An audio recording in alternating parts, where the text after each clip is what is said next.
Alrighty, what's up? What's up? Ooh,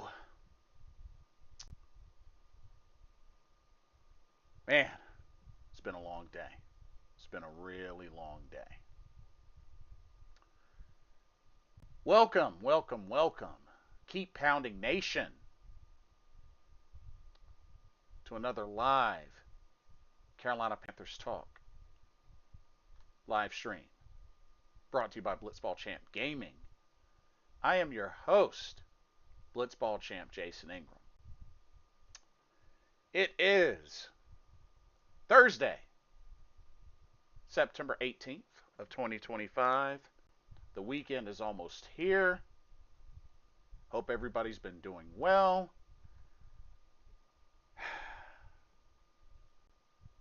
It's been a long week, but it's been a pretty good week.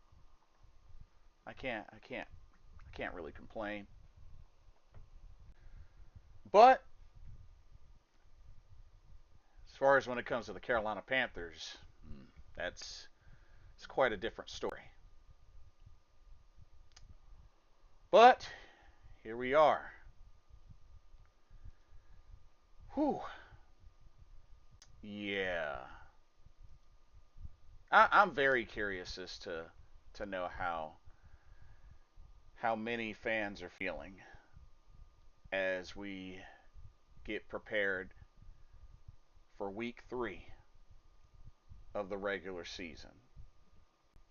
As the Carolina Panthers will have their first home game of the regular season against NFC South Division rival Atlanta Falcons. Already third game of the season, division game. Therefore, this is a very, very important game for obvious reasons, especially considering right now the Falcons are 1-1, Carolina 0-2. Still have yet to get that first win. Of course, Atlanta's coming off of a victory over the Minnesota Vikings. Carolina coming off two back-to-back losses to the um, oh my goodness, to the wow, I'm having a bad brain fart. Arizona Cardinals and Jacksonville Jaguars. Yeah, I just finished a workout run, so your boy's a little exhausted, but it was good. It was really good. It was productive. Anyways,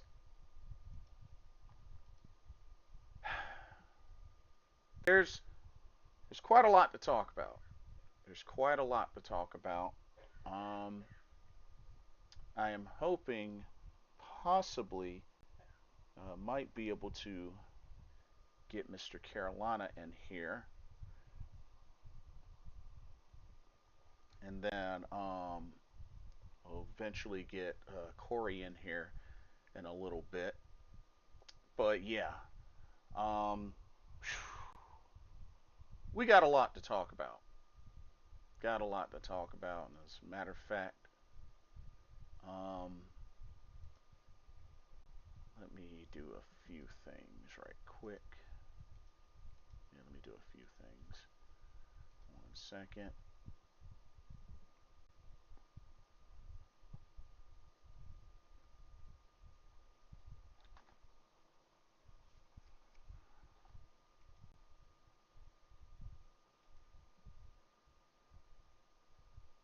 Where the heck is the... Did they not have it up yet? Oh, I was about to say. I'm like, y'all, they better have it up by now. So, I kind of want to do like an opening monologue. So, let me get a little chill, a little relaxed here. Okay, so check this out, because got quite a bit that I want to say for this opening monologue.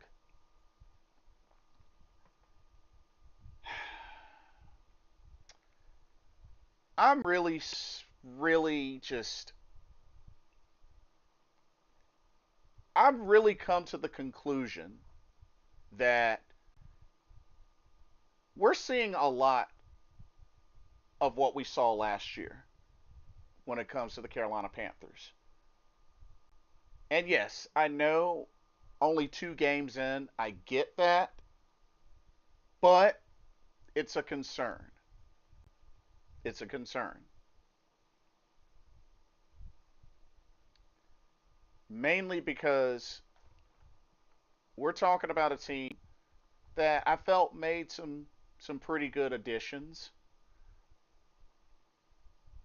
over the offseason and with the draft. And I know this team's depth is going to be really tested this season, just like it was last season and even the year before that. Because already the injury bug has hit Carolina pretty early, especially on the O line. I am under the impression that Adam Thielen was a much bigger safety blanket than many may have thought. Some might even feel some sort of regret that he got traded back to Minnesota. Because, yes, I understand Tetero McMillan, he's doing his thing. He's starting, he's really showing potential that he can be a wide receiver number one. I mean, his second game of his career got 100 yards receiving. That's big. It's a big deal. But there's a lot of questions that have been raised. You know, when is Xavier Legette gonna show up? When is the rest of the offense really gonna show up? When is the play calling gonna get better and heck more aggressive? Because when you think about it, don't forget this team also has a 1-2 punch combo on the running game with both Chuba Hubbard and Rico Dowdle, who both had 1,000-yard rushing seasons last year. And with the run kind of sort of struggling, it hasn't really flourished. Not to mention being that Carolina has had to play from behind, the run hasn't really gotten a chance to flourish and show. And it's rough. It's really rough considering the fact that, like I said, you got a 1-2 punch combo of two 1,000-yard rushing running backs.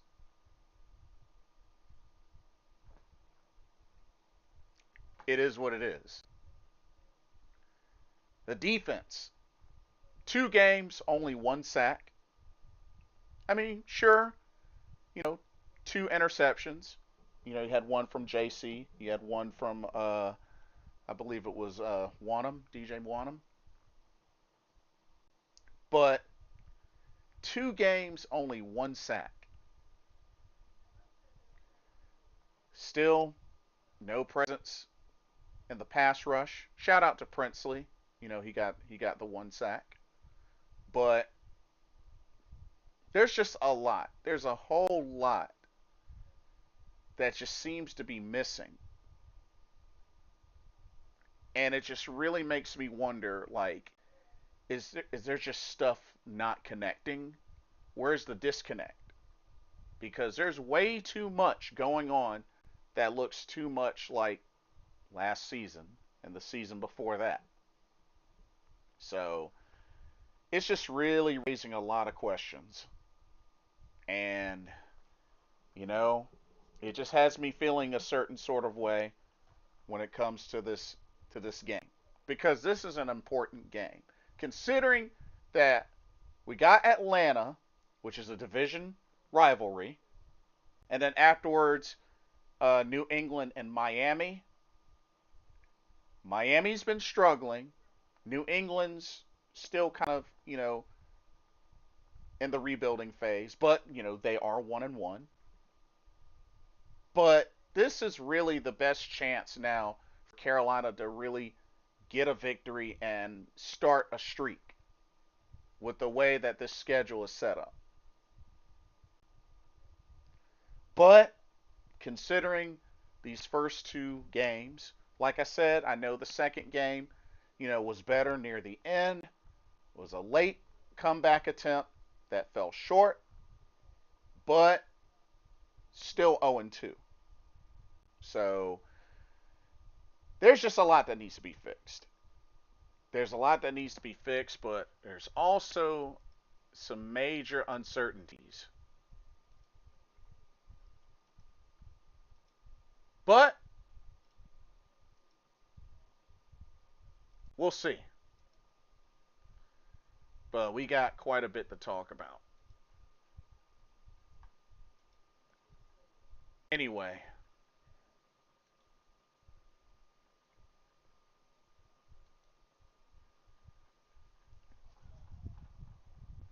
now that I got that out of the way, let me see if I can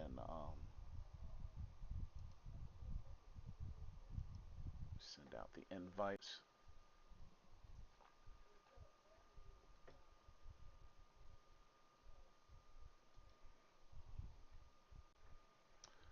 Ricky Martin, welcome to the stream. Um, what are your thoughts on Steve Smith's comment? I take it that you mean his comment on the fans, the Panther fans in the city of Charlotte. I assume you mean that comment. Honestly, I mean, I halfway agree with it. I'm like half and half on it. I understand the frustrations of the fans. I mean, after all, this team hasn't been good for a good number of years. I get that. I really get that. But at the same time, a lot of fans, I feel like, have gotten to that point where they've given up. And my thing is, if they've gotten to that point, then honestly, I don't know why they stick around and continue to watch the games if they've given up hope. Because the thing is, it's really annoying when you have those fans that have given up on the team, but then want to bring other folks down, even when other fans still, have some hope, still ride or die, which I can understand that, if you're ride or die, you stick around through the good and through the bad. You don't classify yourself as one of those fair weather fans, because fair weather fans are only going to show up when things are good. Diehard fans are going to be there even through the good and the bad. And I can tell you right now, from my experience, not every Panther fan that I've met is a diehard Panther fan. I can tell you that. I can tell you that's for sure. Anyway,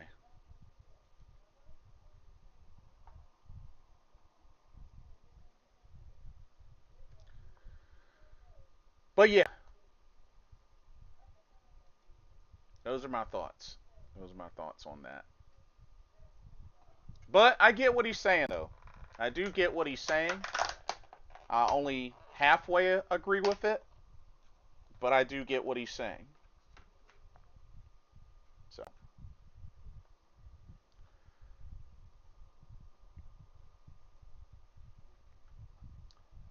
I mean, you have to keep in mind that two wrongs don't make a right, and everybody to a degree, has their limit as far as tolerating negativity.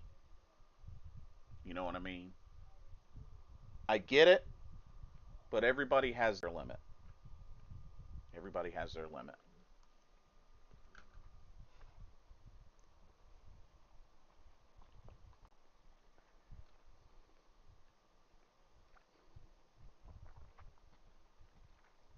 What's up, Blitz? How you doing, man? Hey, what's good? What's good? Doing all right? All right. Yeah, man. Yeah, doing great. Just came back from Skytop Orchard. Got myself some apple cider and some apple donuts. Oh I'm shoot! having a good day. Dang, you said apple cider, apple donuts. Uh Yeah. oh. I just not too long ago finished a run. I did 3 rounds, 200 meter, 400 meter, and then a 600 meter. That's what's up, man. Yeah, just with my coach. So that was good. And then I'm about to feast on some Chinese food. But Me too, actually. oh shoot, okay, Like minds think alike. there we go. Um, I did send the link Green. to Mr. Carolina, so hopefully he can join us. That'd be awesome. T Green says we need to get back to playing Smash Mouth football. Facts. That's big facts, man. Yeah, There's a and lot more we need to get back to doing too. yeah, I took the time. I did my opening monologue before I sent the invites out, and and I know I definitely did I sent a voice note to the chat earlier. Yeah, I Um, saw that. oh, 1 second, Jerry Correa, welcome to the stream. Hey Jason, how are you? I'm doing good, thank you. I'm about to get the ticket to Marigold Grand Destiny soon. Good, good, good to hear. I hope you have a lot of fun. Hope you have a lot of fun. Awesome. Yeah, he's going to Japan. So yeah, Nice. yeah. So I'm hyped for him. You're So gonna give me some suggestions and stuff.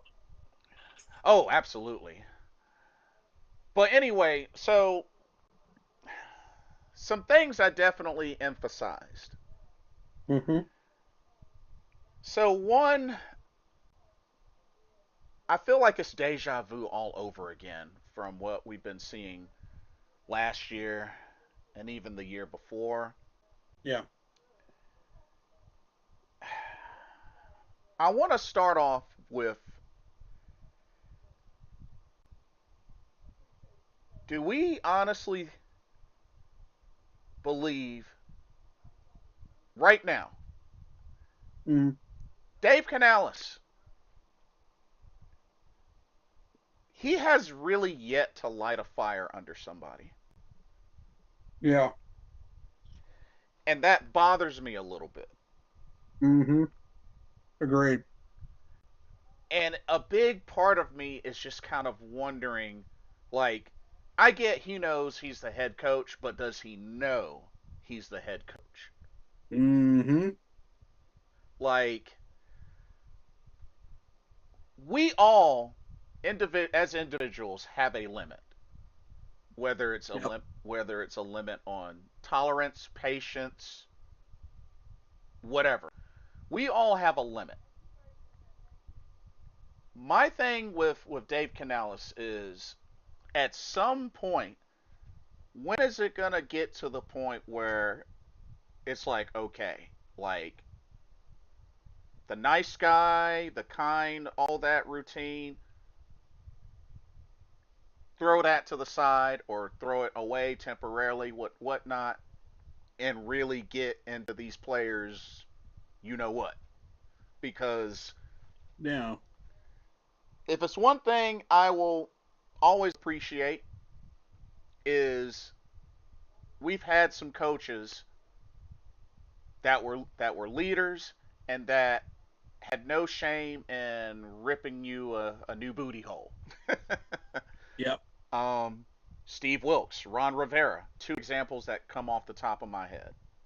Actually, John Fox was one of them too. I was just listening to Steve Smith's podcast, about that, and he was talking about how John Smith, uh, um,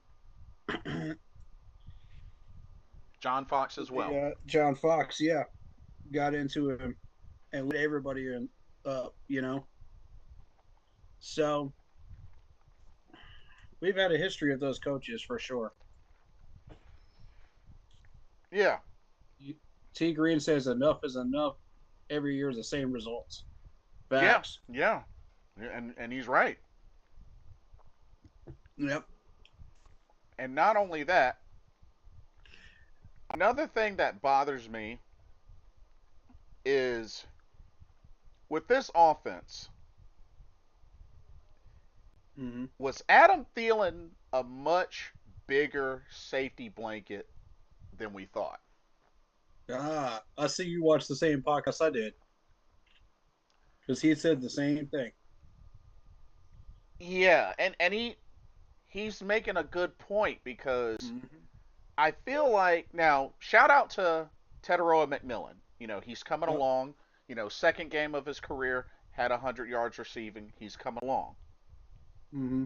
but just with so many other pieces that have been added, and the fact that we have a 1-2 punch combo on the ground that last year went over 1,000 yards rushing, Mm-hmm. it bothers me that this offense hasn't really been able to take off like I was hoping for it. Now, I understand some nice late heroics in that Arizona game, on the comeback attempt. I'll give them that. You know, Many Mm-hmm. may argue it was too little too late, but they were at least in it. Yep. Nice. But I just really feel like we really should have seen much more, even going all the way back to the Jacksonville game. And T. Green says Thielen knows they were trying to run him into the dirt, probably why he left. Oof. I don't know about that. I mean, we've misused running backs, yes, but how much have we misused wide receivers? You mm, know, and that's my big thing is yes, we have misused pretty much every running back that we have ever come through here that has any talent. Jonathan Stewart, D'Angelo Williams, CMC being the latest one. Like you got to have some type of awareness and discipline mm-hmm. enough to not run these running backs into the ground and get them hurt. I think ultimately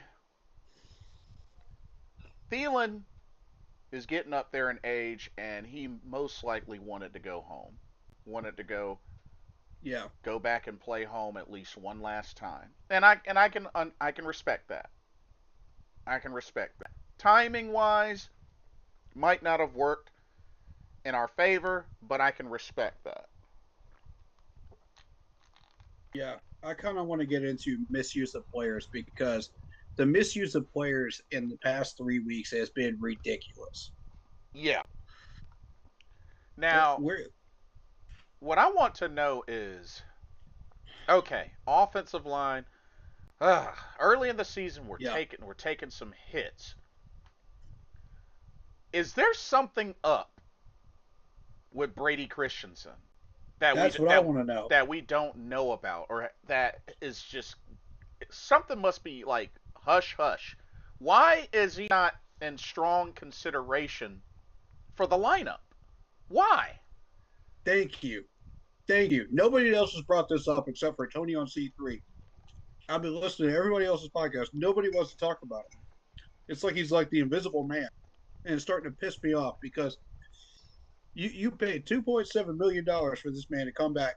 He could have gone anywhere else, literally anywhere else, and he decides Carolina is the place where he wants to stay. His family decided that. He decided that. The organization decided that. Now, take that into consideration. You were warned about Chandler Zavala. You've been warned about Josh Demon several times on my stream, at least. Yep. I don't know about Blitz's, but on mine for sure. It's in the VODs. Go check it. You know how bad these guys are. and you still want to put them in as starters. Now, Cade Mays, that was a good move. But here's the thing: you can rotate Brady Christensen in at starting center and have Cade Mays roll around to either left guard or right guard.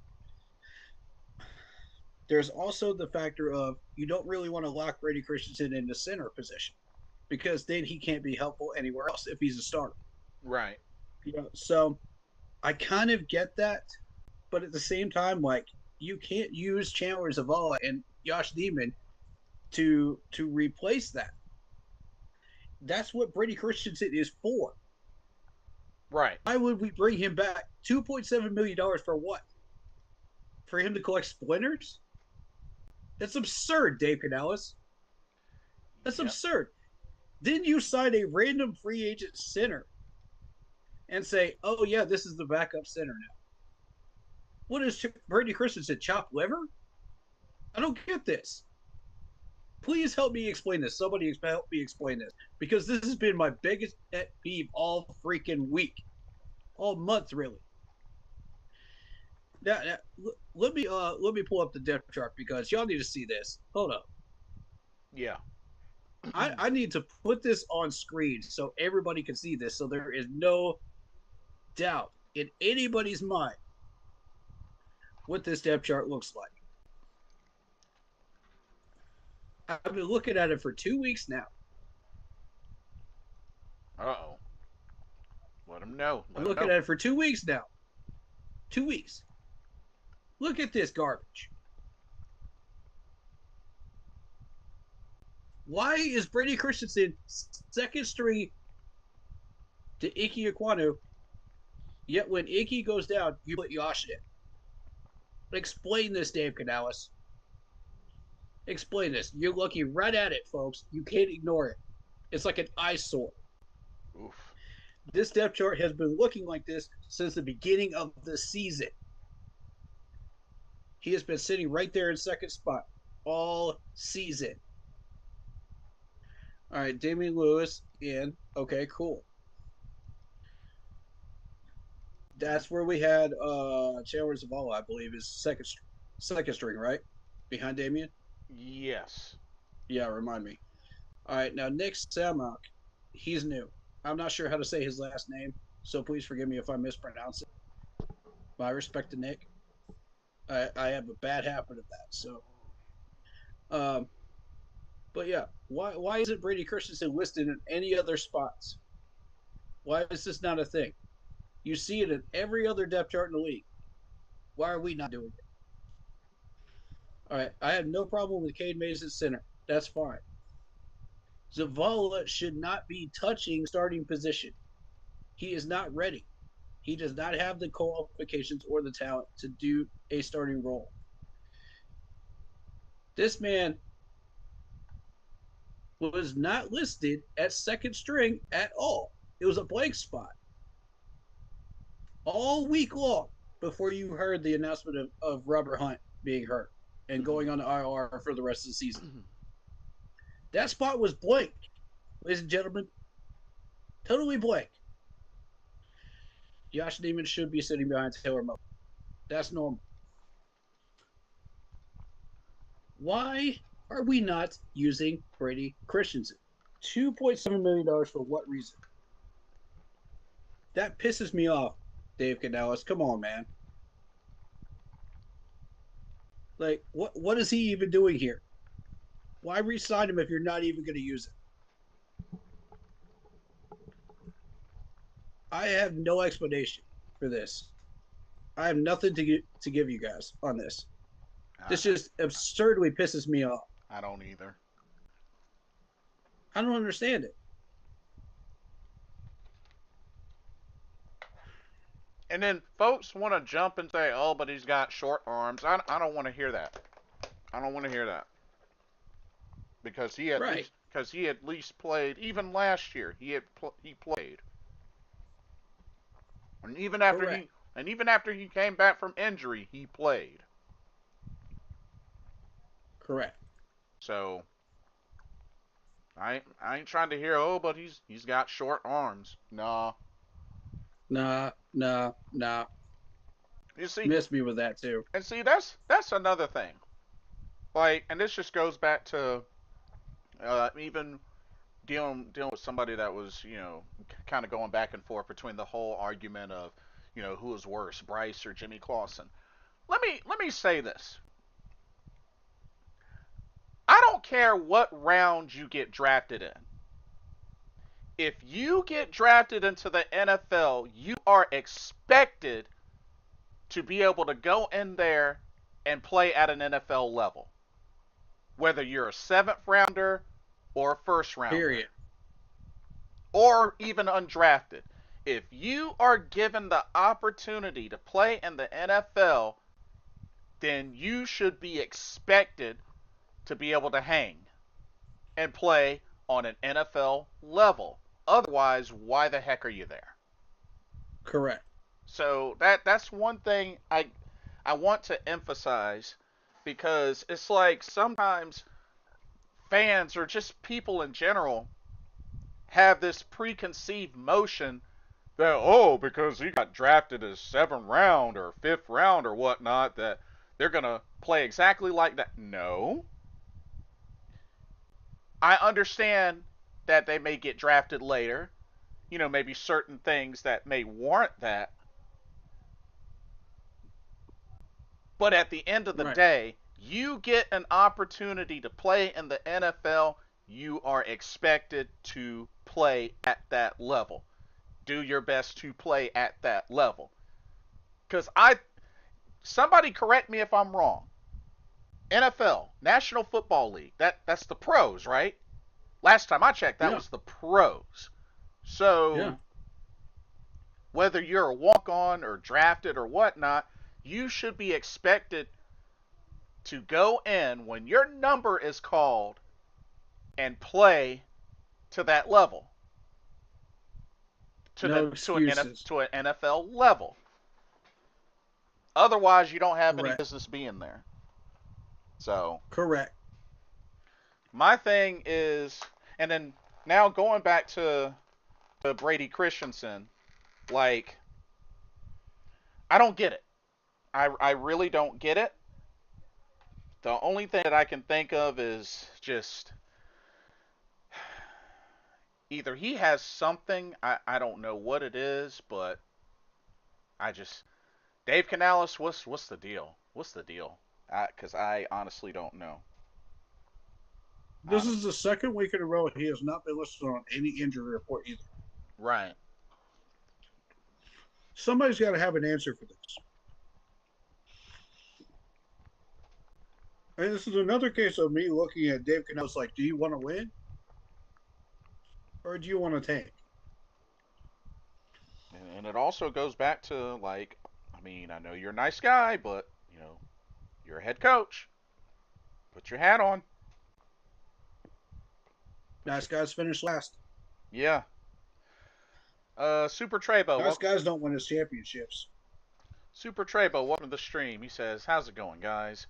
Um, Very good. how is your confidence in the team? If the Panthers lose and Bryce Young plays really bad again, pick sixes, interceptions, you think it's over for the Panthers this year and Bryce?" Whoa, whoa, whoa, whoa. Let me stop you right there because Bryce did not play bad in the second half. 300 yards and 2 touchdowns. Yeah, he had the pick in the first round, the first half, but look at the second half numbers. He was number 5 among quarterbacks this week. Number 5. How is that playing badly?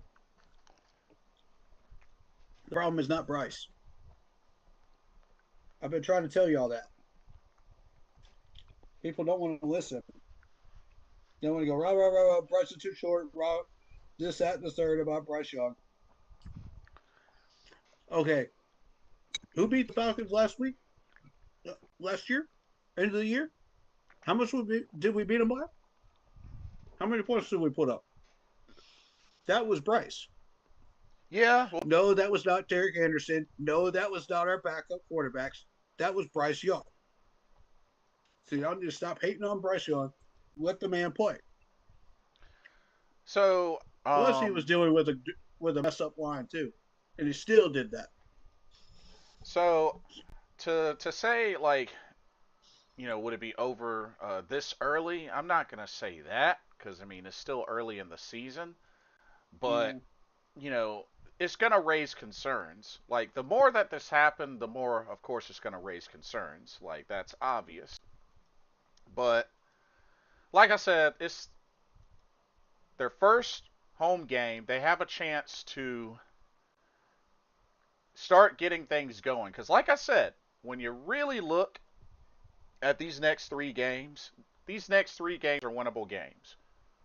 Atlanta, New England, Miami, and Miami's been struggling. They've been struggling. They're 0-2. there's an Um, opportunity there. Mm-hmm. you know, New England, New England, 1-1. They're not Mm-hmm. they're not anywhere near the top, but they beat Miami. So Yeah. shout out to New England. They did something something. Mm-hmm. Um, and they were in it in the Raiders game, even though they lost to the Raiders. That was still a Mm-hmm. close game. So I mean, Patriots are doing a little They something improved. something, but I wouldn't They say did improve. say New England's a big threat. But Right. they got some nice additions, and got a new coach. So I mean, hey, Mm-hmm. um, let's see. Super Trebo says, hey, no hate on Bryce, just worried with his protection of the ball. I know he's good, but his protection of the ball concerns me a lot. I know he's good when he gets time, just worry with him that Atlanta D. The good thing is if Panthers win, beat Atlanta, they're 1-0 in the division and right under Tampa. Um, I mean, My concern isn't Bryce. My concern is that offensive line. Because if you're starting Chandler Zavala, knowing how bad he is, and you want to protect Bryce Young and keep him off of a stretcher, that's not a good start. yeah, and Now, as far as his ball protection, um, technically that wasn't his fault either because the running back got blown up on the blitz. And they were stacking 7 people in the box several times in a row on purpose, blitzing at Bryce Young because the the scouting report says Bryce can't handle the blitz. The offensive line cannot handle the blitz. You know, so let's blitz him like crazy. So until you start putting in Brady Christensen and putting in the people that are supposed to be in there, that scouting report is not going to change. Therefore, Bryce will be throwing under pressure several times. He will get hit while he's throwing it and will cause interceptions. So technically, neither one of those are his fault last week. Now, if you're talking about the slide that never happened, where he fumbled the ball against Jacksonville, that's another matter because that was his fault for not sliding. yeah, he should have slid on that play. Right. But if you're talking about strictly the Arizona game, no, those were not his fault.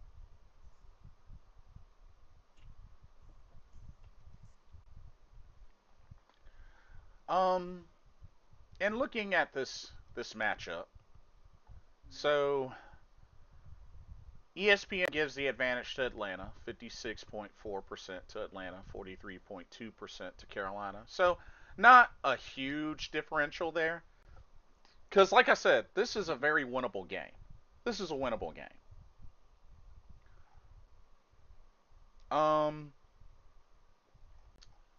Now, one thing I will say. Mm-hmm.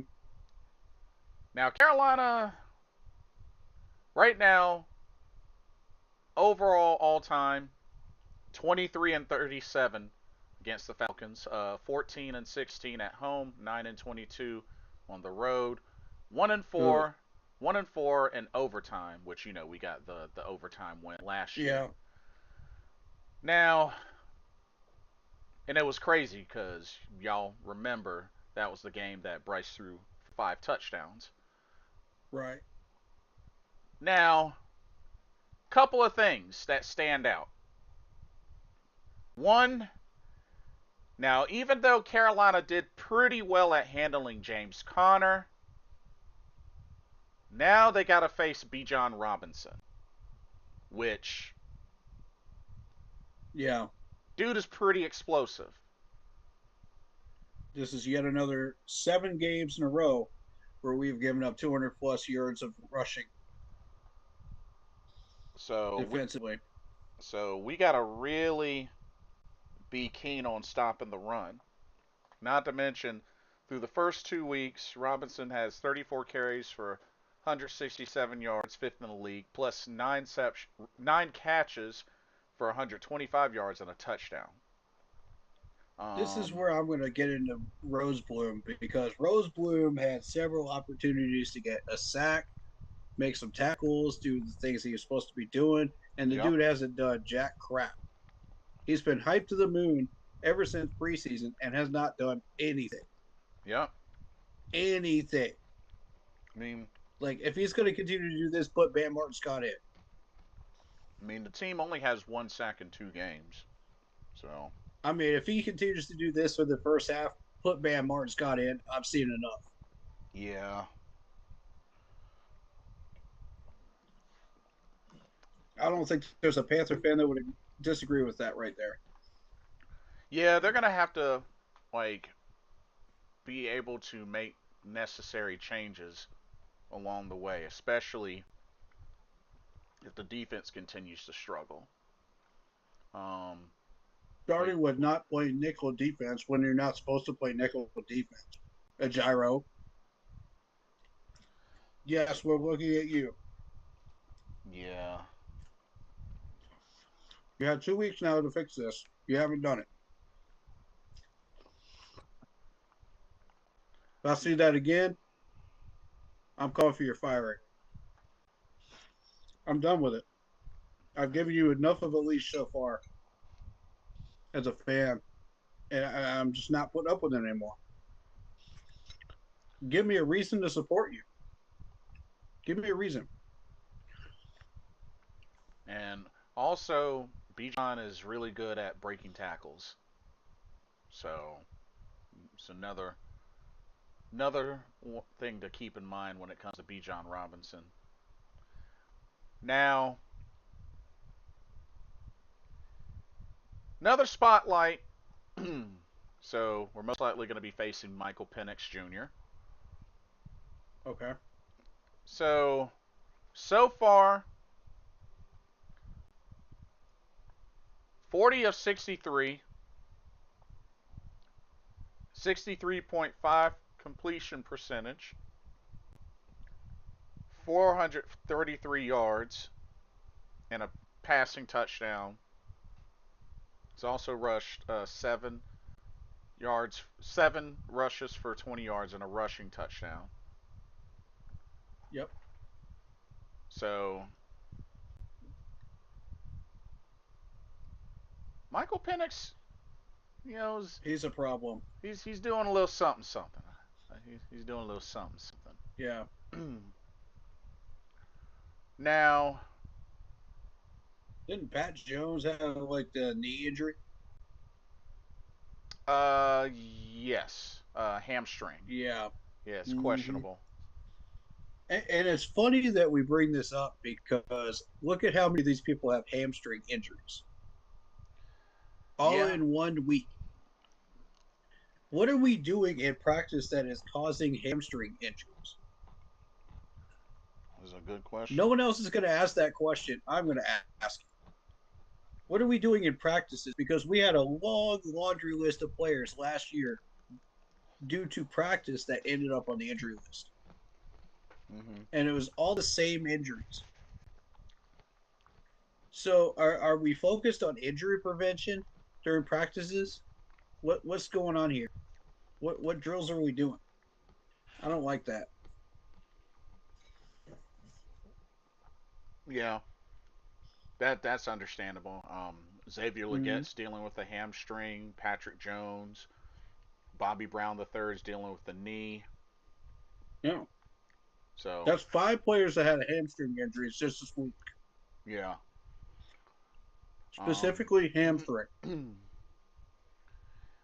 Super Trebo says, I just want to see good Panthers football again. Winning division would be like Super Bowl at this point. Ever since Thursday night football Yeah, 2018 when Cam got hit in the shoulder after a 6-3 start, it's like a dark curse got the team. There's a lot of things that's really happened yeah, from that point to now that's really just ate away at this organization. It's a collective number of things. So, facts. but I get what you mean, Super Trebo. I get what you mean. Yeah, yeah. I Um, get where you're coming from too. yeah, it's frustrating, but Yeah, we just got to continue to push forward. You know, right, they'll eventually get out of this. It's just a matter of when, and just so much has to come right, together. right. And for their sake, it needs to start this Sunday because of this being a very important game. I mean, first home game, and Correct. it's an NFC South division game. So, um, let's see. Shout out to Real Sunchild. He says, "Keep pounding, brother. Keep pounding to you. Keep pounding. Appreciate you, and all the people who pounded that like button so far. Appreciate you. All the Now, new likes, all the new subs. Appreciate y'all. Welcome to the family." now, this next thing, this is a red alert. This is a red alert. Okay. The O line is going to seriously be tested with pressures. Check this out. According to Next Gen Stats, in the Falcons' win against the Vikings, the Falcons' defense sent extra rushers on 43.3% of dropbacks, which is the third highest blitz rate under Raheem Morris. Good God. Yeah, Are you third serious? third highest blitz rate. Oh my God. This new line is gonna get cooked, bro. And This is horrible. we have no Robert Hunt and no Austin Corbett. I'm not worried about center position because Cade Mays can hold his own even against the blitz. Yeah. But Chandler Zavala is going to get absolutely oven roasted Mm-hmm. against that type of pressure. I, I'm I'm seriously concerned about that spot right now. Mm-hmm. And I think we I aren't. am pleading with Dave Canales right now. Please, please, please put Brady Christensen in. Why did you trade him at all five positions on the offensive line if you're not even going to use it in positions like this, man? These types of situations. Do you want Bryce Young to get killed back there? Because that's exactly what's going to happen with that type of pressure from Atlanta. Like, don't be an idiot, Dave. Think, think. Yeah. But This is why I've been stressing this all week, man. it looks like looks like we'll be getting Icky back. So at least there's that. I mean, Icky's only good for 3 quarters, and yet again, he proves me right about that because the fourth quarter he was trash in the Arizona game, and I was like, "Here we go again." This is why we need Brady Christensen. We need one more person on this offensive line to help out. Like, we can't just have Brady locked up with left tackle. You know, whatever. Icky just can't play a whole fourth quarter. We've got to get more help. You know, I thought, okay, we might be okay riding this out for one more year, you know, and just see if we could draft a left tackle or a right guard or something like that. Just help out. You know, they can play multiple positions and be a Swiss Army. Mm-hmm. You know, and eventually at some point replace Chandler Zavala and Josh Neem, you know, with somebody better. And at this point, I would keep Josh and I would trade uh toss replace Chandler Zavala. I was trying to find the right word. because I was trying Mm-hmm. to be respectful, you Right. know, because these guys are human beings, they're good people, you know. Right. Right. Um, but I think the option to replace Chandler Zavala will be the first one. You know, with all due respect, Yeah. Chandler, you just haven't had it. I've been watching you for 2 years now. You've had enough time. Okay, you've had enough time. It's like Ian Thomas at this point. They just refuse to get rid of him. You know, and I'm sitting there like, is he going to break out? Is he actually going to, you know, stay where he is, or is he going to drop off the map completely? You don't know what Chandler's involved. Right. We don't know what we're getting with this dude in a game. You know, and it's like you're really willing to trust that over Brady Christensen, a vested veteran that saved our butt multiple times last year. And I'm telling you, if it wasn't for Brady Christensen, we would not have been in half those games. I'm saying it now. Nobody else will say it. I will. Nobody wants to have this conversation, but I will because it is that critical to what we are doing. Because without an offensive line protection for Bryce Young, he is running around. He can't find targets. If you don't give these wide receivers their proper route running, they can't do their job. So Bryce is sitting back there for 10 minutes, about to get killed every freaking drive. You know, so you have no offense. So the defense stays on the field forever. Mm-hmm. They don't get rest. You know, they're playing nickel defense, trying to do whatever they can desperately to solve the problem. You get injuries on defense, and the defensive coordinator gets fired and blamed for it. When in truth, you didn't fix the offensive line to start with because somebody had too much of an ego and decided, oh, I'm going to start Chandler Zavala over a vested veteran.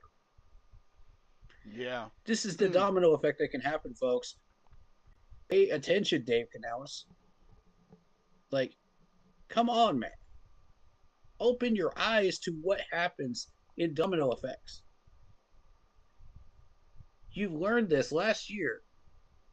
It makes zero sense why he was a capable coach last year and then turns a full 180 coaching mode this year and does dumb stuff like this.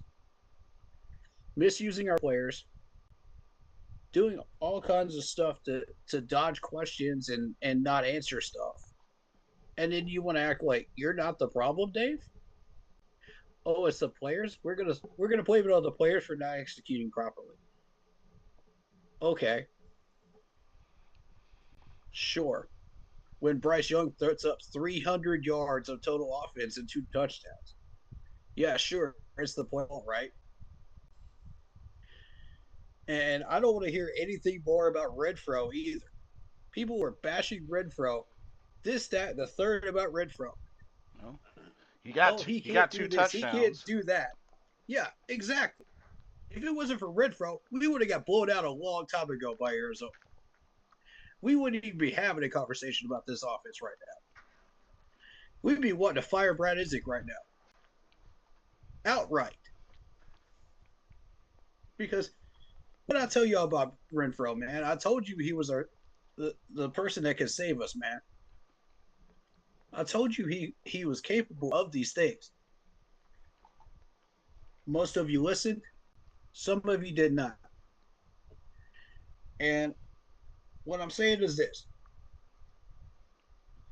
if you're not willing to trust Renfro, what are you willing to trust in this offense at this point? Because again, if it wasn't for Renfro, we wouldn't even have a fourth quarter comeback. Period. At all. It would Right. not happen. It would not exist. Tet was being doubled. XL was getting negative numbers. The running game was not even existent. It was non-existent. So Renfro had to step up and be everybody's Superman in that game and get us on the board twice. Yep. One for On behalf of Hunter Renfro, you're welcome Yep. Because for that comeback. out of those touchdowns, Chuba got one, Renfro got two. Nobody wants to talk about that though. All they want to talk about is how Bryce failed. Dave Canales is the golden calf, and, and he can do no wrong, you know. And then you got XL, who is absolutely oven roasted on Twitter and everywhere else, Yep, you know. that is true. No, nobody wants to talk about the positives that went on in that fourth quarter. I want to talk about the positives because that's where we start building. We don't start building from failure. We start building from success that you build upon. You have to have a foundation to do that. You can't build upon trash. You're not going to build on a landfill. Right. You're going to build on a foundation. Come on, folks. This is common sense. This is common sense. And another aspect of this offense that I want to talk about is the language, the play call language. Because why is it that we are taking 10 minutes to call a play? They pay it over to Dave Canales. It looks like he's ordering from a McDonald's drive-through menu through one of those crappy mics. It's like Dang. blah, blah, blah, blah, blah, blah, blah, blah, draw play, and that's all Bryce hears is draw play. So that's all they run. It's like all that for a draw play, and you get down to 1 second on the freaking clock, and all that for a draw play up the middle with the stack box. It's like, come on, man. Yeah. And we know where the play call language is coming from. It's coming from Brad Isn't, because he doesn't know what he's doing. He's looking at all these stats. He's saying, oh, yeah, well, I believe in this. I believe in that, because of the numbers. Let's try this. It worked last year. Just because it worked last year doesn't mean it's going to work this year. It's a brand new year in the NFL. You Yeah. have to adapt, Brad. You Um. have to adapt. One quick off topic comic, and I'll let you get back to it. Super Trebo says off topic, but Triple H is ruining WWE, and the Panthers have been bad at depressing time amidst the 2012-2017 era. Okay, Super Trebo, you do realize this isn't a Triple H thing; it's a TKO thing. Exactly. This isn't a Triple H. Triple H isn't ruining anything. Look at who's in partnership. Remember TKO? Money hungry. Yeah, I think you're focused on the wrong person. Right. I get the frustrations, but I think you're focused on the wrong person. Anyway, back to you.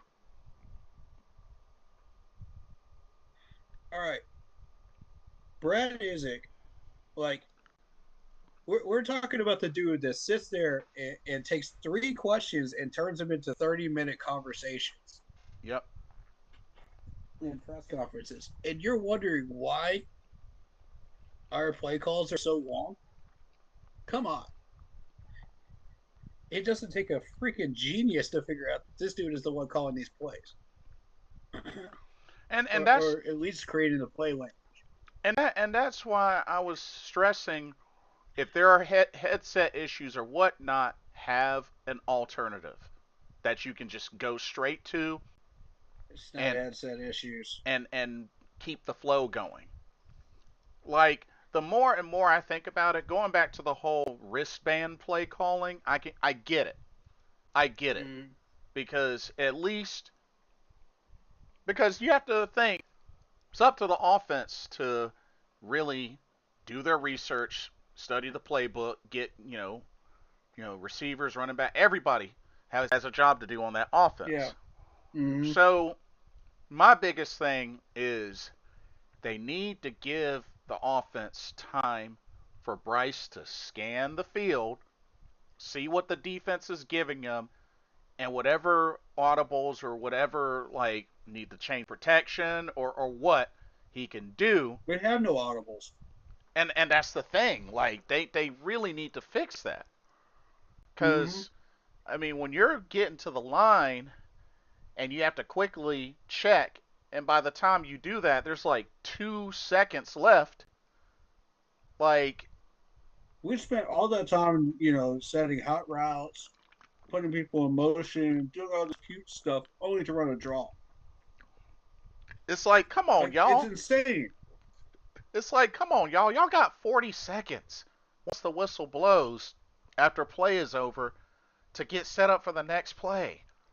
Like, And these guys don't properly get set up either. We had a false start for that one too. like I'm they like, come on, man. they gotta do better. They gotta really do better at that because it's ridiculous. Like That's just no, man. Mm-mm. it's like they gotta hike the ball when there's like 2 to 0 seconds left consistently, and it's Mm-hmm. just like Mm-hmm. you know you're gonna get so used to that to Oh the my god. point you're gonna get so used to that to the point where you're gonna end up eating delay of game penalties just and they're gonna start to pile up. They're gonna start to Right. pile up. So they need to do better with that because Right. they're taking way too long to get the play out of, and it's even been brought up multiple times in press conferences. Right. Dave, y'all are taking too long to get the offense set up, whether it's from the time of relaying the play to them getting set up, is taking too long. Like y'all, And Dave's response is, "Oh, it's lack of execution, lack of discipline." Yeah, we know that. Do something about it. yeah, Stop talking about it and do something about it. You've had all this time to work on all this stuff and do something about it. I don't want to hear the excuses, Dave. Fix it. You better have a conversation with Brad. Your little closet buddy, Brad. Your little closet gnome and an offensive coordinator, and tell him that this has got to stop. We've got to communicate. We've got to get on the same page, and this has got to get going. yeah. I don't Now, care how many fishing trips y'all have been on. That doesn't make any difference. The dude is an offensive coordinator. Get on it. exactly. And the thing is, Brad, Dave, y'all are going to have to seriously prep for Atlanta because they're bringing the heat. Check this out. The Falcons have added to their defense in this year's draft with rookies that have shown up in both Boy. weeks. Rookie safety Xavier Watts, who got the Yep, interception against J.J. McCarthy. that's a Um, problem. and you got safety Billy Bowman Jr., Yep. who's tied with Jesse Bates and Divine Diablo for 10 tackles each. And Oof. eight players have recorded at least half of a sack, and the team has 7 total sacks. Um, Hmm. this defense They're recorded. gonna add to that on Sunday. Keep this in mind, y'all. The defense racked up 16 pressures and 6 sacks on J.J. McCarthy. Yikes! And that's on JJ. Yeah, This is on an actual good Vikings offensive line.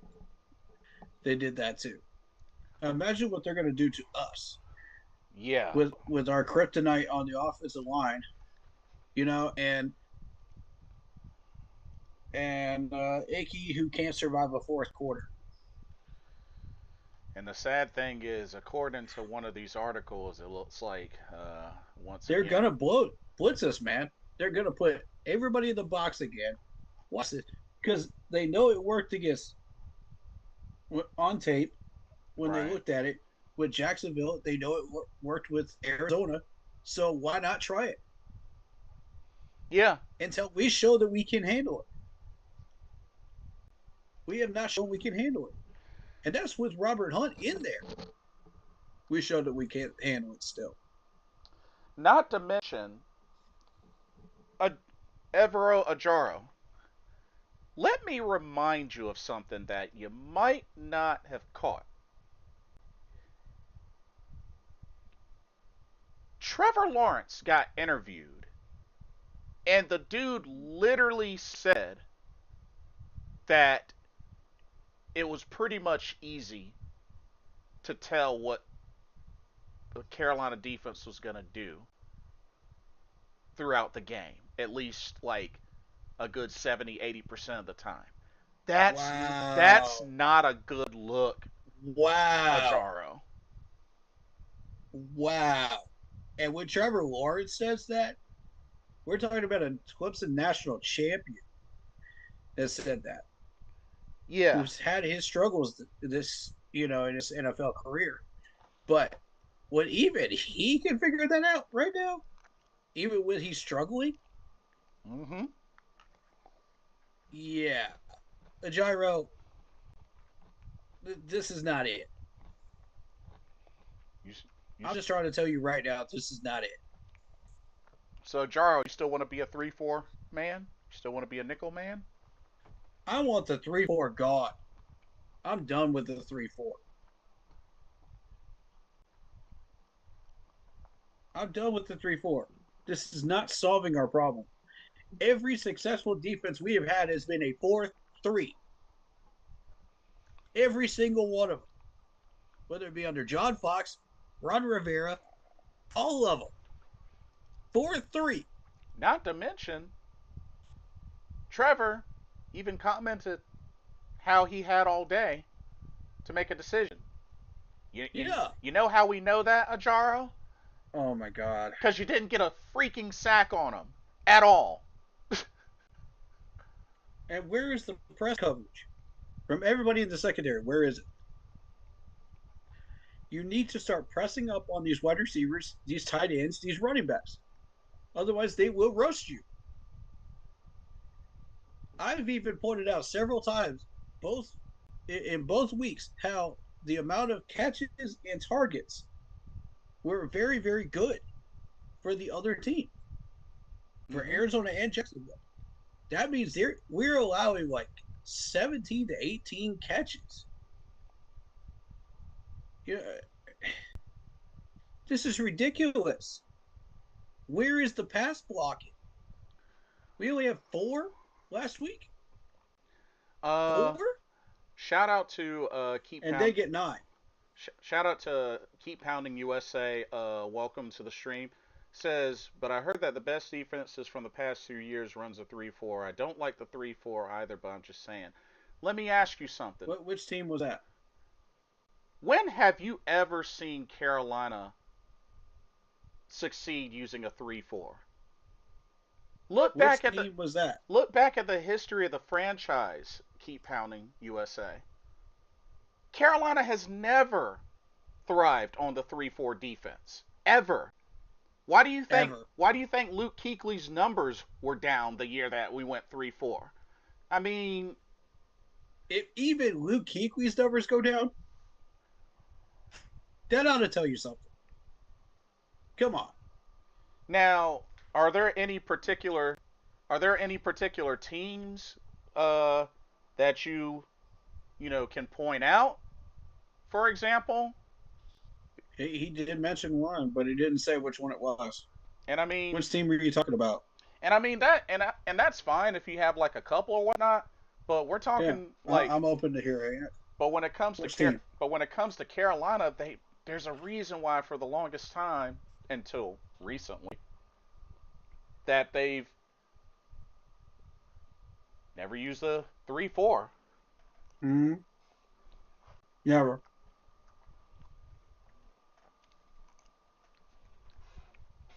Shout out Michael the second. He says great talk.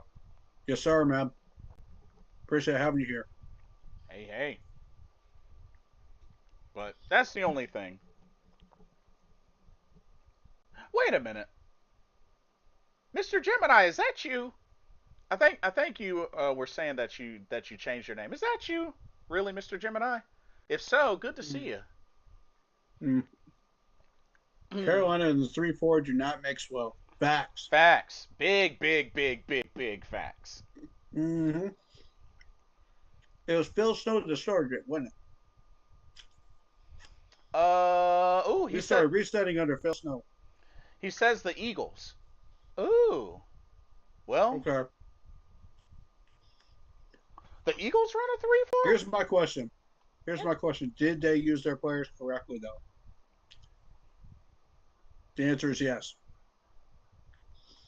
Did we use our players correctly? No. Frankie had no place to go. Jeremy Chin had no place to go. Both of them are gone. Not Those are two blowers. not to mention we don't even have the personnel to be running no 3-4. You traded Brian Burns.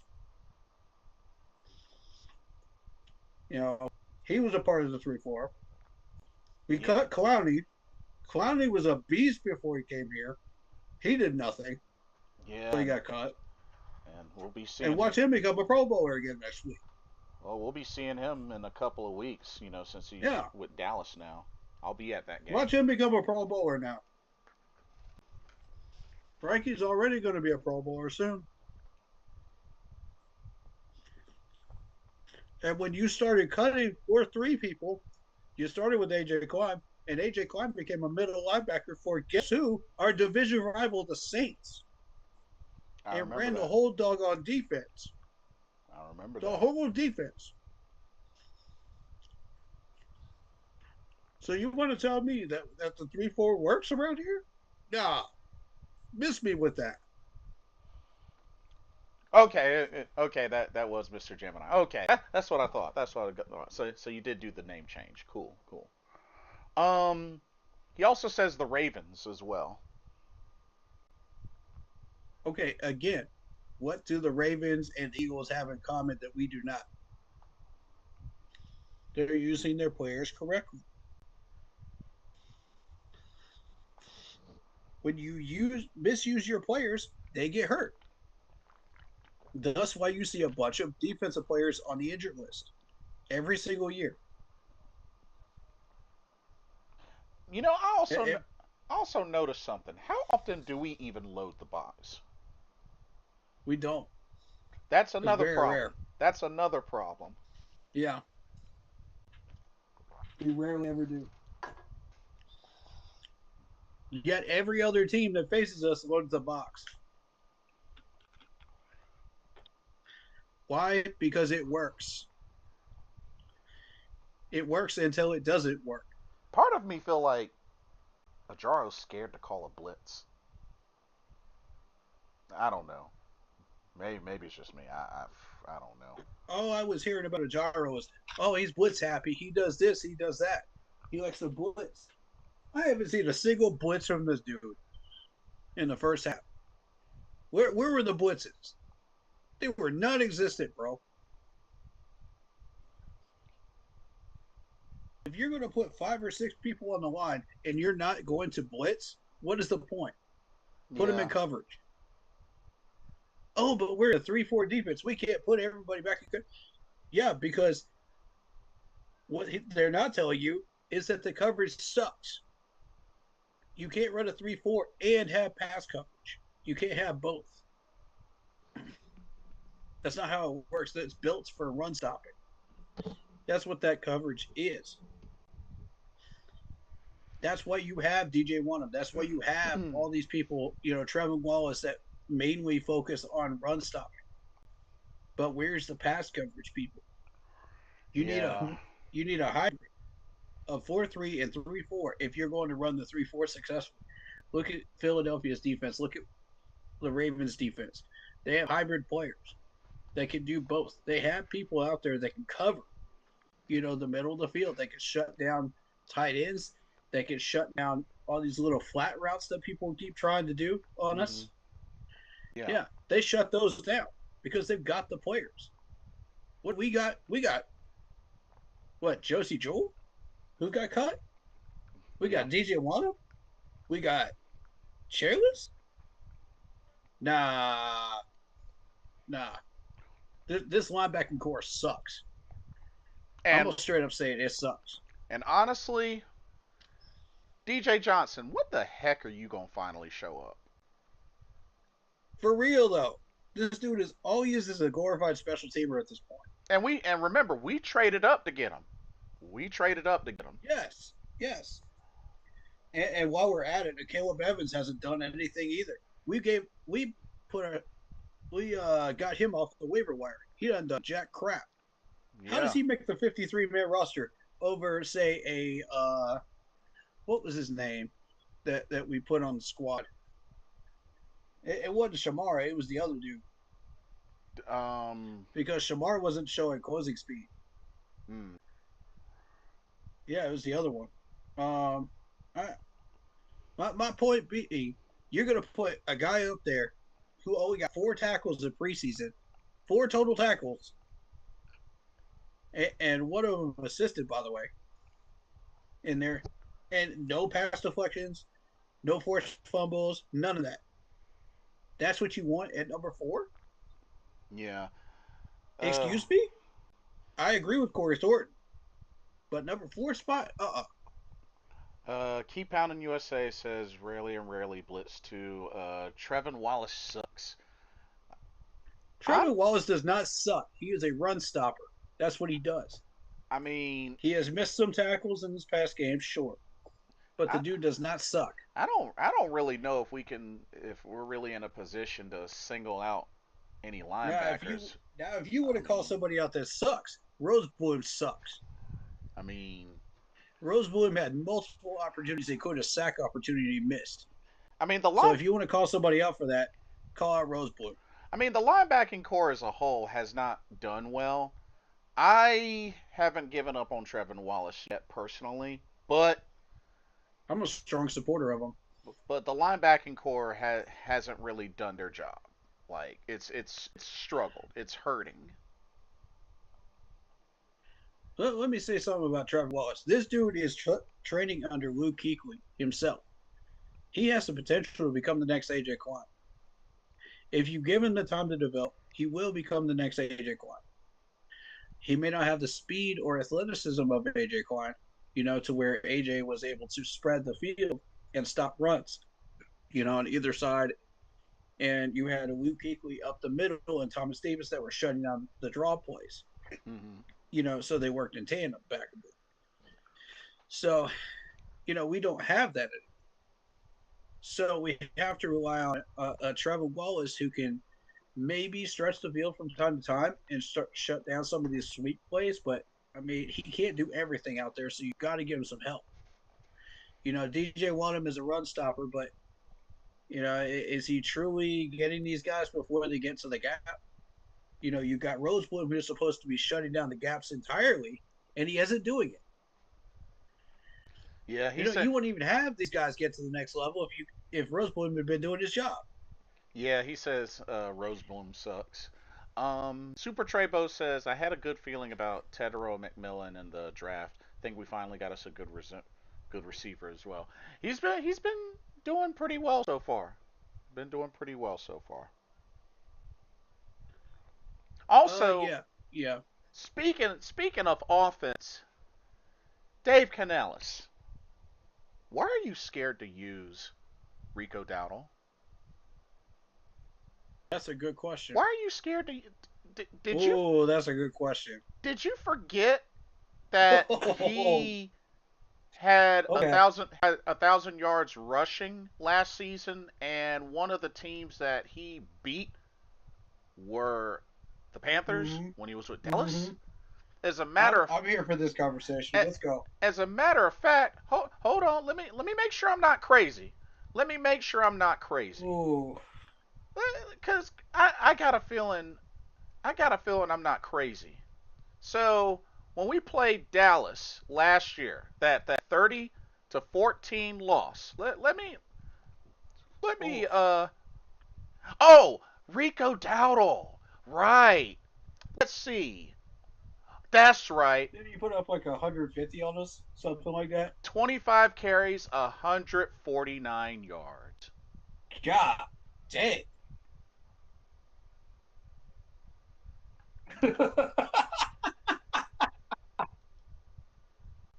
Oh, and And we get this dude and we don't even use it, bro. Come on. speaking of which, he was a workhorse last year. Oh 200, my god. 235 carries for 1,079 yards. I understand he only had 2 rushing touchdowns, but The dude had over 1,000 yards Wow. rushing. Dave Canales. Wow. Like, dude, like, come on. Come on.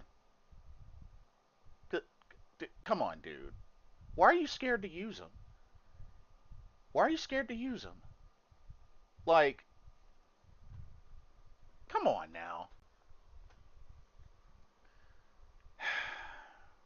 That's just unreal.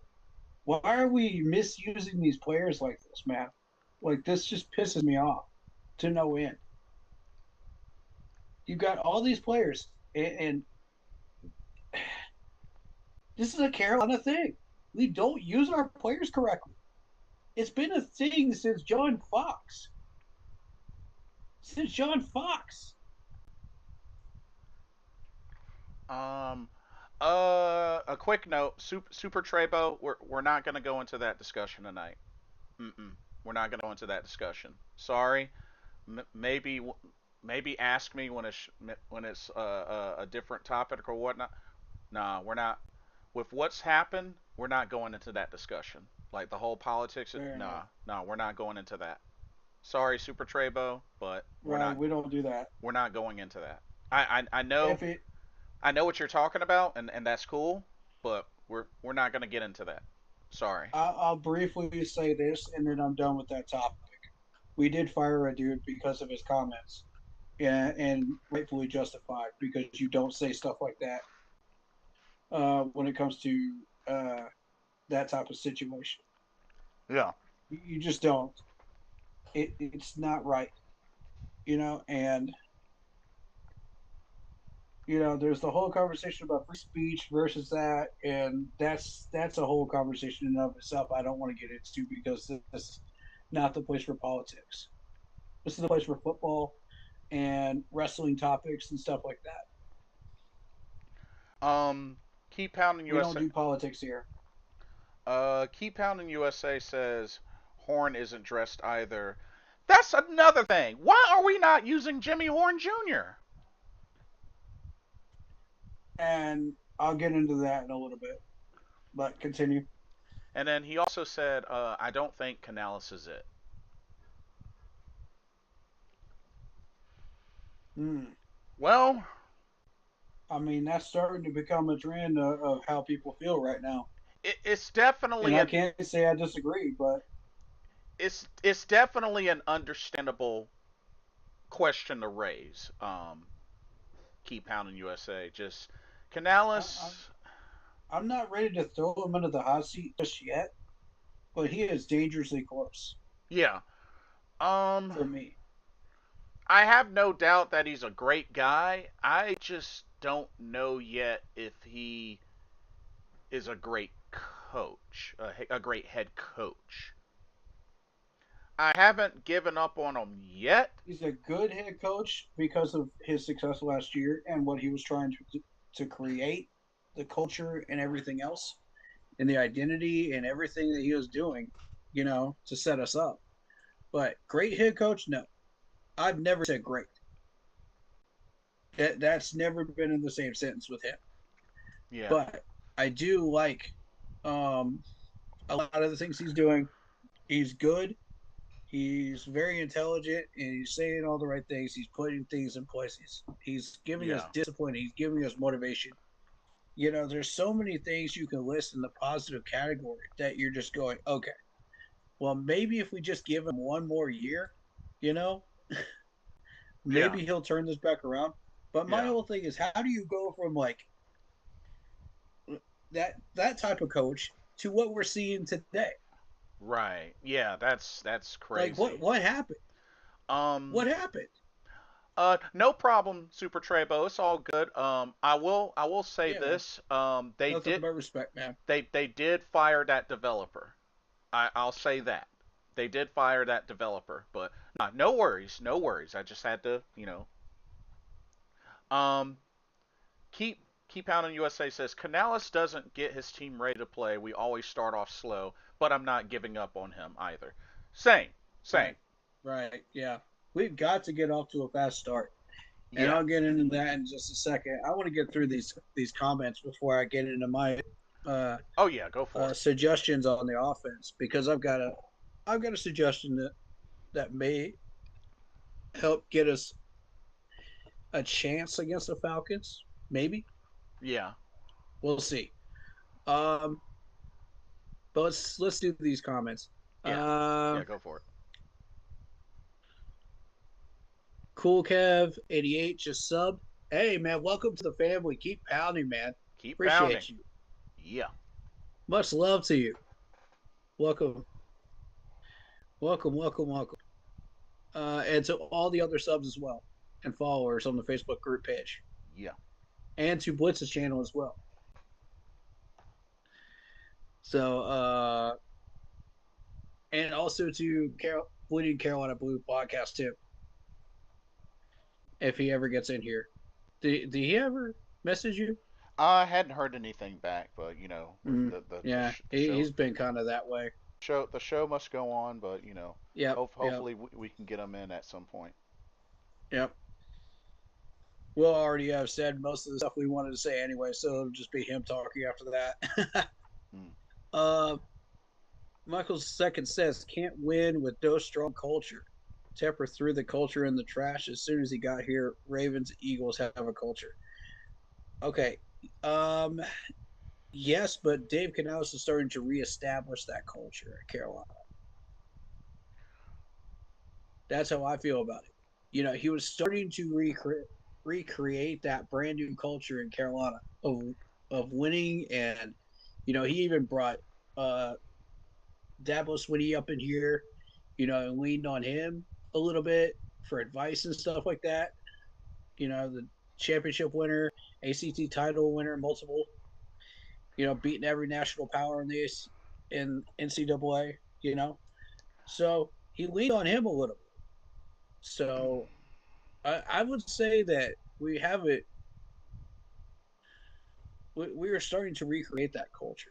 But yes, I do agree. Tepper did throw the prior culture in the trash, if we ever had one. I'll s- Before you came along. I'll say this. I'm not a fan of Tepper. Definitely. I mean, Yeah, made a lot of mistakes or whatnot. I will say for this season specifically, he has been a lot more hush hush. yeah, He's and there's a reason, I, because all this negative press that he has created and everything else, he can't afford to get his hands dirty. So if there's a coordinator to be fired or something else to be done, like he cannot get himself involved. Like he has already been looked at as horrendously horrible, you know, in the media and everywhere else. yeah. So it can't be him. But I will say he has behaved a little more than ever before this season. I will give him that. I'm still not Yeah. a big fan of him. Mm-hmm. I'll say that. I'm not a fan of him at all. I'm not a fan of him, but he's he's he's been behaving a little bit. I So far. could get into the stadium thing, but I'm not going to. Yeah, so I'm not too on Tepper, His at least not yet. his nonsense has to go somewhere. You know what I mean? Like as long as it's not messing up the team right now, uh, I can't really argue with it.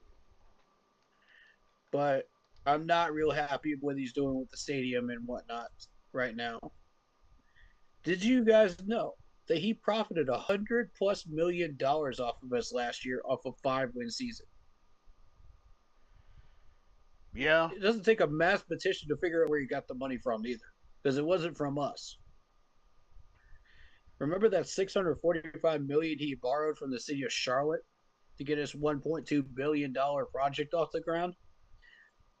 Get 800 million of it went to the stadiums, both the Bank of America and the Charlotte Bobcat Stadium, or the Charlotte Hornets Stadium. Sorry, hmm I don't know why I said Bobcats, but anyway, where did the other 500 million go?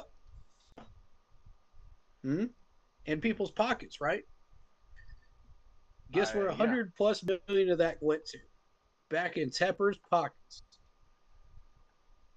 Meanwhile, the $100 raise on entertainment tax that the city of Charlotte is required to pay you know, screws people over. So they're starting to wonder if they could pay their power bill or do they have to pay their gas bill this month. What do they have to choose between power or putting food on the table? It's ridiculous. When people are living Yeah. paycheck to paycheck, you raise that up to $100 a person Yeah. that they're required to pay. I'm not even living in Charlotte. I'm pissed off with that. Like, are you freaking kidding me? That's how you create homelessness right there. Yeah. That's insane. For what reason? And then So you profit $100 million off of that? Sickening. yeah. So I mean, his negativity and nonsense has to go somewhere, and it went to that. Yeah. Um. Okay, we're getting. We got to dive in on this because we're already getting asked. Steve Smith comments about the city of Charlotte, the fans and whatnot. Um. I, I'll Oh yeah, I saw that. I I'll saw I'll that. I'll start off by saying I halfway agree with his comments, and Yeah, here's why. So one, let's keep it real. We do have some diehard fans, but we also have a good share of fair weather fans. Let's not get it twisted. yeah, yeah. Cause, I'd say it's about half and half. cause let's keep it real. Let's keep it real. A lot of fans did not show up and say Jack until Cam Newton became a thing. Facts, Let's keep it real. facts. Now I know there were a lot, the Delhomme era and all that jazz, great era, all that. But there was also a good number of fans that really didn't show up and really didn't say Jack or whatnot until Cam Newton became a thing. Yeah, Let's keep it real. I mean, it is what it is.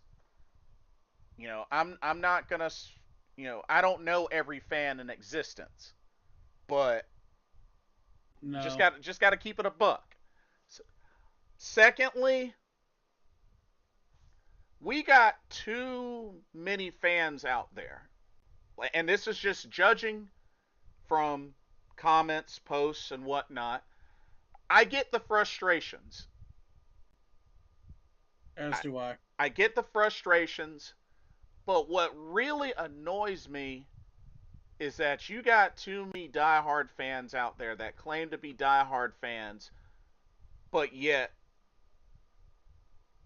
when things are really, really bad, they just up and decide they're not going to watch another game. But I thought you were diehard. I thought you were Right. diehard. Those aren't diehard fans. Those are just fans. I know for me, Let's keep it a buck 50, man. These are just fans. yeah, I know for me, there are times where I've missed games due to other engagements, but what Yeah, do? I usually have it recorded to check right, out later. And, right. at times like that, sometimes have to avoid spoilers, but it is what it is. But, like, there's just so many of these fans that claim to be diehard, and they'll be like, oh, the team sucks. I'm not going to watch another game. But you see them poke their head in every now and then. They poke their head in. And it's like, why? It's like, why are you doing that? If you've decided that, no, you're done. I'm done. I'm done. But yet you're poking your head in. You get some glimmer of, Ooh, ooh, what the Panthers doing, or ooh, the Panthers did something. Then now you ooh, wanna yeah. come back through the door. Nah, no, no, no, no. No, no, no, no, no. But I do get, Same ones complaining, by the way. yeah, I do get some of what Steve Miss was saying. Like I said, I'm half and half on it, but I get it. I get the frustrations and for good cause, but I think what annoys me so much is certain subjects. I think really Yeah. just annoy me. And I think the biggest one is when it comes to Bryce, the first and foremost thing that's Yep. mentioned is height. It's height, it's Yep. height, it's height. Yep. Let me ask y'all something. Did height keep him from playing in college? Did height keep him from winning a freaking Heisman Trophy? Did height Thank you. keep him from getting drafted into Thank the you. NFL? Preach it, Blitz. Preach it. Like, say what y'all want about his height, but the dude is playing and the dude got an opportunity to play for a reason. He won 5 games last year. Say what you want about his production, good or bad, but like using this, How does he put up 40 points if he can't see over his offensive line? but it's just using this height, like this big target on height. It never Oh, I kept want to him. go in right now. It never kept him from getting an opportunity. And folks want to say, well, that was college. He won a Heisman Trophy. He won a Heisman Trophy. Height and all. It's just like the same argument. Right. It's like the same argument folks want to say about, oh, Cam's inaccurate. Cam's inaccurate. That has never been his specialty, and he still won an MVP. Thank you. Like, Thank you. Thank you. it's all comes down to Mic how you drop. it all comes down to how you handle adversity. Brett Favre, many may say greatest quarterback to have ever played for Green Bay. This is the same dude that set a big interception record.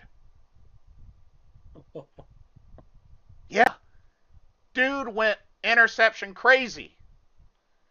Jameis Winston, very Oh, I athletic, got some things to say on these things. very I'm gonna let athletic, you finish though. very athletic. Yet, dude throws just as many interceptions as touchdowns. And then if we want to talk about small quarterbacks, didn't stop Drew Brees from winning a championship. Didn't stop Oof. didn't stop Russell Wilson from winning almost two championships. Oof. Hmm? And that second one wasn't even his fault. I mean, Kyler Murray just beat us. He's not that much taller than Bryce. Like, I just get sick of hearing, there goes the midget again. Oh, let's go to. Like, seriously, stop. Stop. These are still football players. They are here for a reason. Last time I checked, I didn't see anything about a height requirement. I mean, come on. Tell me where this man's wrong. I mean, Tell come me on. where he's wrong. I knew a football player that played with one arm. Heck, I remember we had a kicker. Who's the name of that? There was that one kicker that was missing a foot. There was one kicker that was missing a foot that ended up being an excellent kicker. Like, come on, y'all. People don't want to hear this stuff, man. Folks want to They don't want scream to hear height, it. and They only want to hear what they want to hear. it's not about defending him. It's not about defending Right. him. Yes, he's had tons of mistakes along with Yeah. his successes. Exactly. Has he broken out yet? No. But dang, Right. do y'all have to lead every single Bryce criticism with his height? Like, who cares? He's in the NFL. He's playing a game that a lot of people don't even sniff at an opportunity to do, nor do they even get a chance to. And folks want to call him, oh, we got the midget there. Like, Like it's ridiculous. It's ridiculous that all the criticisms have to start. That whole thing of him looking like a kid with a backpack on, Yeah, going to school. it's It's like like, all come on, bro. it's like all the criticisms had to start with his height. How come for the longest time and for Right. as long as they've been in the league, I ain't never heard height Not one be person said any of this stuff about Russell Wilson. Not yeah, one person. especially not to the degree like they do with Not even Bryce. one. Not him, not Drew Brees, not even Kyler Murray. Not even Kyler Murray. And he's still the franchise quarterback for Arizona. Right. I'm just saying, like, it gets ridiculous. It gets really ridiculous. Not to mention, Bro, it's been ridiculous. What do you mean? not to mention, oh, wait a minute. Oh yeah, Kyler Murray, another example. Oh, two-time Pro Bowler, Offensive Rookie of the Year, and has been in the league since 2019, and he's 5'10".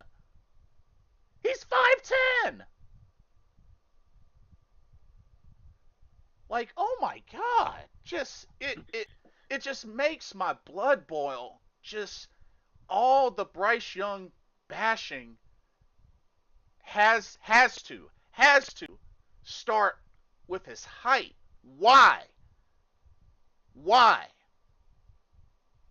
Why? Mm-hmm.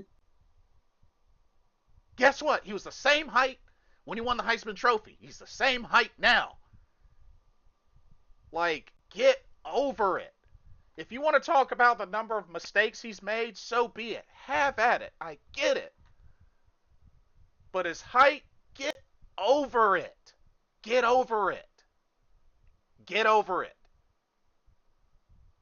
It's weak. It's weak to even throw in there. Everybody, Woo. get over it. Was you bringing the heat today, ain't you? It's just I see it's it. dumb. It's so dumb that a lot of these Where's the topics lie? like thrown about Where's Bryce the and the lie? negativity, it leads off with his height. Y'all know I would have said the same things right now too. It's so stupid. It's really stupid. Oh, I can go in a lot further than that. Y'all don't want me to go into this nonsense, man, because y'all already done heard me have multiple rants on this stuff on my channel.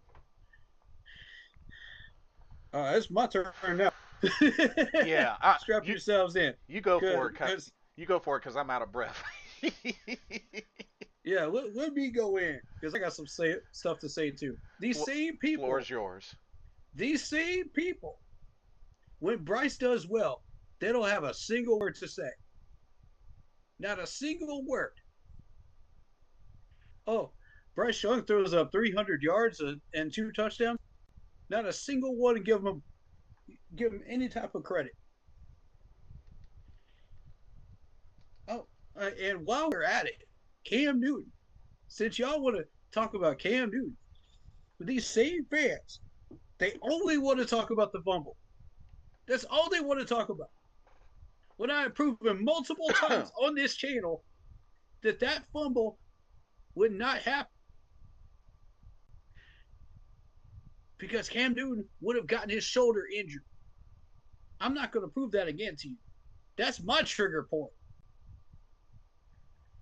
That's my trigger point right there. I don't want to see Cam in a freaking stretcher. All y'all have to do is watch the freaking video of it, and you'll see the Denver player come to the right side. But no, I ain't bringing that up no more. Because y'all don't even deserve that type of response from me right now. Y'all don't deserve a response on that topic. Because I've had people bring that up. Everybody knows that's a banned topic on my channel. So let's not even go there. You know what's But we're crazy? talking about fair weather fans here. Now go ahead. You know what's crazy? You really never heard as many folks go in this hard on John Casey when he had the kickoff out of bounds. Facts. Facts. No, but nobody ever talks about that, but they will talk about the Cam Newton fumble until the end of time. It's crazy. Right. Nobody wants to talk about the fact that Luke Kuechly actually shut down 3/4 of Peyton Manning's audibles in that first half and made him sweat. What defensive player have you ever seen make Peyton Manning sweat? You don't hear anybody says, "Oh man." Name one. You don't hear anybody says, "Oh man, John Casey's trash." That one time he kicked the kickoff out of bounds, he's trash. You don't No, ever hear. all You don't. people want to talk about is that freaking stupid Cam Newton fumble, man. It's I'm getting crazy. sick and tired of that. Man, when I'm trying to recruit people for the channel, that's all I hear about is Cam Newton fumble, Cam Newton this, Cam Newton that. Man, get off the Cam Newton trade. That was 10 years ago. Get off of that. Y'all got such tunnel vision. Bro, you will literally buy this man dinner. That's how much tunnel vision these people have for Cam Newton. Either love or hate him. You know, that's how much tunnel vision y'all have. And it's because of this man's ego to come out here and dab in the end zone whenever he got a touchdown. He dared people to stop him. That's the culture I want to get back to. I want that type of energy. I want that energy where people come into Carolina and they say, oh, shoot, we got to play Carolina. We got to play these types of guys? Oh, shoot. I'm going to get my pads on, man, because this is about to be a battle. But we're talking about the fair weather fans out here. And it's the same ones every time that want to flip the script and say all these negative things. And then once these same said players do well, crickets. Yeah. Straight crickets. And that's why a lot of these I watch it every week. fans, I'll say this, y'all better pray that Bryce ends up being a bust, because the moment that's It's like they want the worst out of these players. yeah, They want to see these players fail because the moment for content and views and clicks. yeah, because if the moment comes and he at some point turns it around, whether it's with us or on another team, ain't no reason to say, oh, height. Or, oh man, he's doing that. No, you disqualified him because first thing you wanted to You say got to is keep height. that same energy. Keep that You got to same keep energy. that same energy. Oh man, we should have kept right. Nope. Nope. I don't want to hear the excuses when this man actually gets us to the playoffs. I don't want to hear it. Y'all had all this time to jump in and support this dude. And we know he has the skills. We know he has the potential because he put up 300 plus yards and 2 touchdowns last week. That's a good quarterback's numbers for an entire span of a game. Imagine if he did that for the entire game with proper protection. That's the point I'm making. Dude, forget top 5. This dude would be number 1. Or at least top 3 that week. Y'all see what I'm saying? This dude has the potential. Y'all won't shut up about it. Oh, okay. He's height. Okay. Let's talk about the fact that he put up 40 points against Atlanta last year in a high-powered defense that we're about to face again. Oh, but he can't see over the line. Ooh, he can't throw deep. Wrong. Dead wrong. Fake news. Sorry, I had to pull the Donald Trump there, but fake news. Nah, I get it. But y'all got to stop this, man. Y'all got to stop lying about this man's abilities. I get it if you generally don't like him as a person. If that's a thing, then that's your opinion. You know, The same with Cam Newton. If you don't like his style, you don't like his dress, you don't like his mannerisms, if you don't like his ego, okay, cool. You just don't straight up like him. That's your opinion. But when you talk about the skills on the field for when these guys were doing good things, you can't criticize that, can you? You can't. You ain't got nothing to say.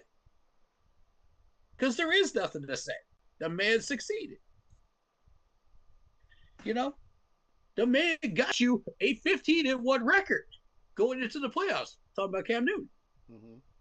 We went to the Super Bowl with this dude. Not because of him, with him. Last time I checked, he was still part of that 53-man roster. It wasn't just Cam Newton. It's not just a quarterback that gets you to the Super Bowl.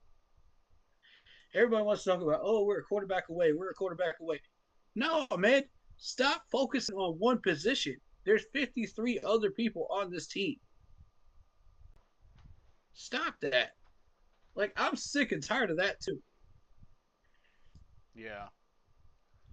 And while we're on that subject, the same people are going after XL right now. Same ones. Oh, these XL can't do it. He sucks. He's that. He's trash. He's garbage. Okay, y'all said the same thing about Chuba Hubbard. Y'all said the same things about Chuba Hubbard. Look at what he's doing right now. Same people. Same people. How many times I called y'all out? Y'all said the same things about my boy Renfro too. If it wasn't for Renfro, we wouldn't even be in that Arizona game. Leggett needs to bounce back ASAP, but he has to be given the chance to bounce back. But yeah, he's struggling. Exactly.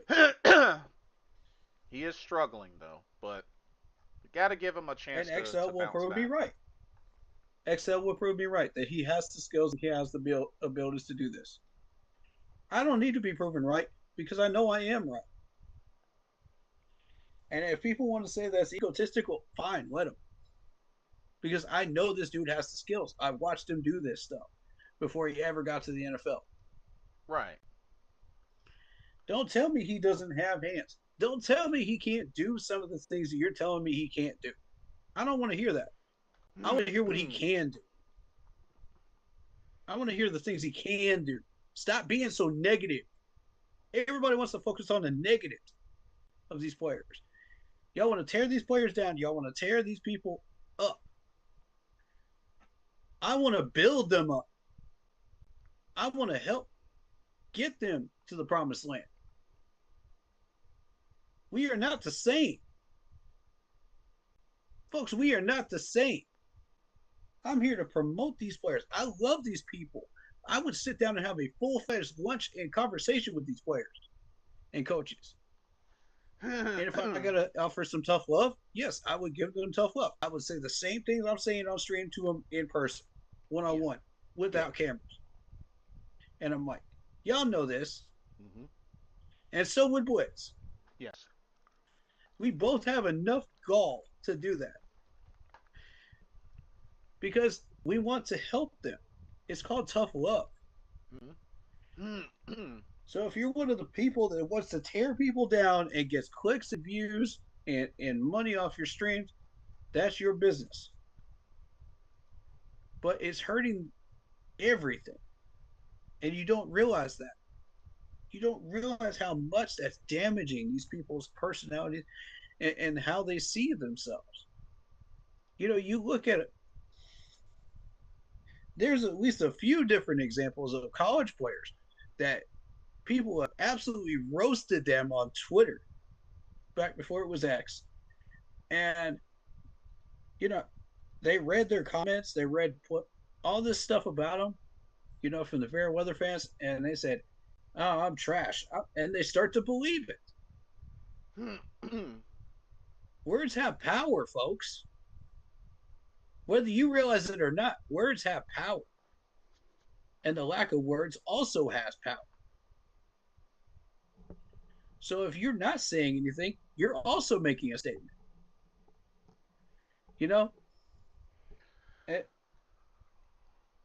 when I'm building these players up, I'm saying positive things that I'm saying you can break your glass ceiling if you can be more productive if you do this.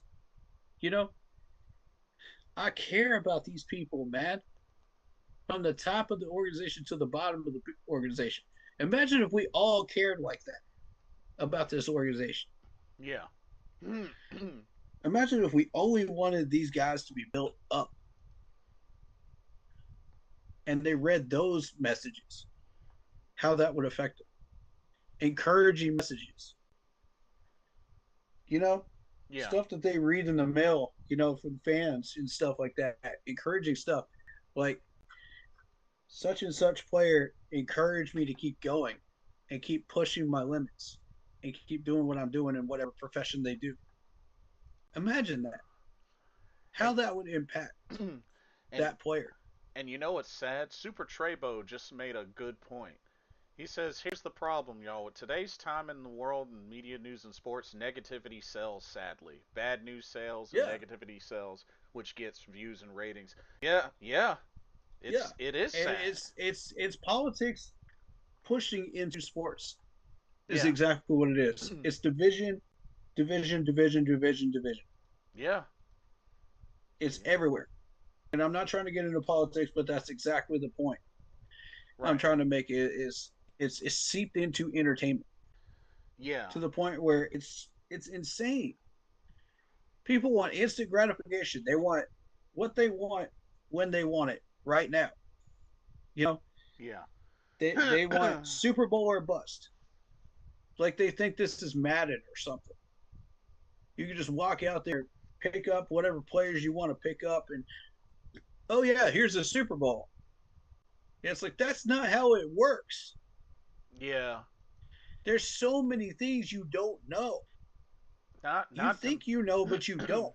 not to mention, if it ever ended up being that easy, then something's wrong. Exactly. And it just pisses me off how many people act like they know everything and they're completely ignorant to some of this stuff.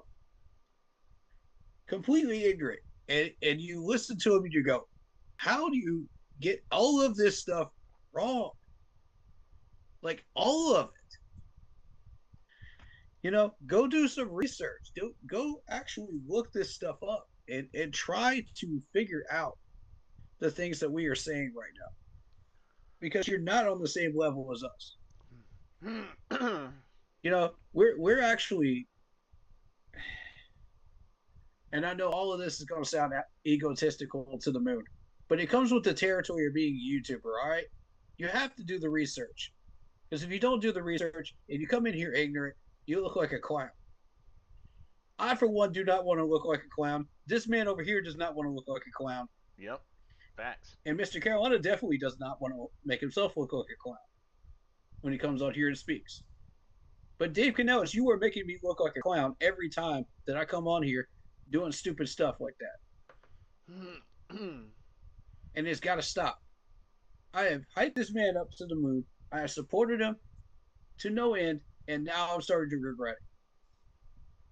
Do not make me look like a clown, Dave Canales. You see that? Even when I just said that statement right there, look at my view count. It just jumped up. There you Case in go. point, right there. Case in point, right there. Because when we win games, my view count is half of where it usually is. When we lose games, and there's so much to talk about that is negative, look at the view counts. Tell me I'm wrong. That chat is dead as heck when we win games. It is dead. Yeah. See, look at it. Everybody coming in here. Everybody coming in here. Because guess where we are? We're 0-2. The team sucks. Yada yada yada yada yada. Right. Everybody wants to come in here when it happens. Nobody wants to fix the problem. All they want to talk about is the negatives, negatives, negatives. They don't want to find a solution to those negatives because they want to keep staying in that negative zone because they're not happy with their lives. Right. Let's keep it a buck 50.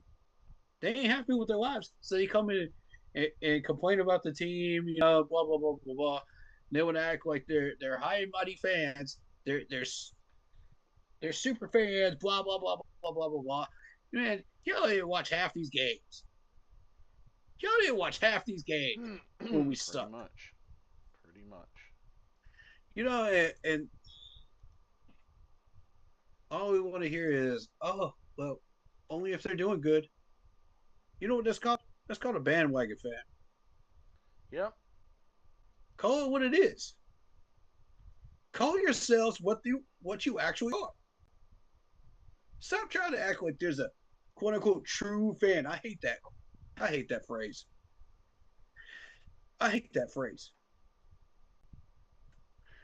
Well, I shouldn't say hate, but that phrase drives me absolutely up the wall. Understandable. There's no such thing as a true whatever fill in the blank thing it is. Either you're a fan of it or you're not. Period. Either you support the thing or you don't. Right. I don't want to. Well, maybe if I still in the middle. Nope, nope, nope. You're either a fan of it or you're not. Stop it.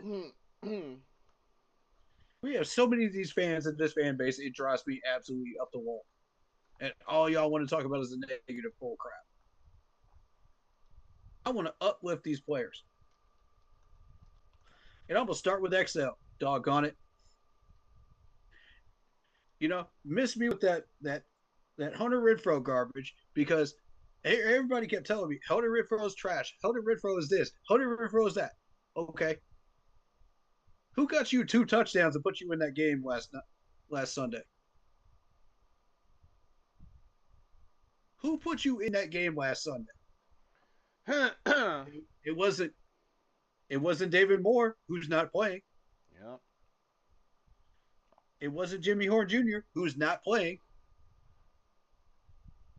It wasn't even McMillan, who's supposed to be our number 1 wide receiver. No. It definitely wasn't XL. Oh, but yeah. Miss me with the excuses. Y'all trying to backtrack now. Y'all trying to make yourselves look like the Make-A-Wish kid, man. Stop it. Man, we're done with it. We're done with it. Super Trebo says another thing a lot of people make fun of Carolina don't realize. Detroit and Cleveland have never been to a Super Bowl. Carolina's been to 2 Super Bowls and 4 NFC title games in only 30 years. Jaguars have never been to a Super Bowl. Yeah, that's right. Facts. That's right. Detroit, Cleveland, Yeah. the Texans, and the Jaguars have never had a Super Bowl appearance. Yeah, Christopher Clark, I apologize. I just did not get to your comments here. I'm getting it to them now. Yeah, go for it. I had to go on that rant, though, because, I go on to all these other streams. I lurk, man. I don't say nothing. I just lurk. I just listen. I don't have to say a word. I just listen. Understandable. Because I'm trying to find, some information that could be useful to us. That could be helpful. Yeah. And what I find is 85% of it is just garbage. It's just pure garbage. People arguing with each other over, oh, have you been to this part of the hood? You have been to this area? What have you eaten today? It's all this other bull crap that nobody cares about. I'm here for the football content, y'all. That's what I respect about Blitz. He is straight to the freaking point. That's why me and him are working together right there. Because we get straight down to business. We don't fool. Because we know we don't want to waste people's time with that garbage. Right. Oh, snap. Vietnam, it's been a while. What's good? It says, hey Vietnam, how you doing? Says, hey, Blitz and I notice he always shows up when we lose. I'm just saying. He showed up when we've won before. Yeah, I stand corrected. Bro. He says it's been hard to watch these games lately. The bad O-line play, poor rushing game, poor passing attack. Has me finding ways of finding my other ways of spending a Sundays. It's been rough. It's been rough.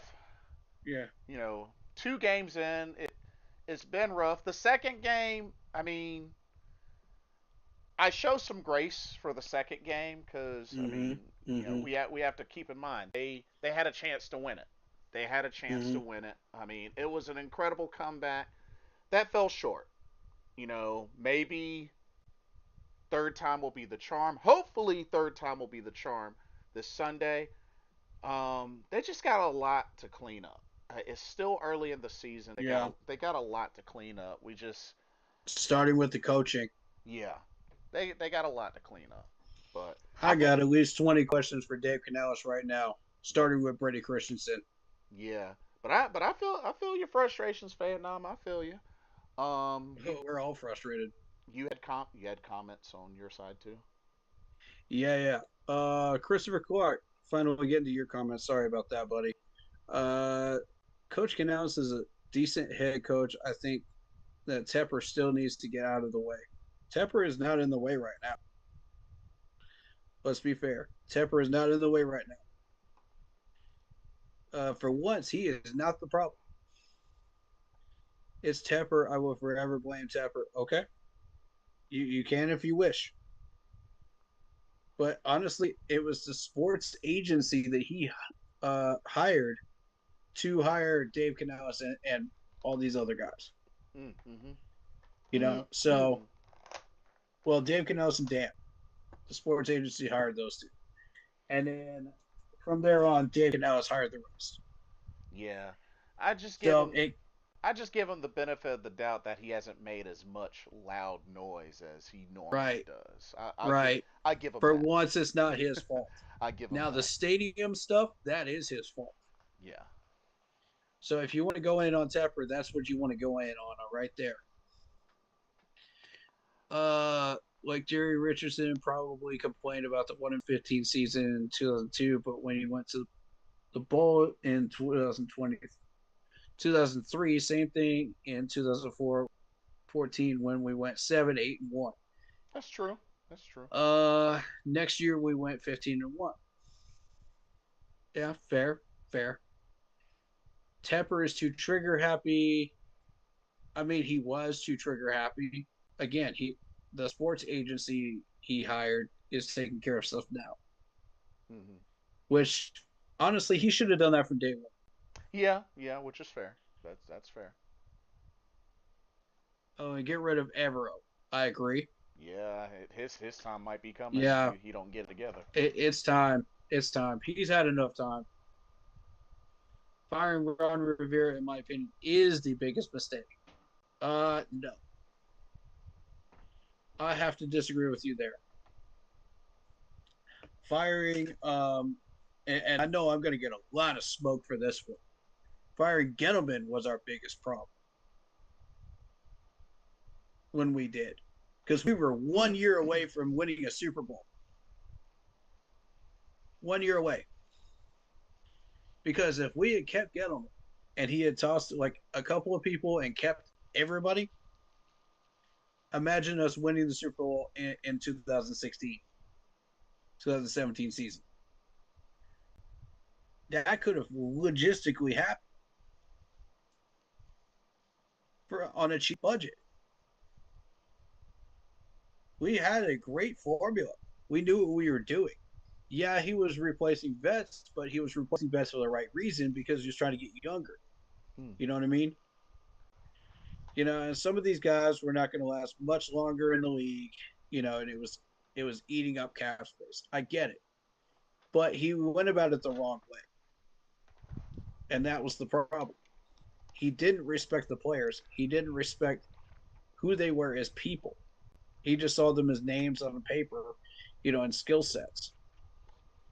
You know, but the thing is, we were a year away from a Super Bowl at that point.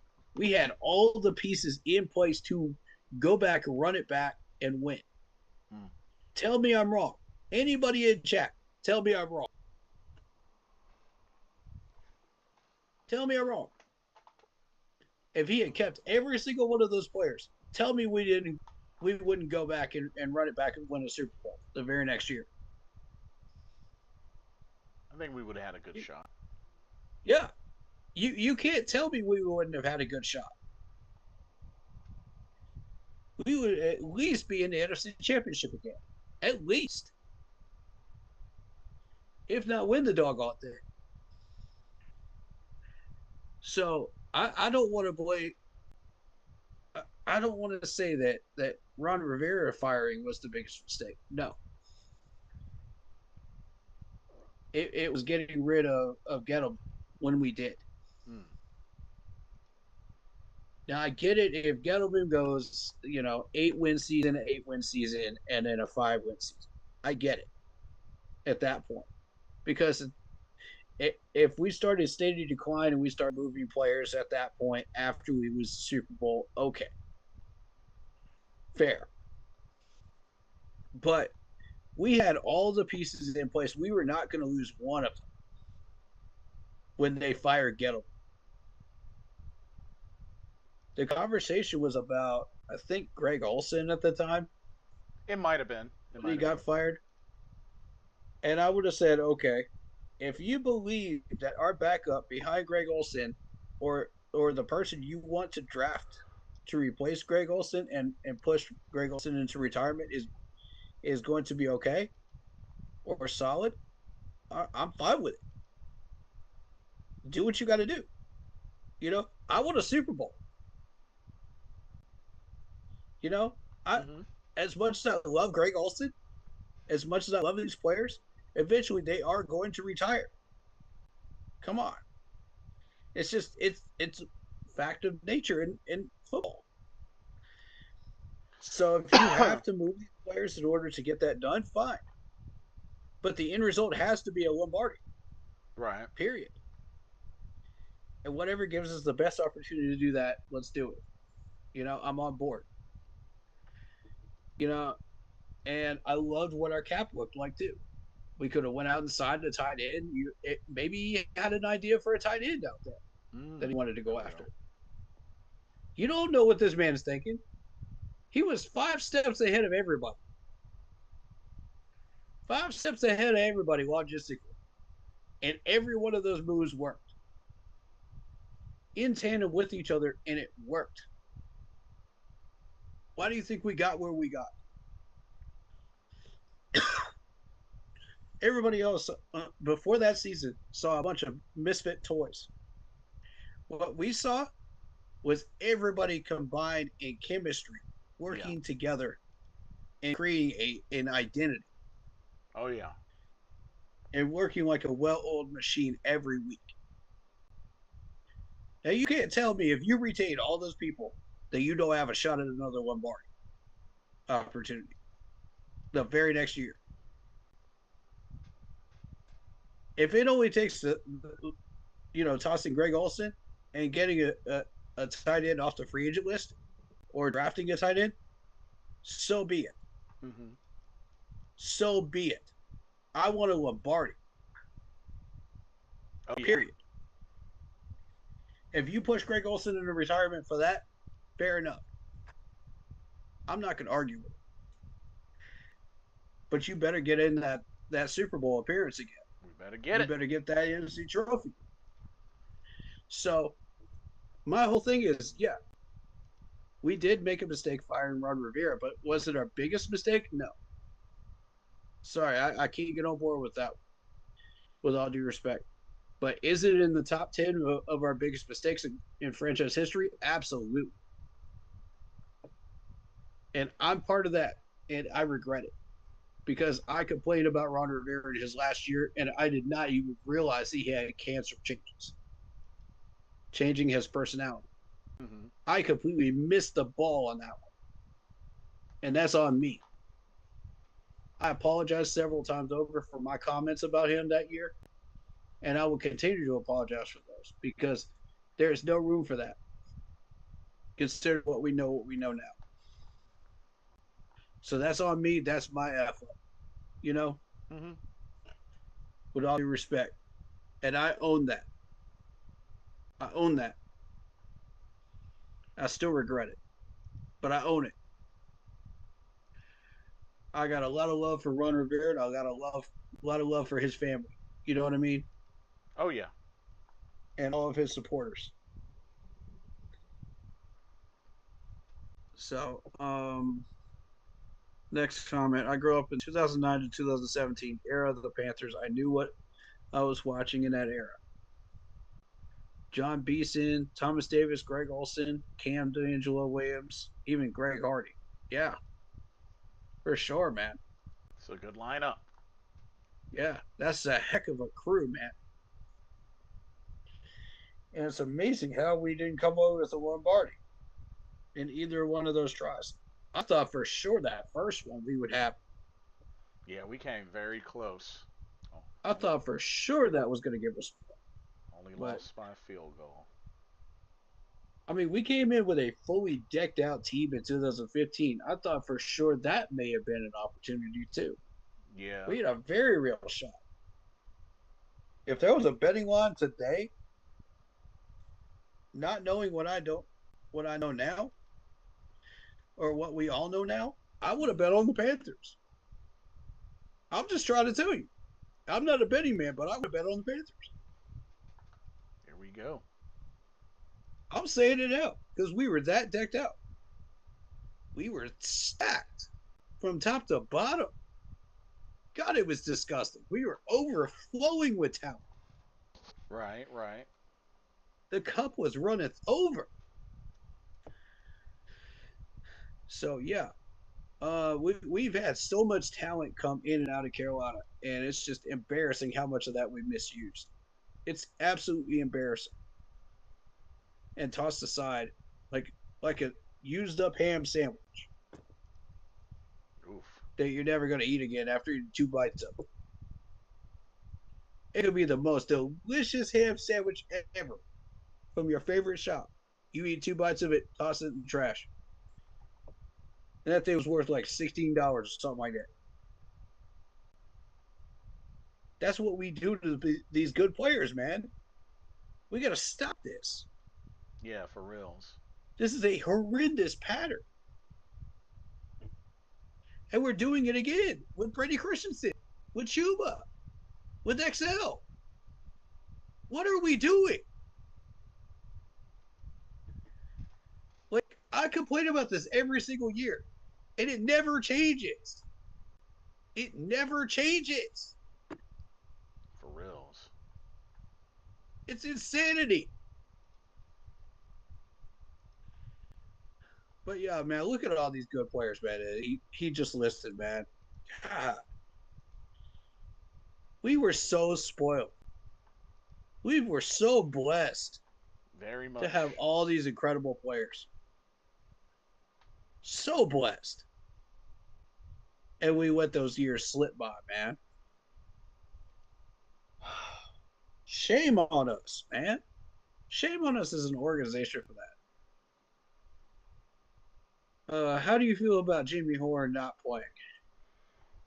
I'll get to that in a minute because I got an offensive game plan for us. That'll be a great segue to what we want to talk about with the Falcons. Mm-hmm. Uh, it's true. I wholeheartedly agree. Yeah, man. I'm not sure what you were agreeing to, but I think it's whatever you were saying, Blitz. But yeah, there's not a find the lie in whatever Blitz was saying earlier. Find the Mm-hmm. lie because you guys know I would have said the same stuff. Right. I would have preached that same stuff every week. A lot of these Panthers fans are Gen Z or late millennials who don't know anything about commitment. I it's just the lack of commitment in general. I don't think it has anything to do with Gen Z or millennials or whatever generation you're from. It's just a lack of commitment in general from people, and it doesn't even have anything. It doesn't necessarily have to stop at football. It's in life in general. Right. Doug Flutie, Drew Brees, Russell Wilson. The list goes on of short quarterbacks that have been successful. Yep. Not a single one of these players, not a single one, Not even one heard any of these types of complaints about their size and not being able to play because of their size. Not a single one. Right? Go talk to Russell Wilson and ask him if he got criticized for that in Seattle. Go ask him. I guarantee you he'll say no. Drew Brees. You never heard anybody say anything about Drew Brees. All you heard was positive things. Oh, this guy's the next thing to slice bread. Drew Brees is a beast. Drew Brees is this, that, and the third. You never heard any negative comments about Drew Brees. The only thing I say was I couldn't stand playing against him because he was such a Right, beast. right, exactly. Shoot. You had a game plan around that. Good luck. Yeah. Good luck. It's a lucky thing we had the players that we had back then. Otherwise, we would have been cooked by Drew Brees. Everybody knows it. Yeah. They just lost Spencer Rattler, by the way, in New Orleans. Oh yeah, I did hear about that. Oof. Oof. Yep. Just figured I'd bring that up since we're talking about the Saints. Oof. Uh, they have had great careers not because of their height. Facts. Facts. God, big facts. Yeah. Like Christopher seriously. Clark coming in here with some facts, bro. I appreciate you, man. Yeah. Cause like I Much said, love to you. the height narrative is just Yeah, it's dumb. it Like really is. folks have got to Yeah. let that go. Like, point out the other like cons and whatnot, and the negative stuff. I can get Right. that, but folks gotta stop leading that with his height, because that's not an ultimate factor. Right. Um. Oh shoot! I just got more comments. Ken eighty Go eight. for Well, it. Ken 88. Well, 88. Welcome to the stream. Says XL has been playing bad. Yeah, he's struggling, but like I said, I'm gonna give them the benefit of the doubt to try to redeem himself because he's not the only one struggling. Um, Super Turbo says today I was watching old YouTube videos of 2015 season highlights and it was making me depressed. You too blessed to be Mm. depressed. Oh Feels yeah. feels like Lyft was different back during 2013 2017 era. Something bad changed after COVID. I mean, Mm. it's only a matter of time before hopefully they get back on track. I mean, we don't know when that will be, but the only thing we can do is just keep on rooting for them. That's all we can really do. Um, Fandom says you're right. Gettleman was the best roster builder we've had. That draft with KK Short and Star was an all-time great for us. Yeah. Um, I thought Bryce would be our Drew Brees, but dang, I was wrong. Well, he's not done yet. He's not done yet. I get what you're saying, but he's not done yet. He's not done yet. The only the only Right. the only time he'll be done is when he's no longer on the team. But I get it. I get it. Um Let the man develop, man. and Super Trebo says I like Drew And with Brees. XL. Super Trebo says I like Drew Brees, but I despised Matt Ryan. Could not stand him back in the day, especially when he said get the f off our field. Always didn't like Matt Ryan. Yeah, he was a rough one to deal with. Mm-hmm. He was definitely a rough one to deal with. But you know, but at the end of the day, there's a lot. The team is struggling. There's so many factors, so many players. Like the list is big. Like they have to get it together as a team.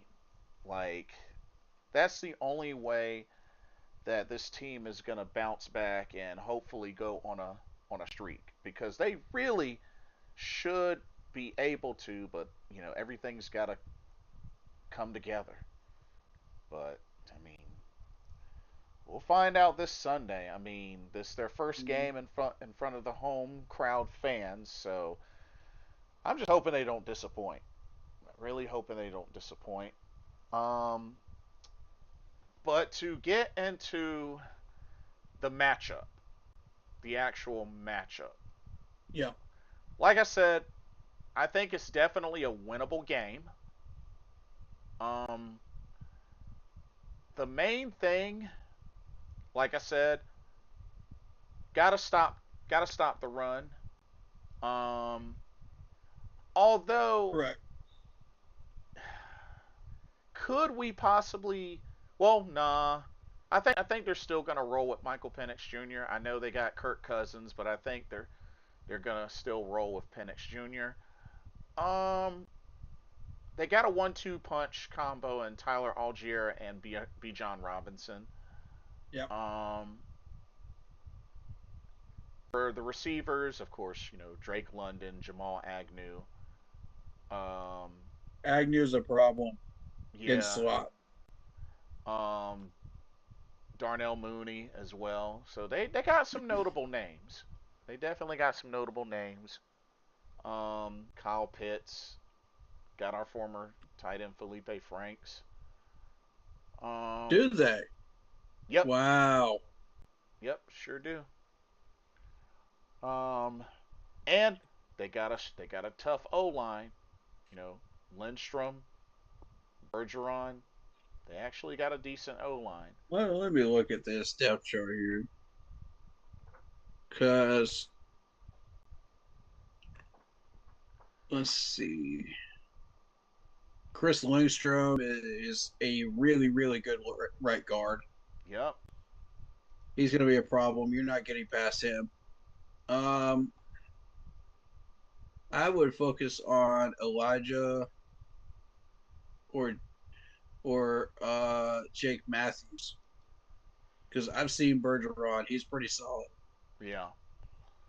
So that's where I would start looking is to the pass rushers, and we've had problems there. Yeah. Oh yeah. Um,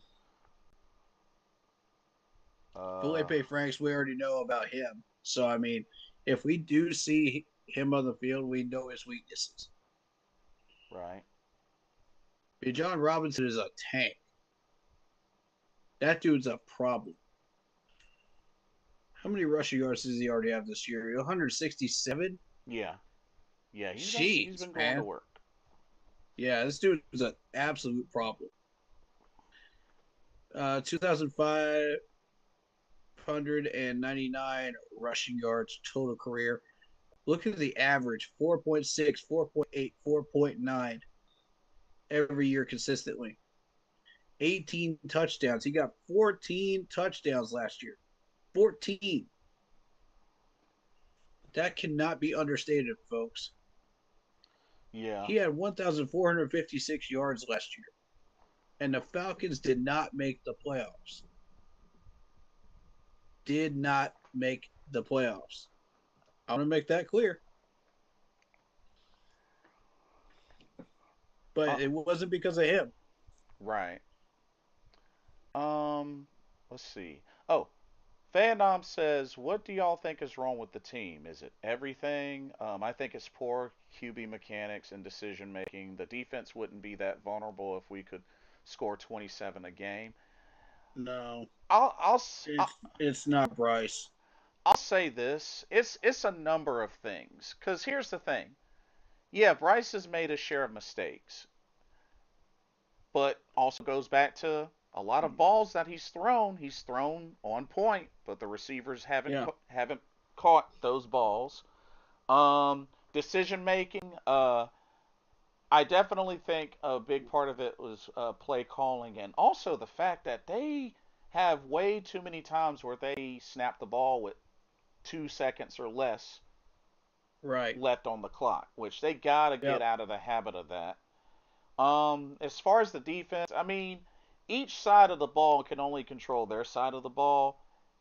yep. Defense, I mean, like I said earlier, No one, pass rush. no pass rush. I mean, 1 sack in 2 games, that's unacceptable. Rose Bloom is trash. Yeah, Nick Scott is trash. yeah, just Yep. like they're, And they're we keep playing the nickel when we're not supposed to be playing the nickel. like We don't blitz at all. I'm not even so sure if we barely even Yeah. blitz. I mean, I'll give it up. J.C. Horn's got an interception. Yeah, D.J. Wanham's got an interception. That's fine. I yeah, mean, they really weren't able to capitalize on the other side of the ball right. after that. And Mike Jack actually got screwed on that referee call. Oh That should have yeah, been offensive pass interference, but they'll never call it. but like, That's a one in yeah, 100 time they'll ever call that. but I will level with you, Vietnam, that you would think this should be an offense that could really run up the score to a degree, but I think it goes back to play calling and execution Yeah, and yeah, just and now we got an even major situation with how badly the O line's been depleted with right, injuries. So right. now our depth, because you got to think, Vietnam, That we becomes our focal point. you got to also think we've kind of hit the injury bug for a number of years in a row. You know what I mean? Like there's been a number of key injuries that have happened like over the And past you couple have of to years. question why that is too. Yeah. So And half of these injuries happen in practice, not even on the regular field, but practice. yeah. So It's the same injuries. You I notice think how many hamstring injuries we had this week? Five. yeah, that's a Five. lot. That's a lot in a week. What are we doing that is causing hamstring injuries? We have to reassess these drills. Yeah. But yeah, I think it's a lot of factors. It's like way too many factors to really Yeah, single out like one or two. right. In all honesty. Was Price a part of it? Yes, but he's a small part of why these problems are occurring. The main problem starts with coaching, and it goes down to offensive line, and then it goes to um, the routes that we are calling, and then it goes to um, a gyro with the nickel defense, Hmm. and also um, how disciplined we are as a team too, Yeah. because Oh yeah. Good point. we do not come out there looking ready at all. Show don't. This is the second week in a row we have gotten down 20 something points in the first half already, and this has got to stop. And it's not helping that you're leaving Brady Christensen sitting on the bench collecting splinters for $2.7 million.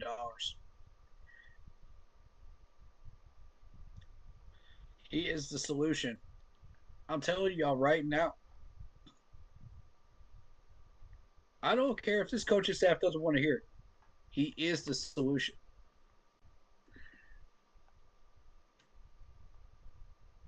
So, it's a lot of things. We got Ray McLeod in the starting role for the Falcons over Agnew. Interesting. I thought he was more of a That's what special. I'm saying. I thought he was more of a special teamers. That's wow. Okay. I just noticed that. I was like, what? If you've seen Agnew play at all, you know this dude is a solid route runner. And I will vouch for Ray. Okay, as a Clemson fan, I will vouch for Ray Ray. He is a good wide receiver. He's got good hands. He's got good route running. He's got good footwork. But Oh Agnew is better. oh He's yeah. got more experience. I forgot that they drafted Jalen Walker. I don't understand this. And this is me saying that as a Clemson fan. That does not make sense to me. You know, Um, but taking the bias out, you know, Agnew is Whoa. better. When did they get Jordan Fuller? They Int- got Jordan Fuller. yeah. Oh man, Dang. So they got Jesse Bates and Jordan Fuller at safeties. Oof. ooh, And AJ Terrell may be playing this Sunday, and that's a problem. that's going to be a problem because Mm-hmm. you got him and D Alford and Mike Ford Oh Jr. my God, we are Yeah, so cooked. yeah, because yeah, We're not getting Atlanta anything deep. Atlanta upgraded some on defense. That's the thing. Dadgummit, we're not getting anything deep. I heard AJ Terrell is kind of week to week.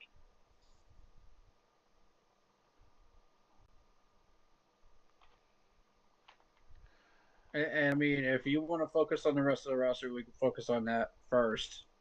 But I do want to focus on AJ Terrell. So there's two things. There's two things.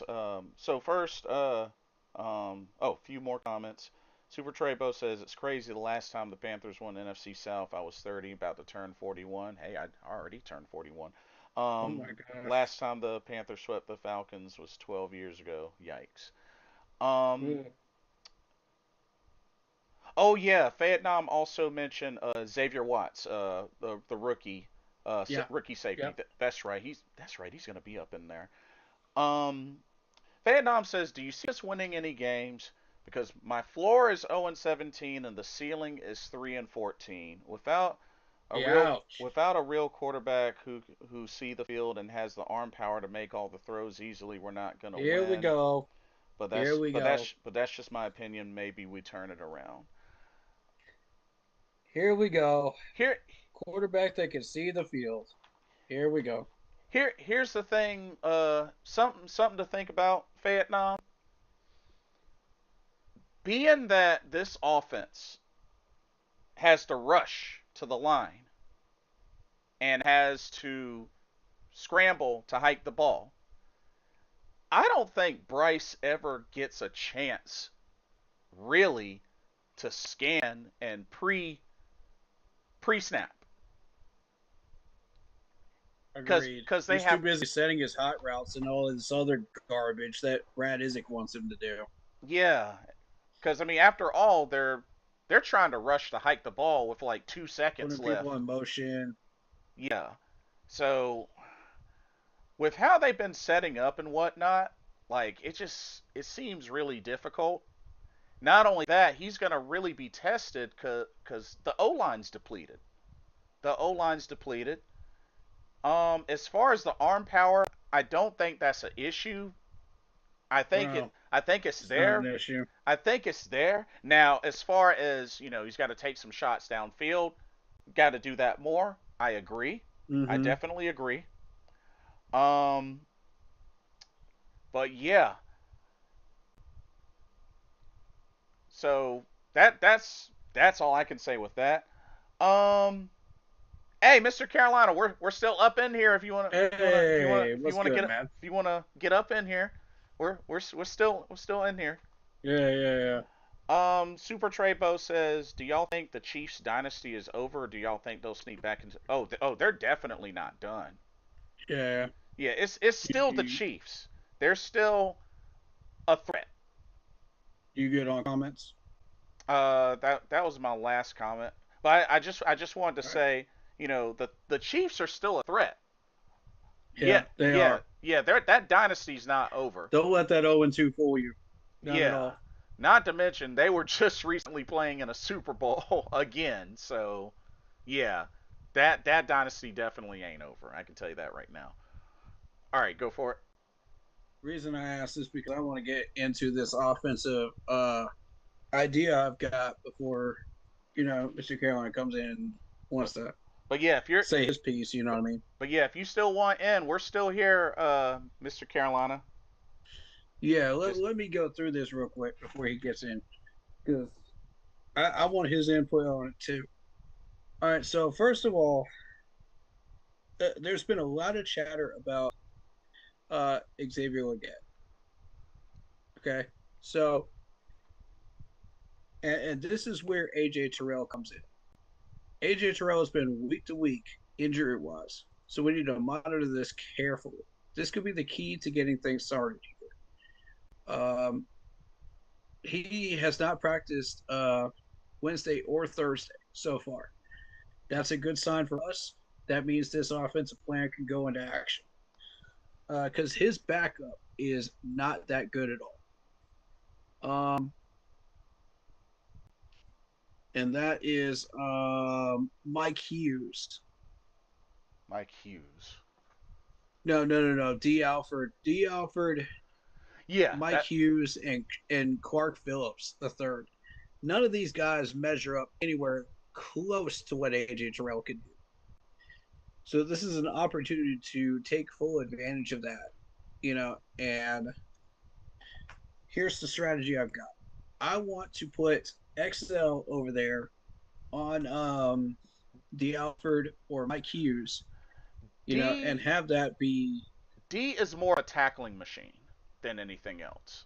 He's exactly more of a tackling machine. correct. And this is exactly why I want to put XL over there because I want people to understand that XL can catch the ball. He can do the things that you're saying he cannot do. I want him to shut people up for the first quarter. If he keeps cooking and he keeps cooking and he keeps cooking, leave him in for a second quarter. But here's the thing. They're going to double up McMillan because I think he's a legitimate threat now. They're going to put a good guy on Hunter Renfrow. They're going to try to shut him down. That leaves all the rest of these weapons open. One-on-one matchups. You're going to have somebody on a crossing route, over the middle. You're going to have somebody out in the flat. You're going to have a sweep play that could work, or a screen play that could work because you're distracting them with all these other good players. And the idea is to put in people that they're not game planning for, such as Jimmy Horn Jr., David Moore, um, Right. and Bryson Jermaine. Nobody's expecting, and especially Mitchell Evans. Nobody's expecting Mitchell Evans at all. Did you Right. notice during that Arizona game, nobody was guarding this dude at all? They did not take him seriously at all. He was wide open in the flat Mm-hmm. and got 10 easy yards. This is exactly what we want. Because if we can take advantage of some motions, use one of these guys as a distraction, during motions that we keep doing before pre-snap, make them pay attention to these guys, Mm. you know, because they're not going to be on tape for them. They're not expecting to see them on the field. So when they Mm. see them in motion, they see them moving around, they're saying, "Uh-oh, what are these guys doing? Maybe we should pay attention to them a little bit, and let's draw the attention off of Mitchell Evans." Oh, quick thing. Yeah. Vietnam. Can you point out any? Can you point some specific deficiencies that stand out to you with Bryce's ability? Yeah. Okay, go ahead. So what we're doing is we're essentially putting David Moore and we're putting Mitchell out there, in the flat, in the crossing route, to where there's soft defense because they're so focused on the middle of the field. They're focused on XL. They're focused on T-Mac. They're focused on all of the things that we have already put on tape. But what they're not focused on is David Moore in like a little hook route. Maybe Mitchell Evans in a in a little flat route. You know, it's those little passes right there that would get us first downs. Mm. And if we can get a good rushing game established, say from Chuba Hubbard and a combo of Rico, you know, use them in tandem. When you think you're overusing Chuba, throw Rico in there in short yardage situations. Let's see if we can get those first downs, power through with those first downs. You know, Mm-hmm. um, if you think that you can get um, 5 or 6 picked up on like a little um, guard pull, to the left or to the right, let's try that. Mm. Because Chandler Zavala is a guard puller. That's what he is. He's a run blocker. He's not a pass blocker. Mm-hmm. So let's use him the way he's designed to be used. and then you'll see some of these gaps start to open up for Chuba and maybe a couple of yards for Rico, if you want to use him. But let's try to start opening that rush game up because we had 56 rush game yards last year, last game, my bad. Hmm. And I was saying the week before, we rushed Chuba 16 times and only got that many yards out of it. I was like, you're going to kill Chuba Hubbard. Yeah. But notice what I said after that in the VOD. I said, don't abandon the run game. Guess what we did? We abandoned the run game. And that's where we went wrong in that first half. We completely abandoned it. It was non existent because guess what? Arizona kept loading the box. 7 people, 7 people, 7 people, 7 people, 7 people. We have got to get these guys in motion and out of the box. Hmm. We've got to get the pressure away from the offensive line. Otherwise, they are going to murder our offensive line and murder Bryce Young. Hmm. There's no way he's going to get the ball even halfway down the field if we can't get these guys out of the box. Because look, don't even worry about the linebackers. Worry about the people on the defensive line. You're talking about Leonard Floyd. You're talking about David Amenyata. You're talking about Brandon Dolores, Arnold. Caden. These guys are going to murder Bryce Young if we don't get them out of the box. So the biggest thing is distracting them with players like David Moore, Hunter Renfro. Get them out of the box. Force them out of the box so that they have to focus on them. And Hmm. these routes have to work because we don't want Bryce Young sitting back there for 10 minutes holding the ball like a freaking gargoyle. Right. You know, they will kill him if they see him with that ball for longer than 5 minutes back there. And that was the biggest thing. He was sitting back there looking, looking, looking, looking. I'm going to go back through my reads again and not find anybody. Dude Hmm. had enough time to check his mail, eat a ham sandwich, and then throw the ball. That's how much time he had because Arizona was not putting enough pressure on. Hmm. So my whole thing is, and neither was Jackson. But once you face somebody that can really put pressure on you like Atlanta, that's going to be a problem if they start sacking the box. And I guarantee you, Atlanta's looking at that film room right now going, we need to stack the box. We need to stack the box. Because that was what was working. You know, it Hmm. worked for the entire first half and it will work for the entire second half if you don't start getting them out of the box. Notice what happened when we started getting some of these little short passes out there, to Mitchell Evans, people that weren't looking for. People started coming out of the box and going into coverage. That's exactly what I want because that opens up the running lanes. Hmm. So, okay, so Vietnam elaborated. Okay, so let's see. Throwing under pressure, passes of 20 or more air yards look flat and wobbly. His refusal of Yeah, stepping up in the pocket and making a balanced throw with his feet are set, and rolling out of the pocket when there's room for him to step up and throw it, but he doesn't do that because he can't see without leaving the pocket. That's why he's not under center more often. Um. Okay. Let's break it down. Let's break it down.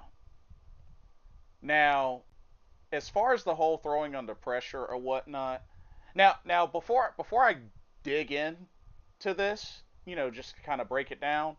mm-hmm. Let's also keep in mind that rookie year. Yeah, does it count? Sure, but we have to factor in a lot of things, including the main thing that the dude was pressured a lot and was sacked 62 times that rookie year. Correct. So that's something to keep in mind. Um, I'll say this: does he sometimes hold on to the ball too long? Yeah, I'll give him that. I think he's capable of making those throws. I just don't think he gets a chance to. I don't think he gets a chance to. Right. And I Nobody's open. and I think a big part of it is either play calling or nobody's open. Now Both. here's another thing to keep in mind, Vietnam. Let's let's look back at even the Jacksonville game. There was a good share of passes that he put on the money that were dropped. Mm-hmm.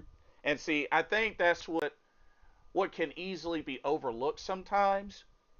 Yeah. While Bryce has had his share of, bad questionable throws, there's Yeah. also been a good share of drop passes that hits either the numbers or the hands. Yep. Now, does he need to look downfield more? Yeah. And I really hope that that can really pick up more here. Mm-hmm. And as far as why he's not under center more often, I don't think that's a height thing. I think that's a play calling and formation thing. I I, Right. I really don't think that's a height thing. And the reason why I say that, Vietnam, is look at the other quarterbacks that have been in the league where that has not been a factor. Kyler Murray, Russell Wilson, Drew Brees, Doug Flutie. You know, like wasn't a wasn't really a Yeah. fact wasn't a factor for them. So Mm-hmm.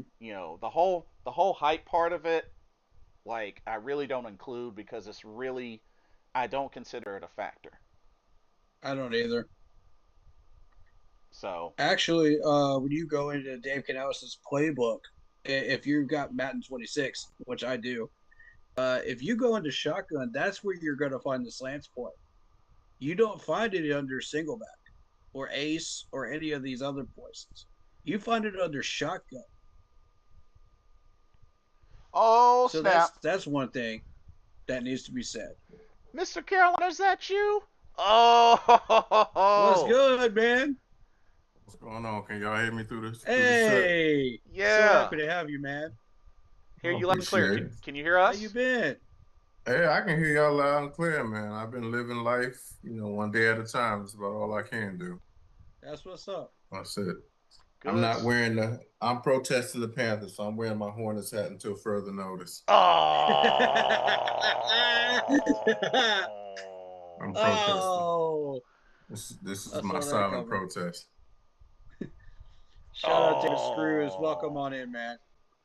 So until further notice, I will watch with anger with my Hornets hat on Oof.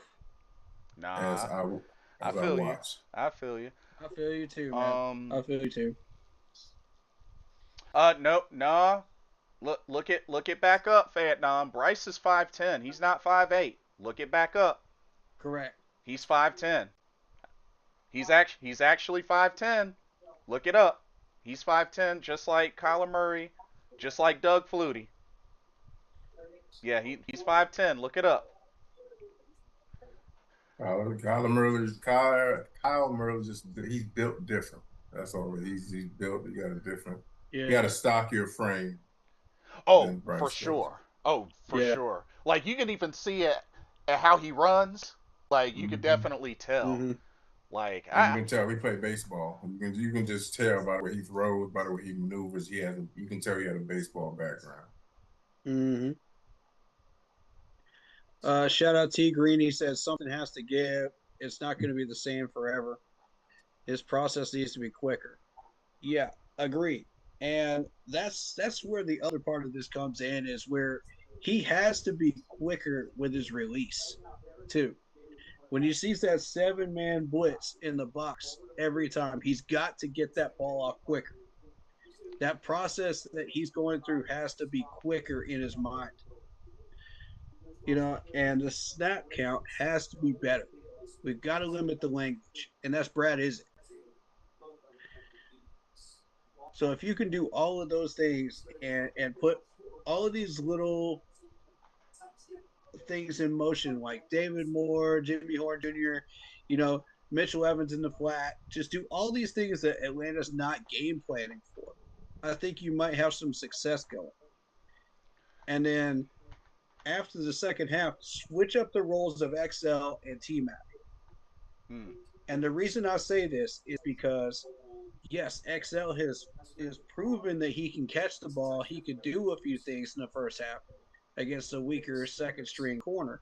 Now you got T Mac that is going to roast these corners on that side. And it'll require the safety to come over to that side, which means you'll have XL 101 versus a corner with no safety help. If you want to try to take a shot or two over that side, you can. Mm-hmm. I wouldn't recommend it against D. Alford, but you could try it. But the main thing is going to be trying to exploit that linebacker core and just using Hunter Renfro, using David Moore in motion, using Jimmy Horn Jr. in motion, getting Mitchell Evans involved, getting Bryson involved.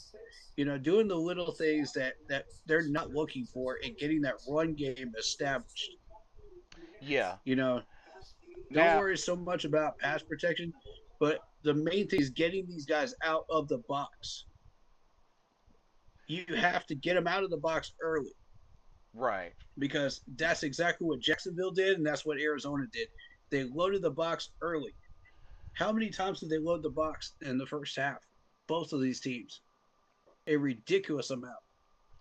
So Now, if you put players out there that they're not expected to see, it will confuse them.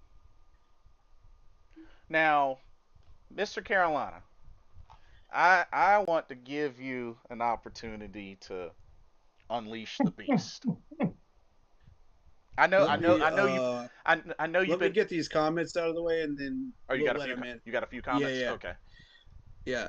Um, David Screw says, keep pounding. Let's get it together. It was our first win at home.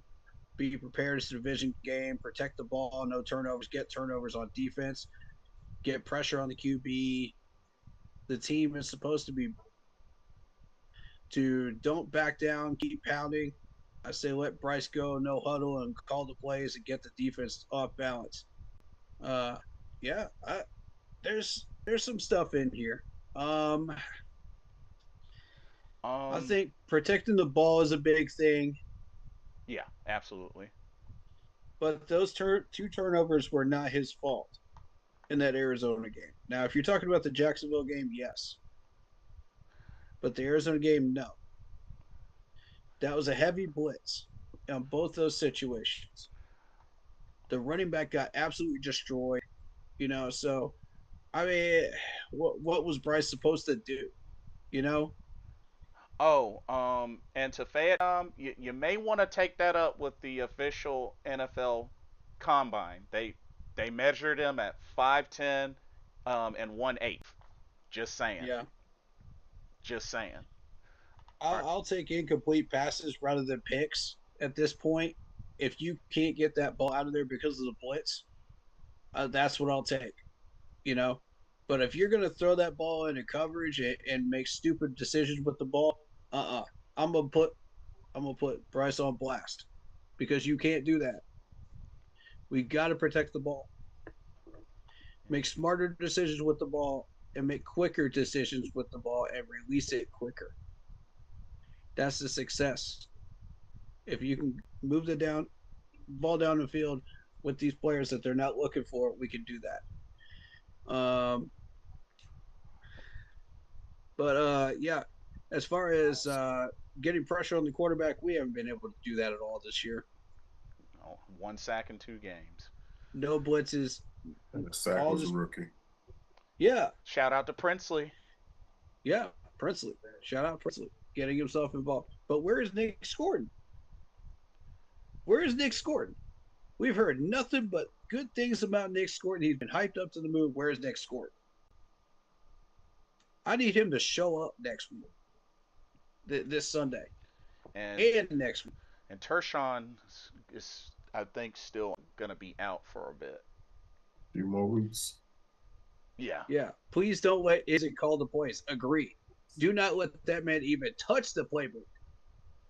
Hmm. I want his hands to be set on fire if he ever touches that playbook again. Yeah. Dang. I want it to be like a I don't even know. Oh man. Man should never touch that playbook again.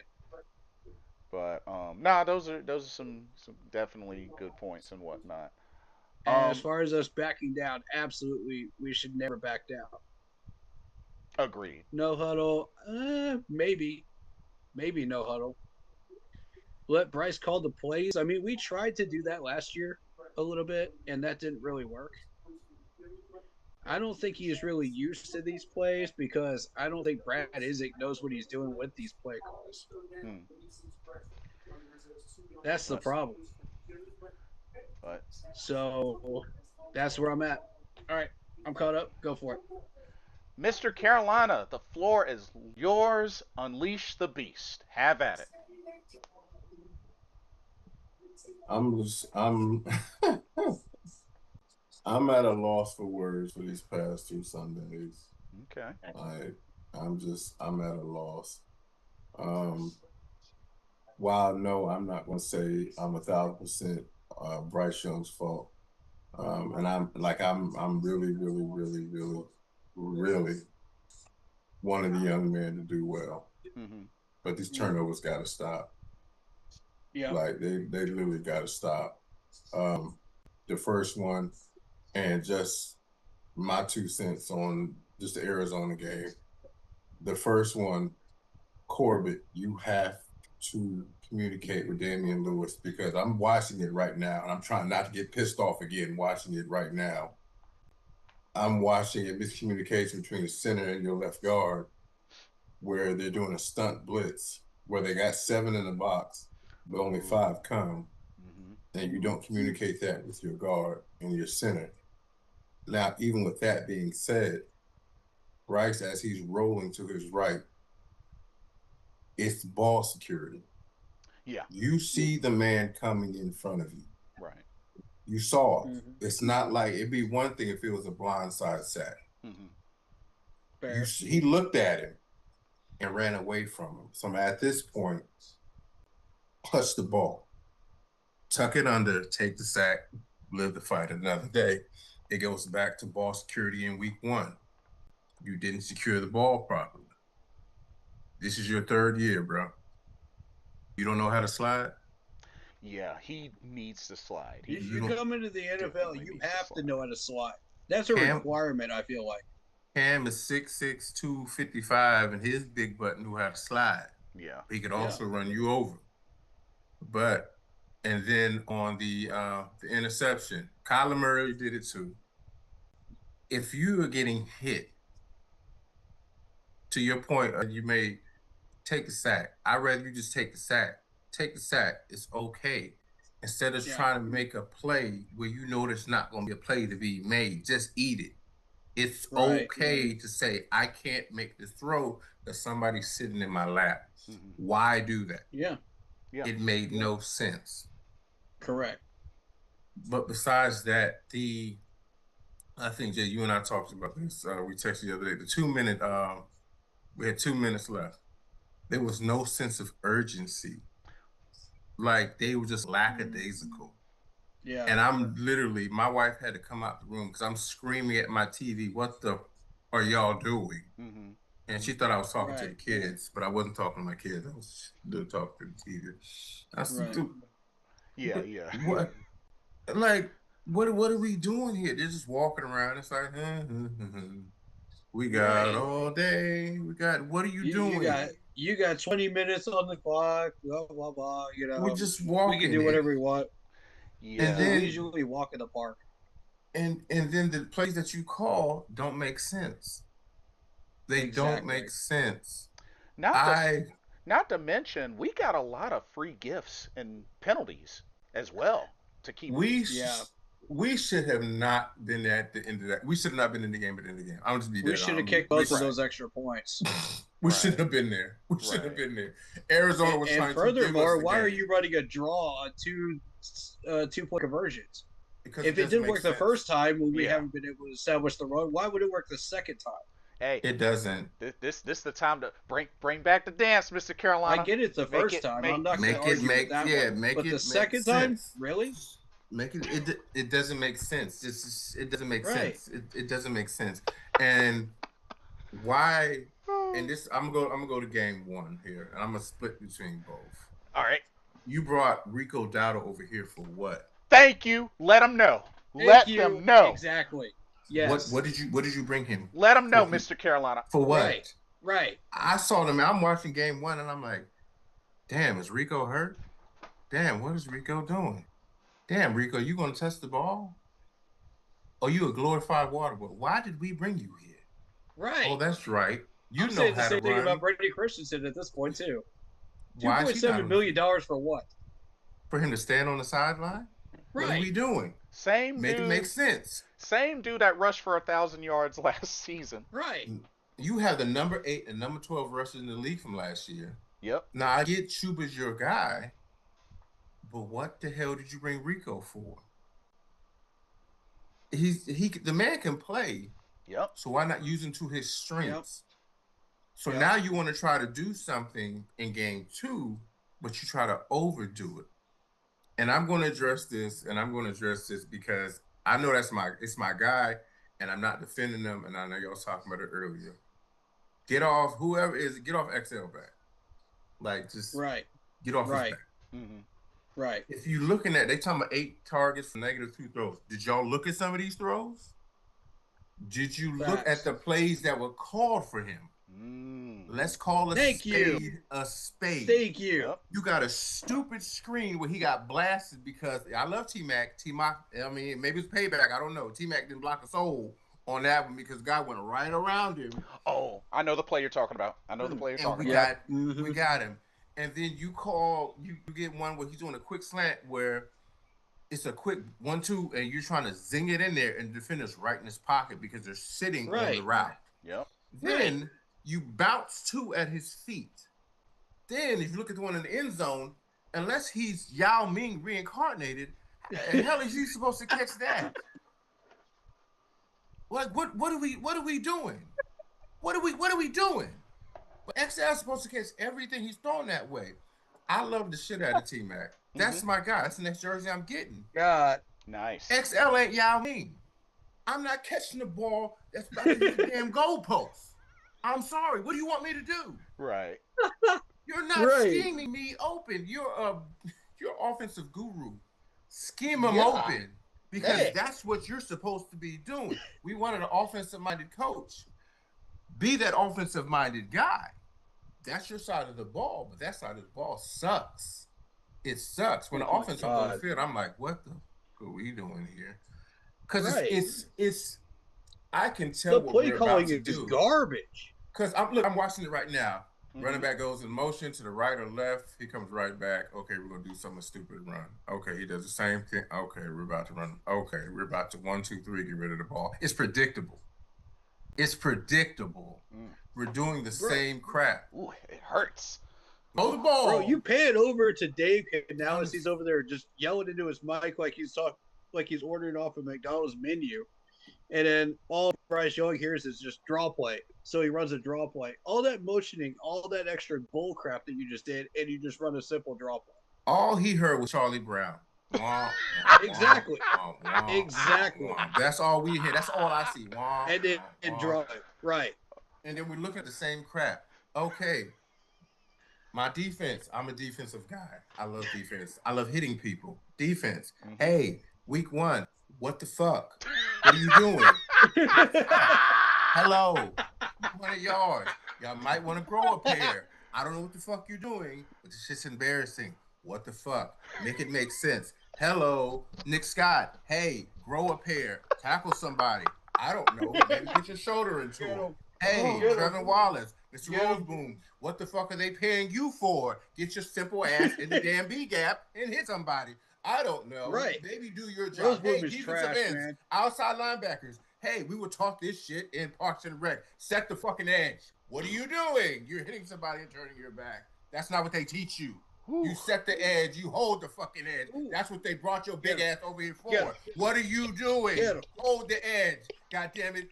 You are so. That's just the sorriest shit I have ever seen. And I want to take several fucking drinks. Watch your sorry asses play in week 1. What in God's fucking name are you doing? Why are you back there? Let me get my old 42-year-old ass out of retirement, you sorry motherfuckers, because I can hit better than you can, because that shit they teach you in Parks and Rec. What the fuck? Mr. Roseboom, I know they thrust you into the role. I know they brought you over the team. How the fuck you get stiff on by a wide receiver? Are you fucking kidding me? Are you shitting me? Are you shitting me? Wait a minute. Then you have my guy. I'm trying to not call you something else because I'm not trying to be straight New Orleans with you. But my guy, wait a minute. You have an open lane, right? You have an open lane. It's like a prom date said, here, baby, come get some. You have an open lane to Kyler Murray, and you can't finish the job. She said, come get you some, baby. I'm right here. Just finish the job. Legs spread, right here. Finish the job. And you whip on that because you can't get the condom on. She's right there and ready for you to do your thing, and you can't do that. Why are you over there? Why are you over there? You don't like getting none? You don't like getting yours? You don't want your bonus? You don't want the happy? You don't want your happy ending? We have missed you so much. Get your happy ending, bro. I like my happy ending. Get your happy ending. I want to be happy for you. High five you when you come out the goddamn room. You gotta cool, my guy. Do your thing. Go get you a water and a Gatorade and a protein shake down the hallway because you did your job. Sit your sorry ass down, too. What the hell are you doing? You sorry, Simple Simon motherfucker. Y'all motherfuckers kill me. This shit is fucking comical. But anyway. Oh, we've missed you, Mr. Carolina. I've been holding this shit in for weeks. I've been holding this shit in for weeks. This shit has been pissing me off. Every fucking time. That's why I said I'm not wearing that fucking Panthers hat to these motherfuckers. Sorry, sons of bitches. You sorry motherfuckers. This shit, Tom. We've been all y'all ass would have been playing in the preseason. What the fuck we doing here? Everybody tackling drills for everybody, even the water boy.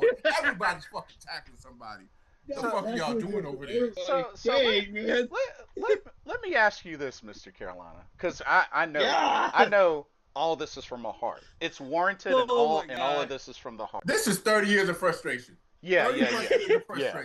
We're with you. Yeah. I feel you. Let me ask you this. Okay, hold on. Wait a minute. Before we go there, because I got just one more. Okay. How the fuck you overthrow? Hey, Sean, goddamn it, you sorry motherfucker, you. Wait one more goddamn time on you. Fucking Hunter Renfrow, goddamn it, is not goddamn Mike Evans. Why are you throwing a fucking jump ball to Mike Evans on a goddamn wheel route? Yep. How do you underthrow? Oh, you motherfucker. How do you underthrow? Not once. Twice. Why? Because these are walk-in touchdowns. Walk-in fucking touchdowns. Right? You're supposed to be Mr. Analyzer, right? You analyze the play before the shit happens. That's your superpower. We know you're short. Come on, goddamn! Don't do it. Don't you do it. Am I back? We still hear you. Okay. Don't you do it. You motherfucker, you. It's a goddamn wheel route. Set your tiny ass feet. Put that lip noodle arm and goddamn it, get that motherfucker down the field. I know you. It ain't got no zip on it, but goddamn it, you can at least hit him accurately. Hunter Renfrow was wide open. He double moved the shit out of old boy because he's a route guy. That's what he does. Yeah, he's a route guy. That's a touchdown. Yep. That's a touchdown. XL, my guy, I love you. My dude, I showed y'all. I met him. Cool ass dude. Oh, my guy, get your motherfucking 2 feet down. God damn it, 2 feet. Oh, 2 feet. Gotta work on that sideline. No, bullshit. Because you knew when your ass came out of the motherfucking huddle where you were lined up on offense. You knew where the route was going. And when I'm running, I can see the goddamn sideline because I'm running towards it. I can't look. You see the sideline, right? You see it. It's a white line. It's a big white line going from end zone to end zone. Can't miss it. Can't miss it. Jump over it to get off the field. You can't miss it. I love you, my guy. You're my guy. But goddamn, look down. Yeah. down. Drag that Yeah, foot. for real. Drag them Drag that toes. foot, man. If you don't put Jimmy Horn on the motherfucking field, I'm gonna drive down to Charlotte. I'm gonna put some foot in ass. Put Jimmy Horn's fast little ass on the motherfucking field. I don't give a fuck about it. You brought his ass over here, throwing out. Don't give me all this hype shit, and he's sitting down. Don't do that. Yep. Evero. He was drafted. He was drafted. Evero, you sorry motherfucker, you. How I should have fired you. I would have fired your ass last year. If you don't put the fucking rookie in, me too. Let them play. If you don't get Nick Scott's bum special teams, goddamn arena football playing ass out that fucking secondary, get him out of there. What is he doing? Taking up space. Put the rookie in. That's why you brought him over. Hell, put Mr. Richardson in. Demani Richardson, put him in. Why? Because Demani Richardson outplayed him last year. Yes, he did. Why do you have a Arena League special teamer on your starting defense and he can't cover a wet towel in a goddamn rainstorm? Why? Why is he back there? Why is he over there? Does he got blackmail on you? Huh? Something? You want to tell us something? Why is he over there? Dan Morgan, my guy, I love you, my dude. We could have upgraded the linebacking core in the offseason. I'm just saying. Oh my God. I know Josie Jewell went out, but goddamn. Shaq Thompson is looking real good right about now. If you would have just kept you stupid motherfucker, you. Everything else I love you for, but you're a linebacker, so that's why you're getting some of this venom because you should be able to read linebackers. Venom. Rose Boone is not a good line. He's a special teams guy. Cool story. Love the flowing locks. You're not a starting linebacker, my guy. You're a special teams kind of guy. You can start on special teams for me any day of the week, my guy. But to lead this keep pounding defense, you're not that guy. Trevin Wallace, I like you, my guy. You're getting exposed. You're really getting exposed when you don't have a true middle linebacker next to you. Oh, my All God. that shit was cool. All that shit was cute. I need you to step the fuck. You talk to Luke, the greatest, and I don't give a fuck somebody hit my home or not. Luke Kuechly, the greatest linebacker. He ain't lying. Of this greatest. You've talked to him, right? He ain't lying. You talked to Thomas Davis, right? Two of the greatest linebackers to put on these uniforms. He ain't lying. You didn't pick up nothing? You didn't learn? You didn't see nothing? Huh? Was you making videos with XL2 with cowboy boots and all that other shit? Put that social media shit down. Y'all motherfuckers put on some pads and actually hit somebody. How about we do that? Let's do that. Fill the A gap, fill the B gap. Let's not just sit there in a linebacker position and not hit anybody because you know what? It looks real stupid. Sorry. And you don't have an excuse now because we actually got hog mollies up front that, you know, I can't speak for the guys on the outside to the game one, but Derek Brown is back. Yes. Sean Robinson is actually good. Turk is pretty good when he comes back. Bobby Brown, do your thing. So you know what that means, linebackers? You have to flow. It's like water. It's water. You flow. Right. You flow. You motherfuckers are bricks. You're bricks in a pond and you're not moving. You're just sitting there holding up space. You're a brick. You're like a cement block. You're holding up. Get the hell out the way. Move. You're not going to tackle anybody. Put in some of the rookies. Hell, get somebody off the couch. Hell, get my old ass off the couch. I love to hit somebody. I'm going to give you a play or two, but at least I'm going to hit somebody. I'm going to earn my little salary, and I'm going to take my black ass home. But that's what I'm going to do. At least I'm going to hit somebody. My bad, Jay. What was your question? I had to get that last little bit off my chest. This shit is just stupid. It's just stupid. What the fuck are we watching here? What the fuck? What are we doing? Yes, make it. What the fuck? What are we doing here? What are we doing? This is not Carolina Panther football. This is not. It's not. Don't talk about changing DNA. We ain't a dog. Y'all motherfuckers look like some goddamn chihuahua. Ain't no dog. I see two dogs. I see chihuahuas biting. There's no dog. There's no bark. There's no pit bull. There's no rock. There's no cane corsos. There's no none of that. Y'all look like chihuahuas and goddamn long-haired Dachshunds. That's what y'all look. That's what we looking like. That's what you look like. The fuck out of here talking about some dogs. Show me. I see a couple dogs. Derek Brown, dog. Morig, you showed up, dog. The rest of y'all, Ted, dog. The rest of y'all, fuck out of here. Ain't no goddamn dog. It's like a little fucking, it's like my wife's tiny dog in the back. Shut your little ass up with that tiny ass bark. Nobody would hear that shit. Shut up. Nobody cares. You ain't gonna do shit. All you doing is alerting my pit bull. That's all you're doing. That's the dog. That's the big dog. Yeah. So everybody, all you doing is alerting Derek Brown. That's all you're doing. Derek Brown said, okay, fuck, I got it. I got him. Because you know what they're gonna say, and I love it. But I love it. You're not gonna throw your teammate under the bus. Right. That's what they're not going to do. Right. But I can guarantee you in that locker room. Where's the Because I've been there. of this? Look, I've been there in a locker room. I'm in that locker room. I'm cutting my eye man. like this sorry motherfucker right here. Why the fuck? Why did we bring him over here? Why are you here? Don't you got something else to do? Oof. Don't you got somewhere else to be? Oof. How much money you get? Oh man, fuck, give me your money. Matter of fact, you ain't earned your paycheck since 3 years ago. Give me just give me your shit. True story. True story. My bad. I'm getting to your question. I gotta get to this is true story. My bad. I'm at my son's game the other day. Mm-hmm. It's just let me know. I'm not gonna tell you the name. It's because it's high school. These are kids. Understand. But it goes back to the fundamentals. Right. In high school, but it's the fundamentals. I'm looking at them like these kids play too much Madden. Oof. Because nobody. It's like if you can break that long of a run, it was an 80-yard touchdown run, and damn near the whole team missed the tackle. Oh no! I'm like, yo. But it was not the fact that you missed the tackle. It's the fact that it was just like everybody, and it's this new generation. And I can see even the coaches were pissed off at it, and they have the right to be. Uh-huh. It's like this generation wants to shoulder tap. Let me Madden hit stick you. Let me just Madden hit stick you. No. Yeah.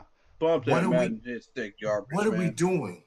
That's what I said. Right. I came from an era, and y'all can see the gray hairs in the beard. I came from an era where we literally said, knock a motherfucker shit loose. I ain't gonna say the other word I want to say. We said knock shit loose. And that's what we tried to do. I wanted your teeth to rattle when I hit you. Mm-hmm. I wanted your mama's mama to feel it when I hit you. I don't want to be your friend. I'm here to make your girlfriend say, ooh, not my baby for real. Mm-hmm. That's how bad I want to hit you. I want you to hurt. Not nowadays. This defense has to get back to the days when we were really just killing people. Mm-hmm. No, when they saw the Panthers on the schedule, it was like, oh, shit. Yes. Right. Yes. Right. Exactly. I know Luke's going to talk shit to me because he already knows what I'm doing. TD's going to come hit me. KK, Star. Yep. Mm-hmm. When we had Mike after dinner, Minnie, Kurt Coleman, Peppers. Josh Norman in his heyday, Julie. We had, when you looked at that defense, when we had back in the day, that's to say, we were spoiled for years. Yep. Spoiled. We were spoiled. And then now it's like when you have a woman, and that's what I say, I love my wife to death. When you have a woman that literally, my wife will walk past me and she'll be like, babe, how you doing? I'm like, not today. Not today. Oof. Just not today. She was like, it's everything I've been hearing for the last, I've been with my wife for 5 years. So every time she walks past one of the Panthers games, again?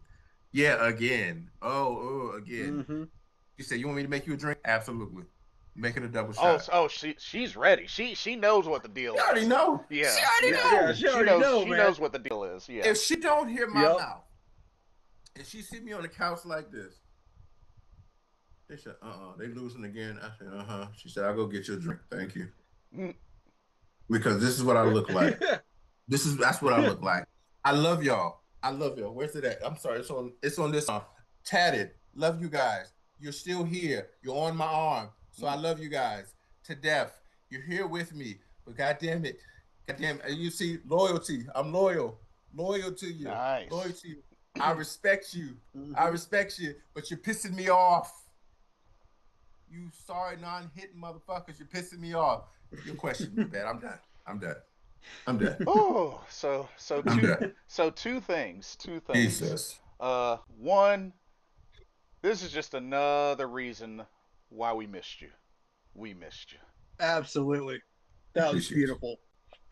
And that was beautiful. And secondly, here's what I want to know. Mm-hmm.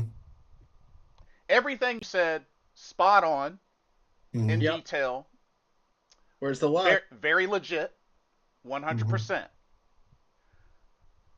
Why the heck can't Dave Canales do that? Dave is. I had a coach like Dave in high school. Okay. You love to play for him. I love to play for him. Mm-hmm. Yeah. But I also had a coach. He's a black coach. His last name was Smith, Mr. Smith. Cool dude. Okay.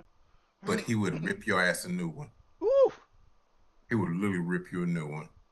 Mm. Loved you, but he wasn't going for the. I'm not here to be your friend. My mother always taught me this is old school Southern saying. So like I said, this goes to my Creole background, my Creole Jamaican background. Nice. I'm not here to be your friend. I'm really not here to be your friend. I care about you. Mm-hmm. And my mother used to say it all the time. I love you. I'm not your friend. Mm-hmm. I'm here to put you in a position to be successful. Mm-hmm. That's your friend. Anybody else that doesn't do that is an associate. Mm-hmm. You guys, friends. We're all friends.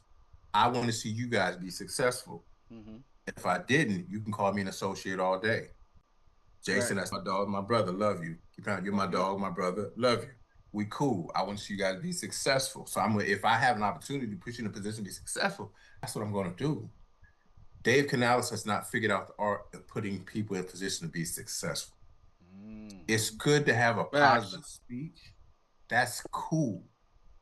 Pete Carroll got away with that because Pete Carroll had a track record before he got to Seattle of success. Good point. He got to Seattle. So that little, oh my God, that worked because I know you were somewhere else and you had success.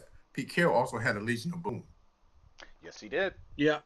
I can be nice when I have that defense over there. Right. And when I have Russell Wilson and I have beast mode, I can be as happy and as chipper as I want to be. Yeah. Yep. Because I know I have dogs. Yeah. You can sit back and eat. Mm-hmm. Eat good. Right. Right. And I can call a stupid play in the red zone to lose a Super Bowl that I'm. But guess what? I have a beast quake back there that if I would just turn around and say, "Hey, do this," Yep. I'm okay. We don't have that yet. We don't have a Legion of Boom. Right. So what Dave's trying to bring over, and even Tampa Bay, and I say this, and I'm gonna wash my mouth out with alcohol.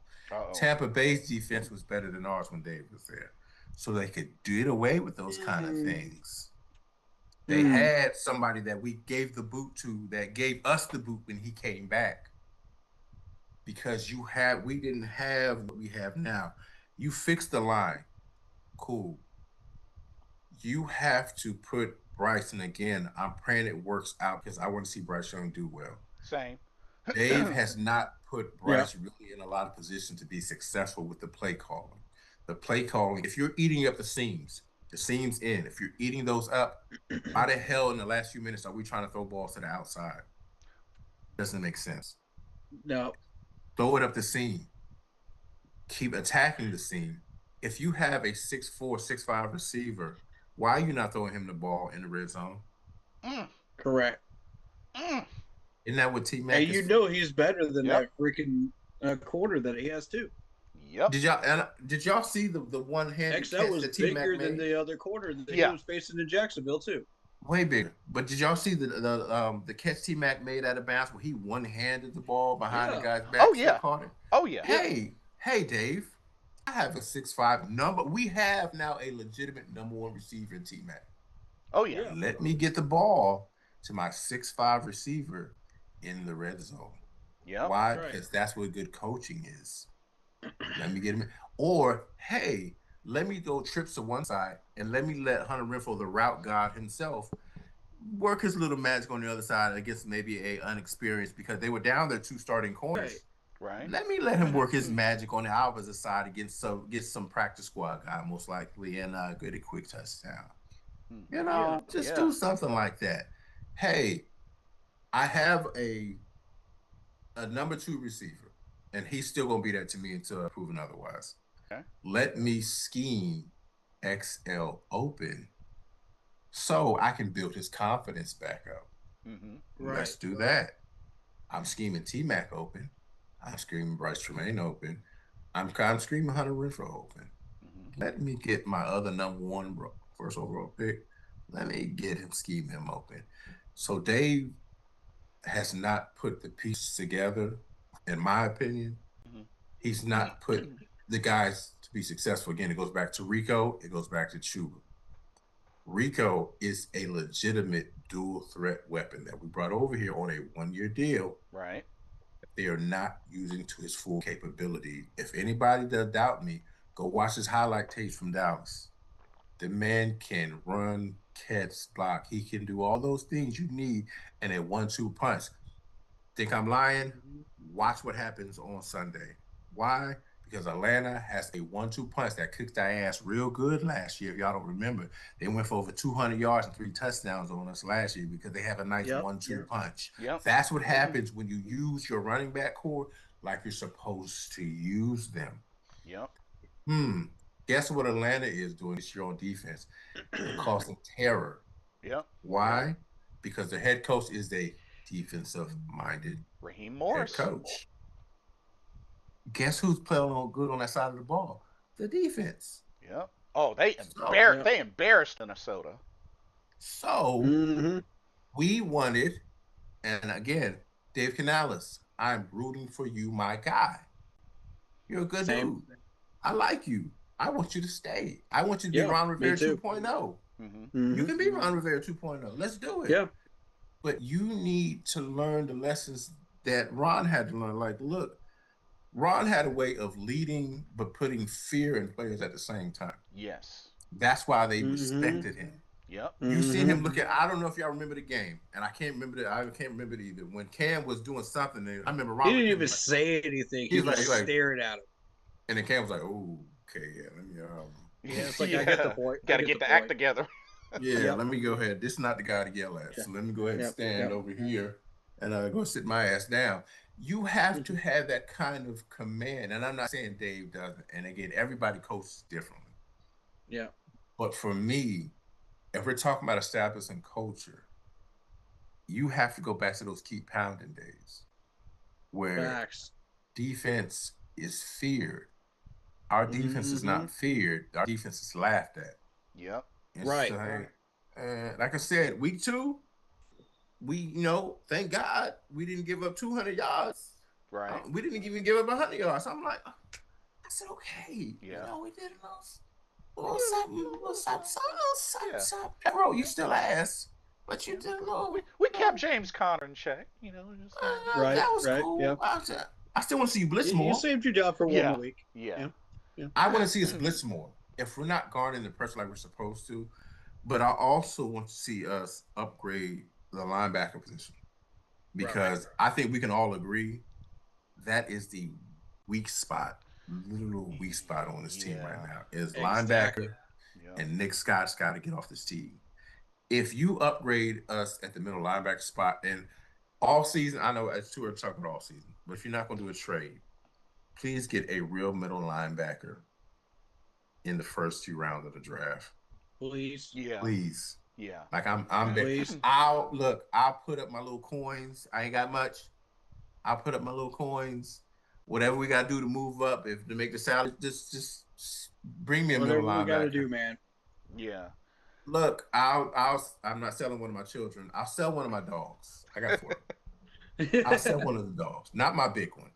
I'll sell one of the small ones. One of the small ones, okay. But bring me one of my wife's dogs. I didn't mean that, babe. If you ever watch this, honey, I was joking. I'm not joking.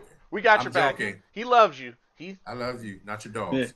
I love you, not your dog. But anyway, whatever we gotta do, get us. I should say we were spoiled by Luke. We were spoiled by Dan Morgan. Yep. We were still spoiled by Sam Mills. Yes. Spoiled by Thomas Davis. Rest in peace. Spoiled by Luke Kuechly. Luke, we were spoiled. Super spoiled. That's what I said. By Luke to me, besides Sam Mills, and just because of what he meant to this organization, besides Sam Mills, Luke to me is the greatest defensive Panther to put on this uniform. Absolutely. Julius, I love you. Pep, you're my guy.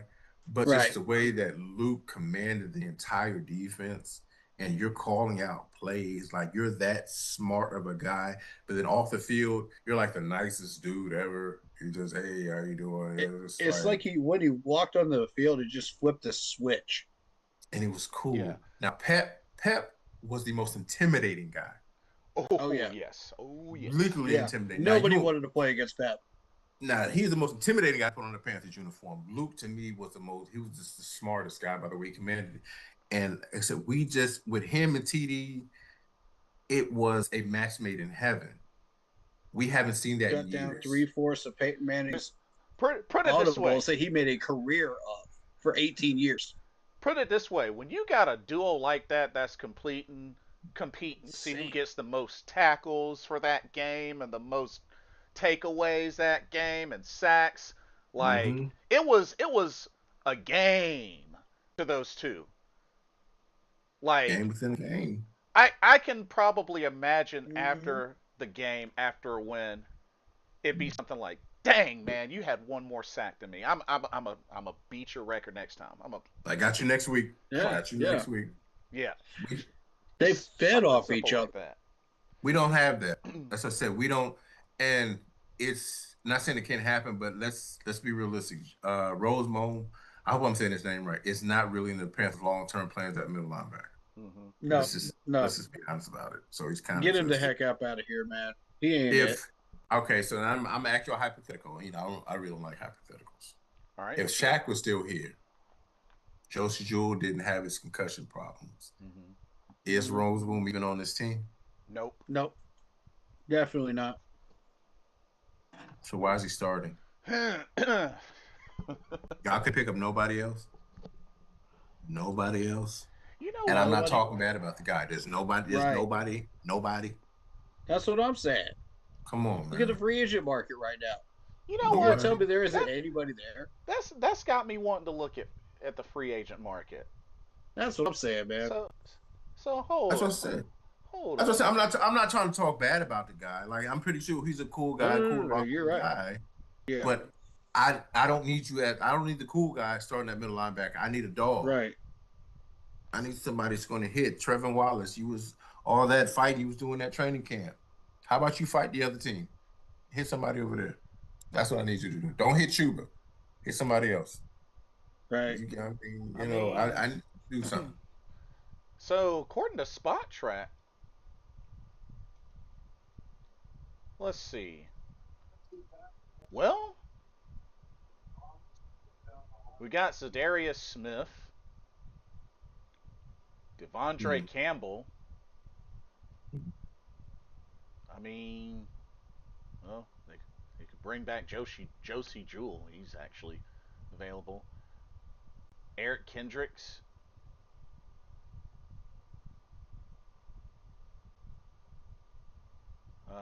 But then again, we're talking middle though. We're talking middle. Huh. I will say this: if we don't pick up anybody this year, we need to go in like crazy next year because you got a couple of names, even longtime veterans like Quincy Williams will be a free agent next year.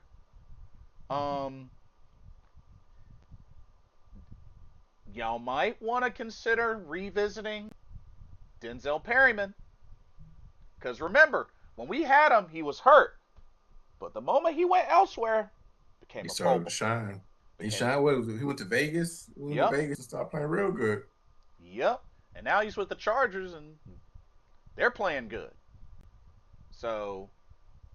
You know who's also playing good? What? He went to school right here in VA, right around the corner from me. He's shining out with the 49ers. The defensive end, I can't remember his name. Niners. We picked him up from Penn State. I can't remember dirty name. At linebacker? He's outside. He was a defensive end. I don't know how I'm talking Yetur Gross-Matos. Yeah. He's looking real good out in San Francisco. Yep. Over there paired with Nick Bosa. So we can't get a pass. Anybody rush. would look good paired with Nick Bosa. So very true. Heck yeah. So should have kept it. So how are we feeling as a whole? Like, is Sunday a win, or are you leaning more towards a loss? How are we feeling? I would never lean. Every Sunday, it's sad, and I'm a glutton for punishment, like all Panther fans. It's like an abuse. It is an abusive relationship. It is what it is. Right. I will Yeah. always hope for a win from this team because, like I said, I'm going to bleed Carolina blue until my last breath. Mm. So I'm Mhm. hoping and I'm praying that they come out with some sort of intensity Yes. and the defense can build upon what they did last week in Arizona, because Arizona is, for anybody, Arizona's not a terrible team, but they do have a good running back in James Conner. Like, he's actually a hell of a running back. Mm-hmm. And to hold them Mhm. to what they did, I want you, and then we're playing at home. We're playing at home. First home game of the season. We're First home playing at game. home. Yeah. For Mhm. God's sake, show up Yes. at home. Bryce, Mhm. my guy, I love you. I'm going to ask my wife to get me your jersey for my birthday. Please protect the ball. Yes. If it's not there, don't throw it. If you about to get sacked, ball security. Please. I can see a win. Okay. So I'm going to call a win. Okay. I don't know what y'all going. I'm going to say we get our first win on Sunday at home versus Atlanta. I'm going to say win. Do you have a score prediction? Every time I do this, I'm way off. I'm going to go, you know what? I'm going to go 28-17 Carolina. Okay. Um, Corey, I'm gonna save you for last because I want to give you Yeah. some time to chalk it up. I'm gonna say this before I give my score prediction. Carolina Panthers, the Atlanta Falcons kicker, Youngwoo, Korean kicker. Yep. Do you know what he recently said when it came to Carolina? You know how our mantras keep pounding? Mhm. This dude literally said, keep stinking. Are y'all gonna let a kicker, a kicker, get away with that? Kicker. A kicker. Not a quarterback. Not a linebacker, running back. A kicker. A kicker. A kicker. Somebody that y'all could easily light up if y'all want to. Quickly. Mhm. Quickly. I'm going to please, please do not make me regret this decision. Oh, man. I'm gonna say a win. I'm gonna say a win. First home game, division win for Carolina. I'm going to say 17-14. I'm not going to get too crazy with it. I'm going to say 17-14. But please get the win. Are y'all really going to let a kicker get away with that? Keep stinking? Wow. Disrespectful. Highly disrespectful. Highly disrespectful. Like you would think you would hear something like that from Kirk Cousins before you would hear that from Youngwoo Koo? Who's not even playing. Right. Like, I know y'all better not let that sit well with y'all. I don't know. Y'all Right. better use that as fuel and unleash on these Hell. dirty birds. Unleash hell on these Right. dirty birds. Unleash hell. Take Right. take it away, Corey. I'm gonna say we must get this win. Yes. This franchise has sat way too doggone long with too much talent under a coach that supposedly flipped the script and is now doing all of this foolish crap. We got too much talent for this. Way too much. What the heck are we doing?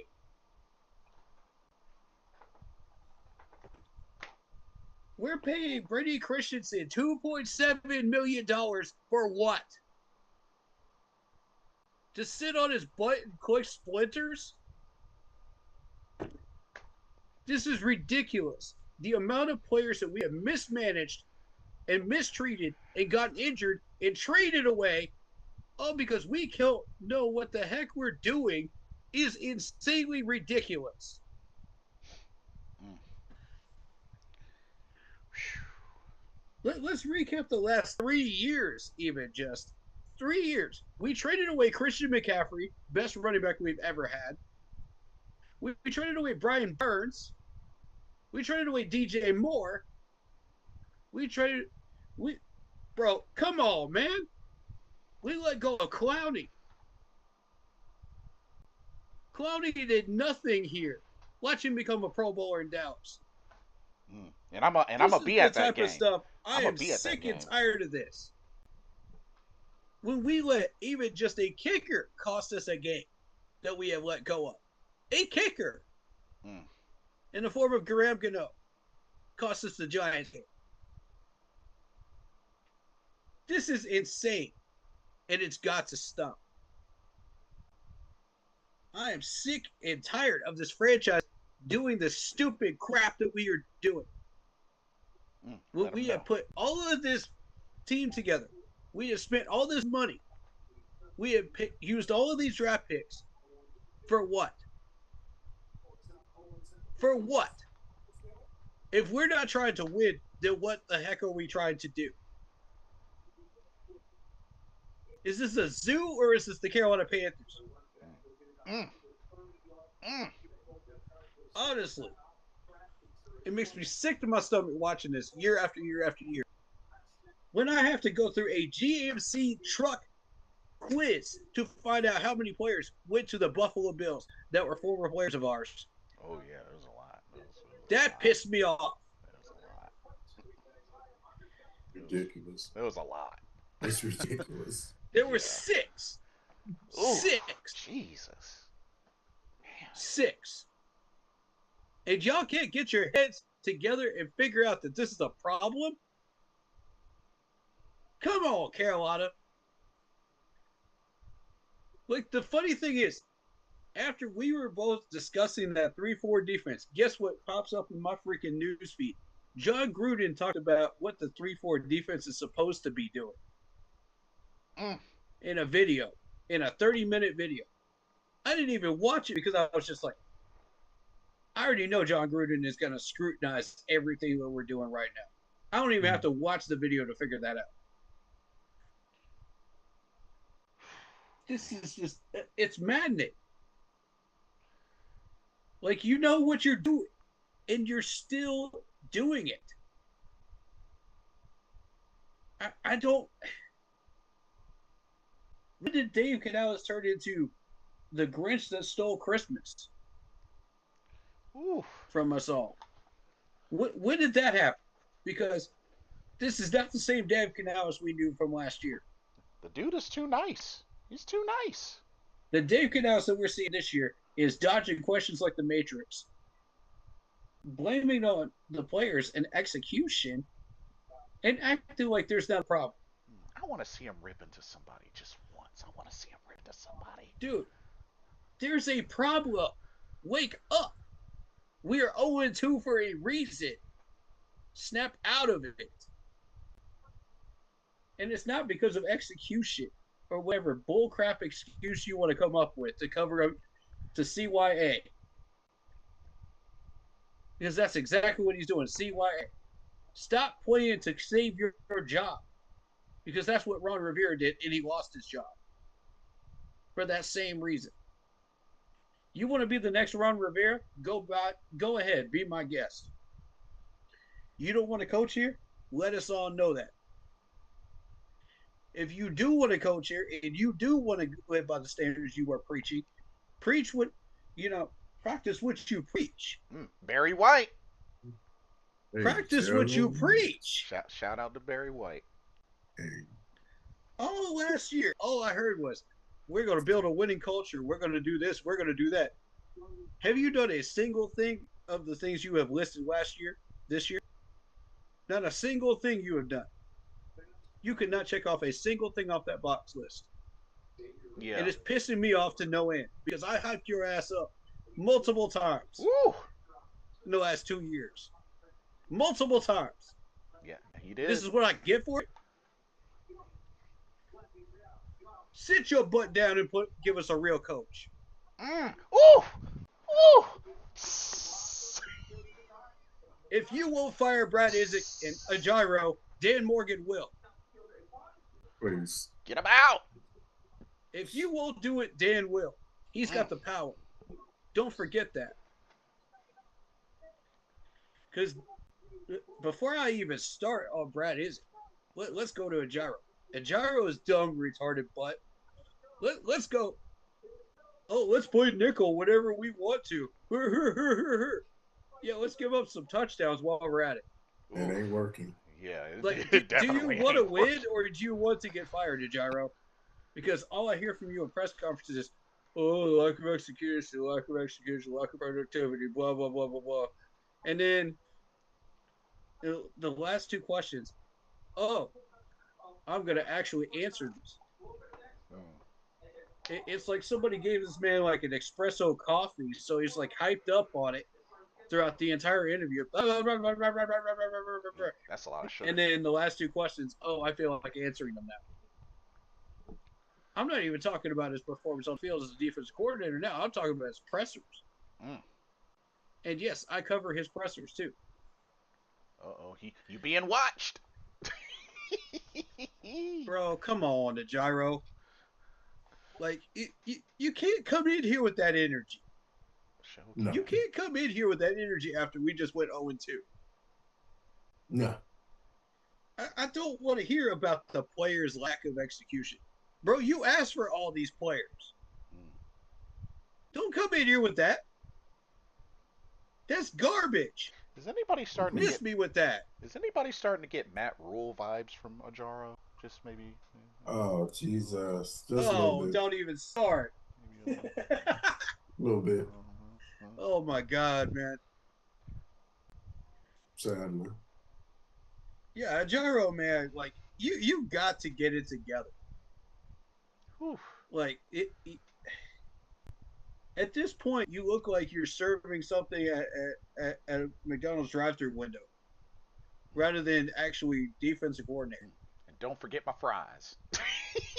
Yeah, you better not forget my fries, son. I want them fresh. I want hot and fresh. Mr. Caroline, we want one And large French salty. fry? And salty. Doggone it. Oh, Y'all man. know what I'm saying? Like, Oh, man. We got you, fam. We're definitely back, ladies and gentlemen. Don't be fooled. We are back. We're definitely back. Oh, my God. Oh, man. Oh, man.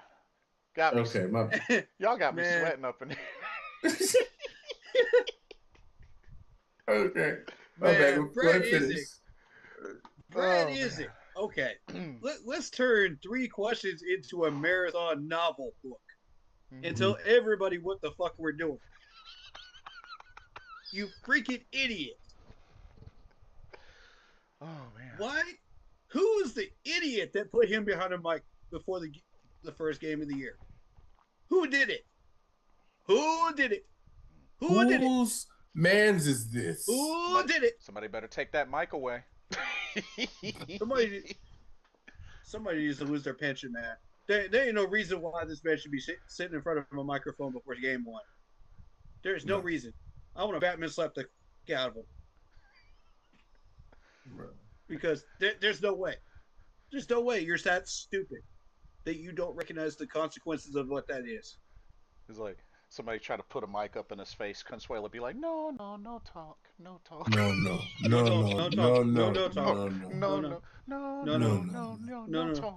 talk. You go sit down. No. Oh, man. Oh. Bro, come on, man. We're talking about the same dude that almost gave up the store last year before the draft and almost told everybody what we're drafting. You freaking moron. Wow. This is what we're doing now? This is what we're doing. This dude is a glorified janitor in an offensive coordinator role. Not the He's a janitor. glorified janitor and an office coordinator. Clean them toilets. You Missed the don't spot. hire a janitor to He be missed an the offensive spot. coordinator. Missed- He's a janitor for a reason. Oh, Dang. man. Dang. You hire an offensive coordinator for an offensive coordinator role. I don't care how many fishing trips you went on, how many hunting trips you went on. Oh, we caught a gigantic deer. What if Dave Chappelle say, "Man, that looks poopy"? Bro, we caught And the doo-doo, biggest baby. mackerel fish Oh, on our man. fishing trip. Man, nobody cares about man. that. Do your fucking job. Whew. Oh, Do man. your job. That's what you're supposed to be doing. Oh, man. We hired you. We're paying you money to do a job. So do it. I don't want to hear this back and forth. Shut up. You know answered what the question. You know what it kind answered of the question, reminds me? Brad. You know what it kind of Stop. reminds me of? It kind of reminds me of having Dave Canales, Brad Isdick, and Ajaro in the same room, and they're like, all dressed as Spider-Man, pointing at each other. It's like, no, you. No, it's you. No, it's you. No, it's you. You. It's Oh, oh Who's man. the cause of this? You. You. No.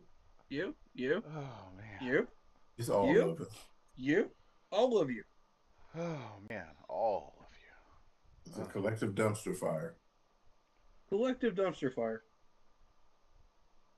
And I'm sitting there just looking at this offense, just going, what is this? It's a good question. What is this? Where did we go wrong? Where did we go wrong? How do you let that happen with two running backs that have I back don't to back understand. 1,000-yard rushing seasons? Like, Make it make sense. how? Oh my God, man! Did Rico running 149 yards against us last year not like send off some sort of signal that you probably should play this guy more? I'm just saying. Not even just us, because everybody ran for 100 some plus against us, so not just against You right about that. You right about not that. just, he did that Right. against other teams too. So that should have set off some total ding, ding, ding, ding, ding. The man can Right. run. Is Brad Isaac a numbers man? Is that what his role is? Is he a stats man? I don't know, but if he is, I don't know why he's Nobody seems to know. No Nobody doubt. seems to know what this dude is supposed to be doing. if he's a stats man, he doesn't do a good job of paying attention to him. That's for sure. You definitely fired. Shoot. I You apologize about for to the lose language, your y'all, but job. this is a whole year's worth of anger at the Panthers right here. Nah, I feel you, bro. Y'all got to get right. Let's run this scenario. If this is Brad Isaac's role as a numbers man, he's not even supposed to be calling these plays. It doesn't take a mathematician to figure out that if you run a draw play 16 times against a stacked box, it's not going to work, dummy. It's not going to work. You are going to get the running back injured. Seriously. I mean, How many rushing yards did we get during that Jacksonville game? Off of 16 carries. oof. How many? It's gonna hurt, but let me Y'all ain't gonna like that number. Y'all ain't gonna like that number. So It's bad. only 113 total. Chuba had 57. Bryce had 40. 57. 57. And You ran him 16 times, so you got 57 yards off of draw plays against the stack box. And Rico only had 3 carries, 12 yards. At what point did you think this was going to work? 1,000-yard rusher At from some last point, year got 3 carries. Does the light bulb Only 3 ever come on carries. and make you think maybe a draw play isn't the right play call? I mean, can we get some counters? Maybe it doesn't support the numbers? Can we get some tosses? Can we get some? We're not a power run offense, man. That's not what we are. Let's stop acting like he's freaking Derrick Henry. He is not freaking Derrick Henry. Close. It makes me sick to my stomach every time we misuse a running back like that. Every time, because we know we've got a top running guy out here, man. That's a dog. And you're misusing him into the ground. Yeah. And it's only his 5th year. It's only his 5th year. But that's what And we notice do. what I said after I said that last week. I said, do not abandon the run game. What do? We abandoned the run game against Arizona. I told y'all, do not abandon the run game. Like, Brad Isaac, are you stupid? Oh, and by the way, he was undrafted. Brad Isaac, are you actually legitimately stupid? Because, I mean, you go from 16 carries for 50-something yards, and then you completely abandon the whole run game completely and act like it doesn't exist. Why do you think they were stacking the box to blitz us? Because it worked the week before. Yep. What do you think Atlanta's going to do? They're going to stack the box. Man box. Why do you think my whole offensive strategy was to get people out of the box? That's the point. I mean, I'm saying it out loud because Brad is not getting a clue here. Why do I have to say our entire offensive strategy on a live stream where we have NFL scouts watching us and can figure out what we're doing now? Because Brad can't get a clue and use this. It has to be directly in his face in order for him to get a clue of what we're supposed to be doing. For God's sakes, use Rico. That's what he's there for. And I don't want to hear any more smack talk about Hunter Renfrow. This dude got you 2 touchdowns. If it wasn't for Hunter Renfrow, we wouldn't even be in that Arizona game. Hunter says you're welcome, The by the way. The route god. The route god. The route god. I told you about Hunter Renfrow. People would not listen. They talked all kinds of crap about Hunter Renfrow. Guess who's got his jersey? Hey. Your boy right here.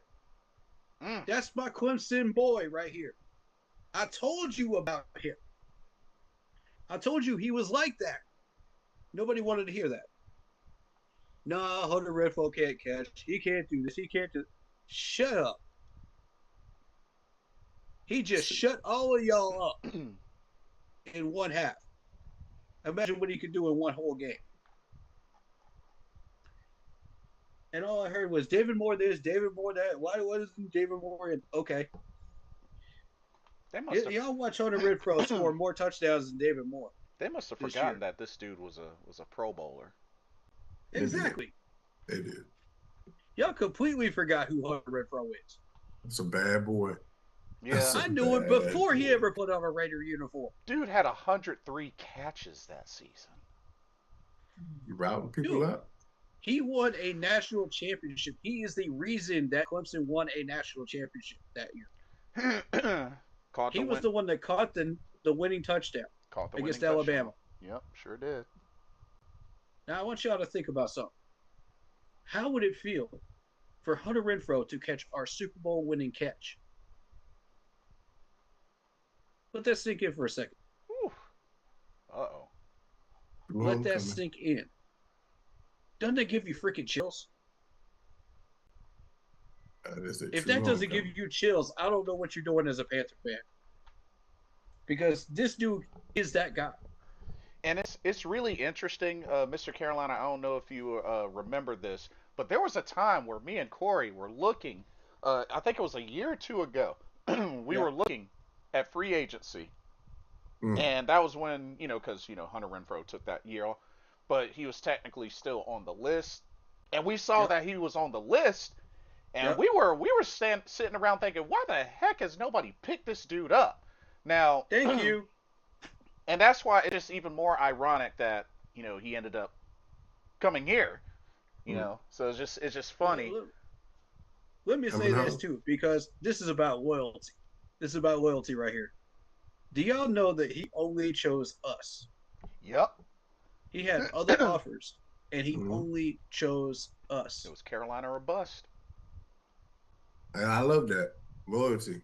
You got loyalty to your even though you wasn't drafted here, you didn't play here. He He wanted to stay wants home to because that's be here. loyal. Yep. That dude Brady said Christensen Carolina wants or to be bust. here. Brady Christensen wants to be here. And you're I'm, going to sit him on the bench when we need him the most? I'm glad Cade Mays is What's playing because wrong Cade with wanted you? to be here. Right. Yeah. We did the right thing resigning these guys, you know? But did we do it on our behalf because of that's what we wanted? Or would we do that for the team's benefit? We did that for the team's benefit so that we can win games Yep. and put them in when we need them.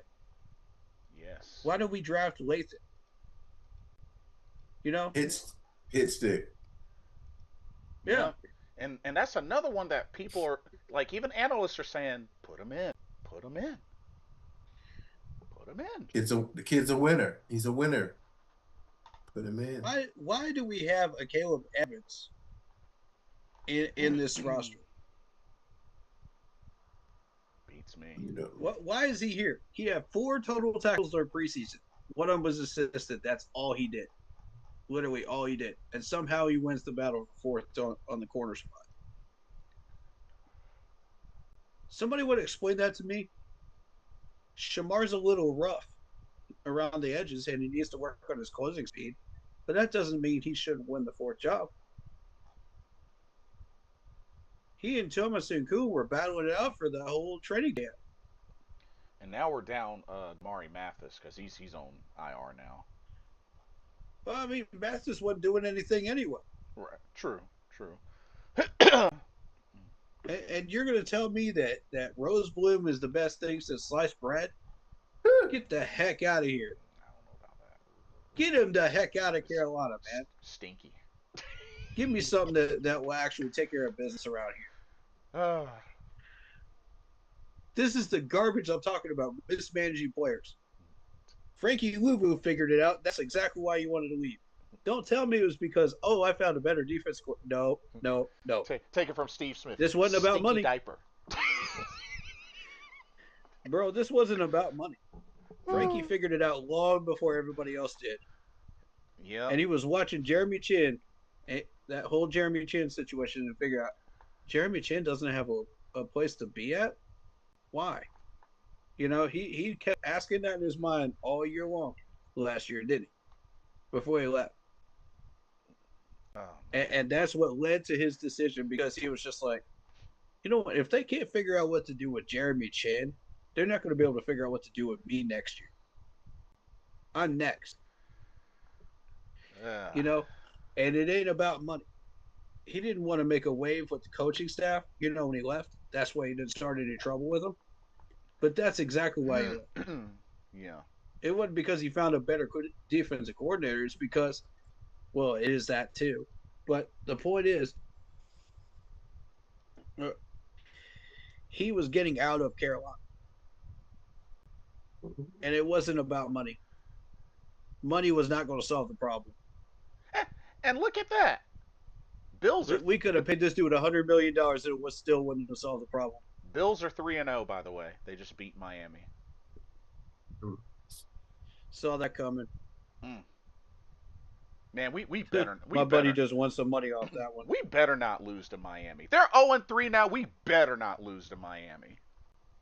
Or New England. Or New England. Or New England. Yeah. This is, it's unreal to me how we can go from a successful team last year to this. You're derailing off the tracks. I told you, this is exactly the year that it is possible for us to derail off the tracks if we don't do things right. We have started to do things wrong, and we are derailing. We have the potential to follow the Lions formula, which is each year they just get better and better and better. Building and building and building. But if you're trying to tell me in year 2 we can't go out and win this division with this much talent right now, you're joking. Or at least fight for it Right. with the Buccaneers. I don't want to hear the excuses of why we are not in that battle right there at the end of the year. If we're not in the battle at the end of the year, Dave Canales, you're in the hot seat. I'm done dealing with this garbage. Okay? We've sat through 10 years of this. 10 years. This is a 10-year walk through the Sahara Desert with no water. No shoes. No shoes. Right. Dang. It hurts. It's painful for Panthers fans at this point. Yep. You know, we were 2 years off from actually marching on Mint Street. I remember that. I remember that. People were taking it that seriously. I don't want to, I hate to bring that up. But doggone it, man. That's where we were. Because we were the worst team, the most poorly managed team in 4 different American sports. 4 different American major sports. Do you want to go back to that, Dave Canales? Because I sure as heck don't. I know I don't either. No. None of us do. Shoot, none of Got enough gray hair. Okay. None of us do. I'm sick and tired of this. We've got too much talent for this. So let's go win, please.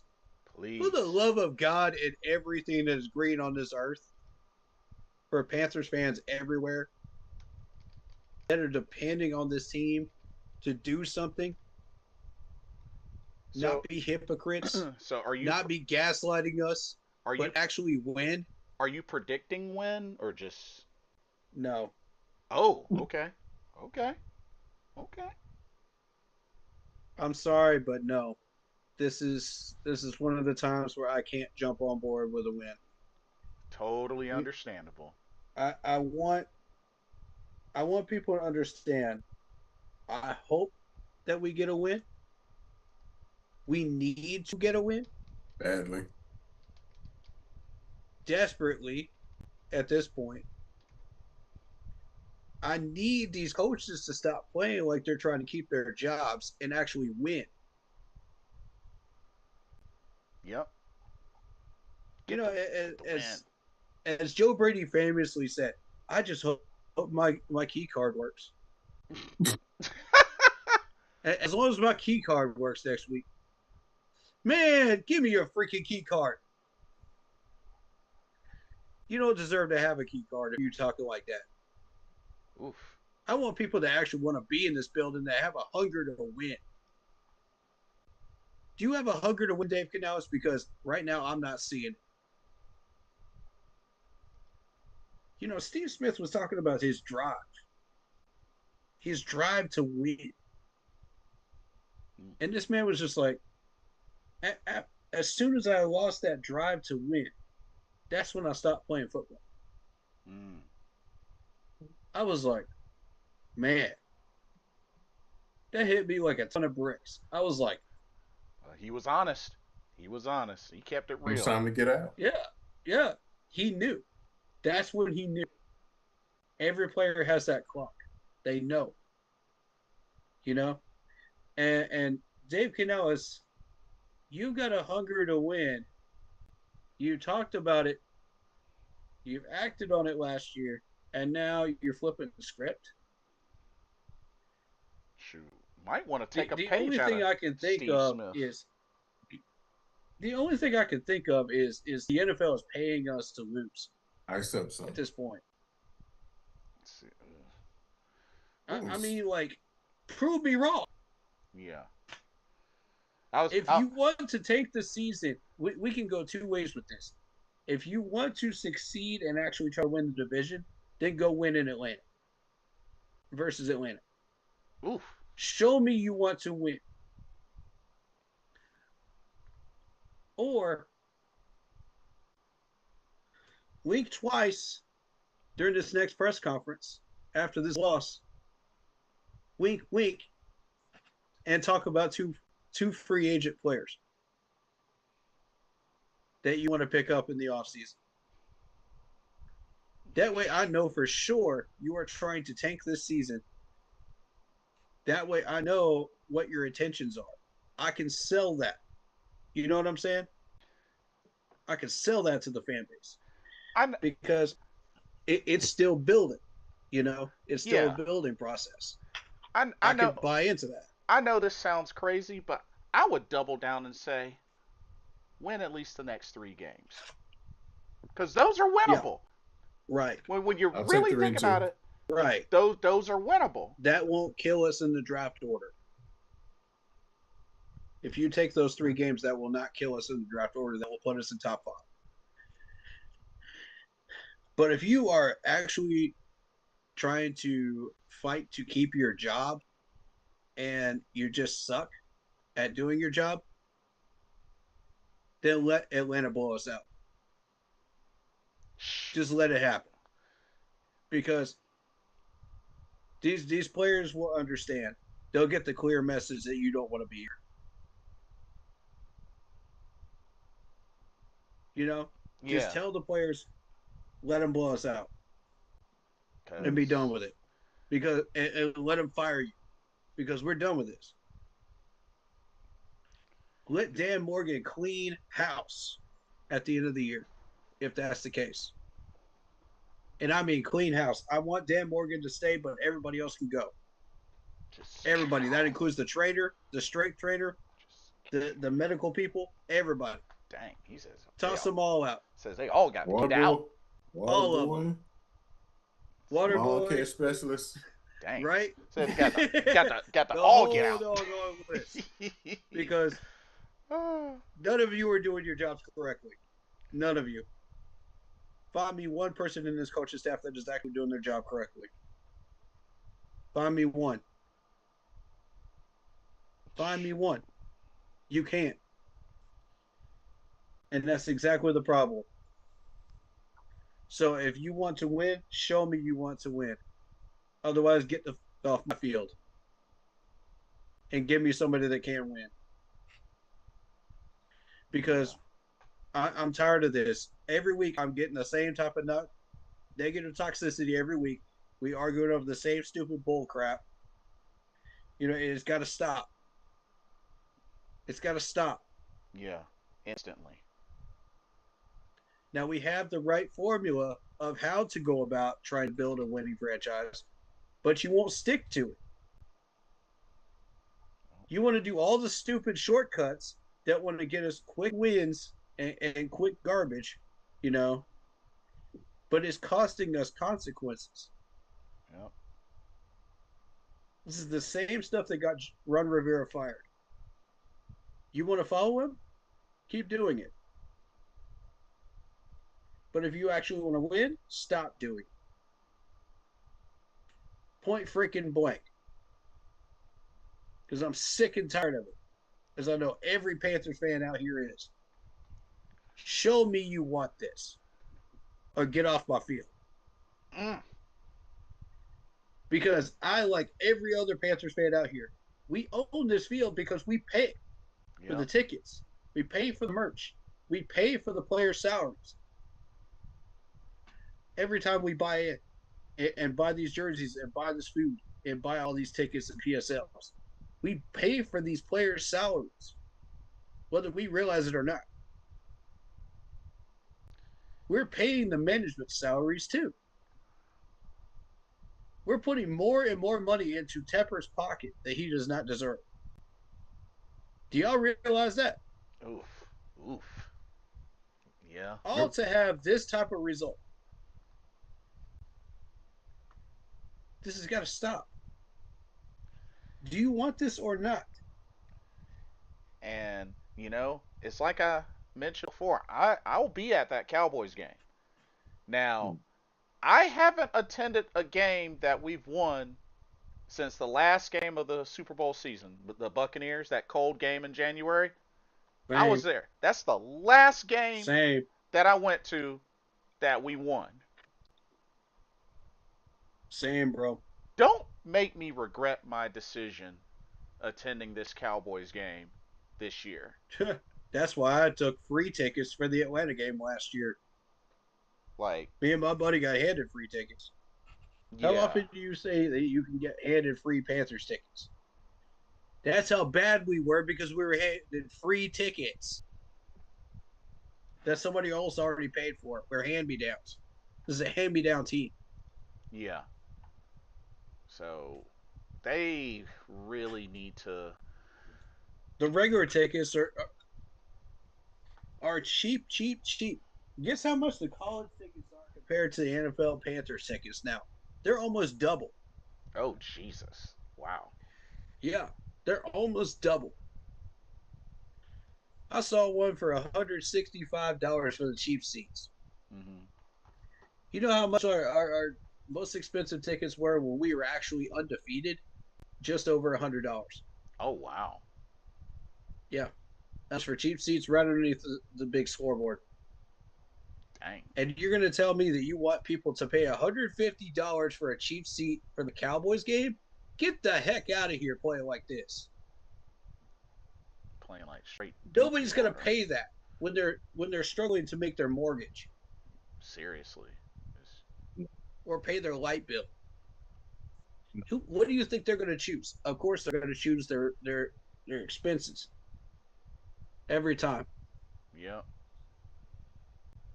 99 times out of 100, you might see one loyal Panthers fan come in there and pay that. And I got a You coworker. might. You might. I got a coworker that's a PSL owner, by the way. So, yeah. Oh, why? Yeah, he's been a PSL It, owner for like the last couple of years. So, yeah.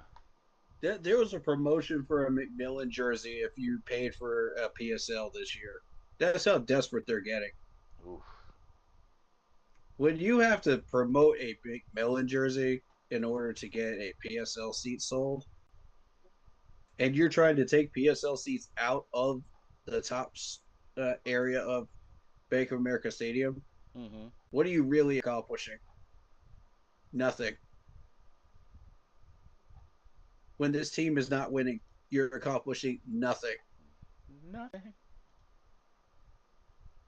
And you're profiting $100+ million off of us? Come on. Don't tell me you got that money from us. Don't even lie.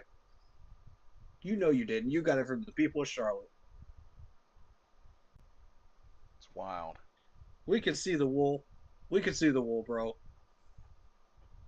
We have we have pulled back the curtain. We can see the truth. We're not stupid, bro. And anybody that thinks that, oh, we got this talent, we're a good team right now. Come on, come on, come on, come on, come on, come on, come on. Everybody could see that it's the management. Be real with it. Keep it $150, man. You know it's the management. It's not the players. You know which players are trash and which ones aren't on the field. Let them know. Let them know. Let's call it what the heck it is. All spade a spade. I'm trying to be positive. I'm trying to be optimistic, but you're not giving me anything to work with. Like, I'm sorry I had to go in, all 100% smoke mode, man. But yeah, y'all created this. Y'all created this in me, and Shout you shout know, out if I'm to shout out to Mr. Carolina. He had to bounce. So shout out to yeah, Mr. Carolina. appreciate him, man. Thanks for coming through. Yeah, appreciate that, man. And tell me where the lie is where he was speaking on this stuff, man. Tell me where the lie is, I saw none. bro. I was laughing my butt off because every bit of it was the truth, and nobody wants to hear any of it. Yep. Nobody wants to hear any of it.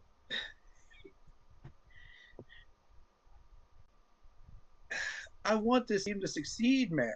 I want it to succeed. Dave Canals, please give me something to work with. Please give me something. I can't sell, oh, this is lack of execution. No, I can't sell that to Panthers fans. I can't sell that to my subscribers and my followers. Or Blitzes either. Can't do it. You got to give me something I can work with, man. Can't do it. If you want to keep your job, give me something. Give me something. Just anything will do. Anything. I'll take. You know what I would have done if I was head coach? First thing I would have done after that first Jacksonville loss is I would have said, both these coordinators have failed to do their jobs properly, and I'm going to go and talk to them on Monday morning and get this set straight. Mm-hmm. Play calling is number one priority. Number two, execution. Number three, keeping these players from getting injured. Number four, reestablishing the freaking run game. And number five, let's not be stupid with ball security. Right. We know better. We know we've got more talent than this. We know we're better than this. Yes, we are. So you've got two choices, Dan Morgan. You can either set things right, or we can get you the heck out of Carolina. You got 1 year to decide. What do you want to do? And Gyro, you need to be fired yesterday. You need to be fired yesterday. And as a matter of fact, you should have been fired last year. Brad Isaac, same to you. Both of you should have been gone. But instead, we got a glorified puppet at ace offensive coordinator. And we got a jokester at defensive coordinator. Oof. And we got Dave Canales saying, well, maybe I should listen to the stats because the stats are always right. You know, these plays worked last year. Yeah, maybe they'll work again. Man, over here looking like freaking Beavis and Butthead. And offensive coordinator, man, and head coach. Maybe these plays will work. Yeah, maybe they will. This sucks. Maybe we should try this again. Yeah. That's a great idea. Call that again. Oh man. Let's get our running back hurt. Yeah. Like, come on, man. It's crazy. What is this team? You ever have those days where you just wonder why you're even podcasting for this team? Sometimes I'm not gonna lie and say I don't, because I do sometimes. Right. I do. That was me this week, man. That was me this week. I legit questioned it. I was just like, why? I love this fan base. Don't get me wrong, and that's why I keep doing this. Yeah. You know, and I love all the people in this franchise and what we're doing at times. But for the most part, why? Why did it have to be this one? You know what I'm saying? Seriously. Like, I'm trying so hard to give any type of reason for these guys to stay. Give me any type of reason. Like, why is it every year we have to deal with somebody in the front office, no matter where they are, even if it's all of them all at once, that are inherently dumb and doing dumb things when we know they're football intelligent? Right. Every year.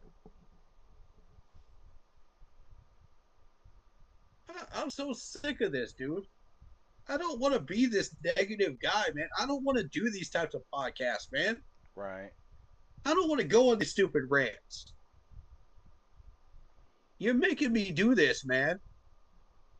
For what? For what? I love this franchise, man. God. I love to keep pounding name. I love the mantra. Same.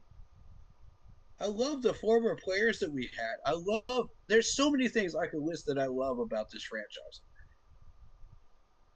But there's also so many things that piss me off. Right. And it's just, Yeah. that's why I will never be a fair weather fan. I will never be one of those people that Steve Smith has named.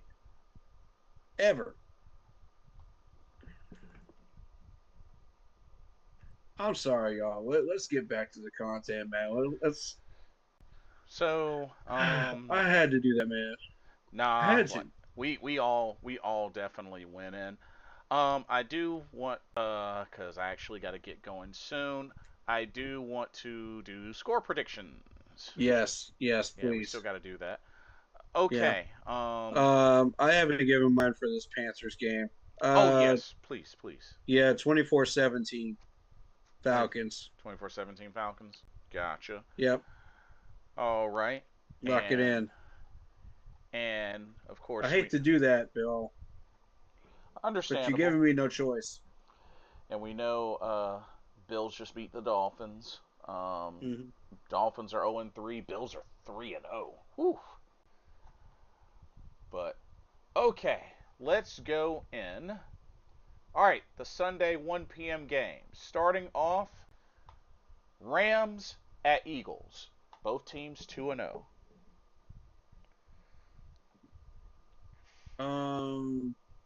Let's see. The Rams, huh? Yep, Rams and Eagles. Eagles. Yeah, being that this is in Philly, should be a good battle, but I'll say the Eagles escape with the win. Yeah. Eagles didn't fully show you what all they had against KC, I feel like. Hmm. Defensively, they did, but offensively, I don't think they were kind of held back by that KC defense. But I Yeah, think once you face the Rams defense, that's when that offense is going to start to open up a little bit, and it's going to do that more and more each week, depending on the opponent. right. So let's Okay. see Both who in a Philadelphia actually has. Okay, so you got the Buccaneers after that, Broncos, yeah, Giants, Vikings, yeah. See, that offense is going to be fully in full bloom after the Buccaneers game. good point.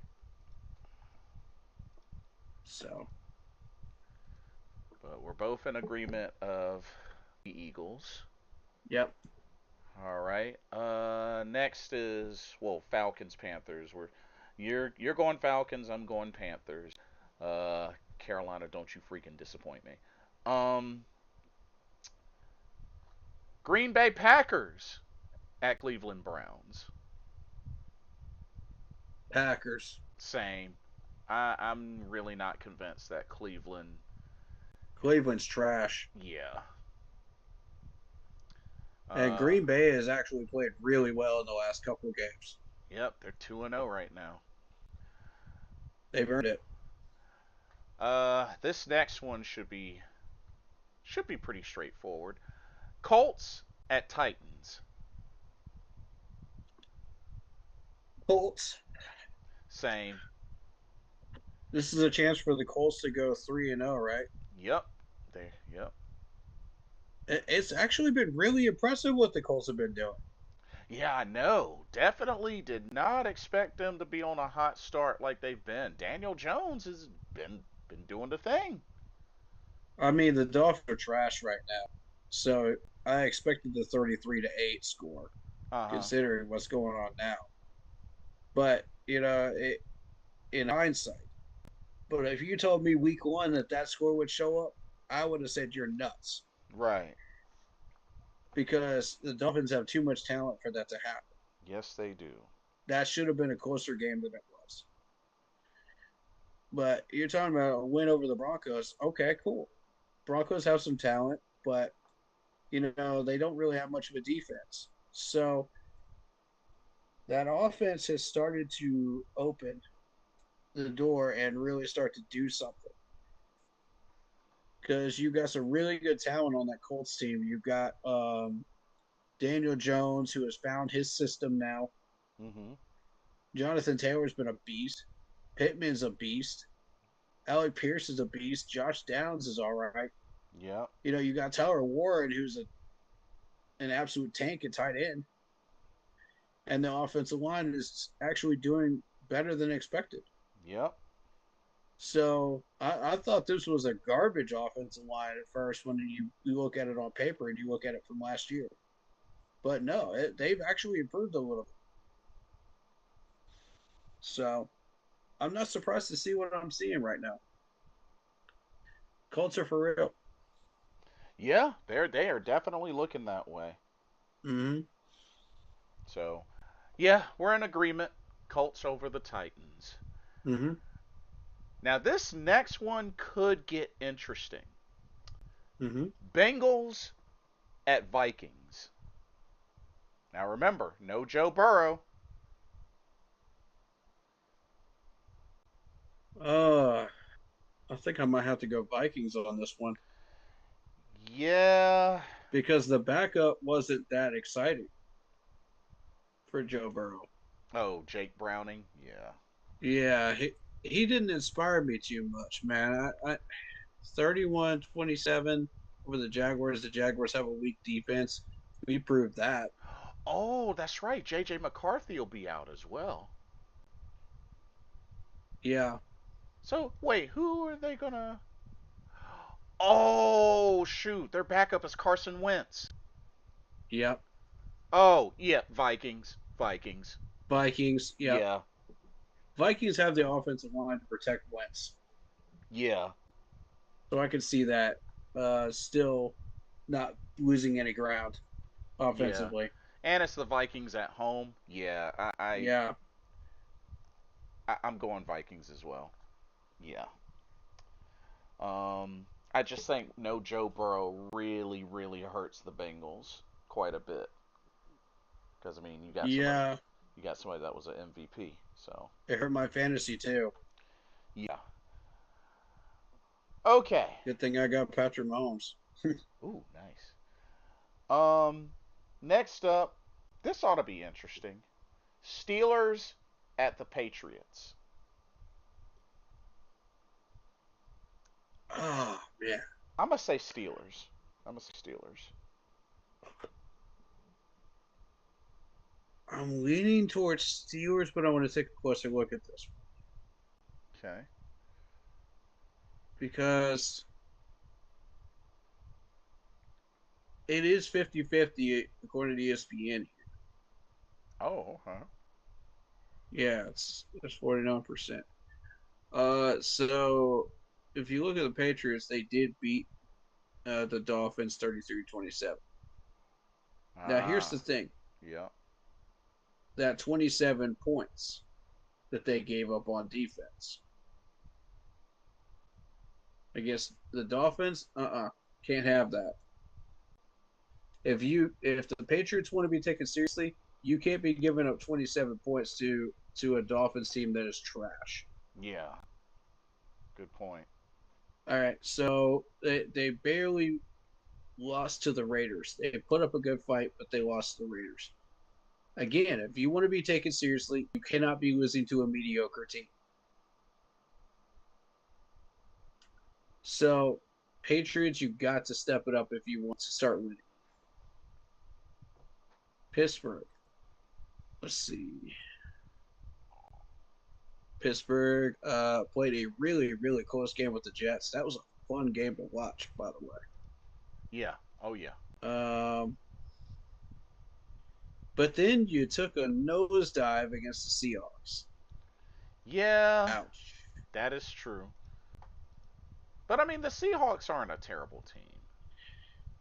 Yeah, they're a mediocre team. But I take the Steelers more seriously than I do New England at this point. Oh, oh yeah. Yeah, because of the fact that the Patriots should not be giving up that many points against a defense that is trash. Yeah, against a Colts. I mean a team that is not doing well. The Dolphins. Mm-hmm. Plus, you give up a trash game against the Raiders, who were a mediocre team. So yeah, Steelers for me because of the Jets game. Right, right. That's why I'm taking Pittsburgh seriously. But I'm on the verge, of taking Pittsburgh seriously. Um, Here's the thing: Justin Fields proved the very next week that that was a fluke. You know, Yeah. you lose 30-10 against the Bills. Justin Fields, if you want to prove that that's not a fluke, put up some points against that Bills defense. Oh yeah. I understand it's a good defense, but this is a test for you. This is how you establish yourself in the NFL. If you put up points against that defense, you are going to establish yourself.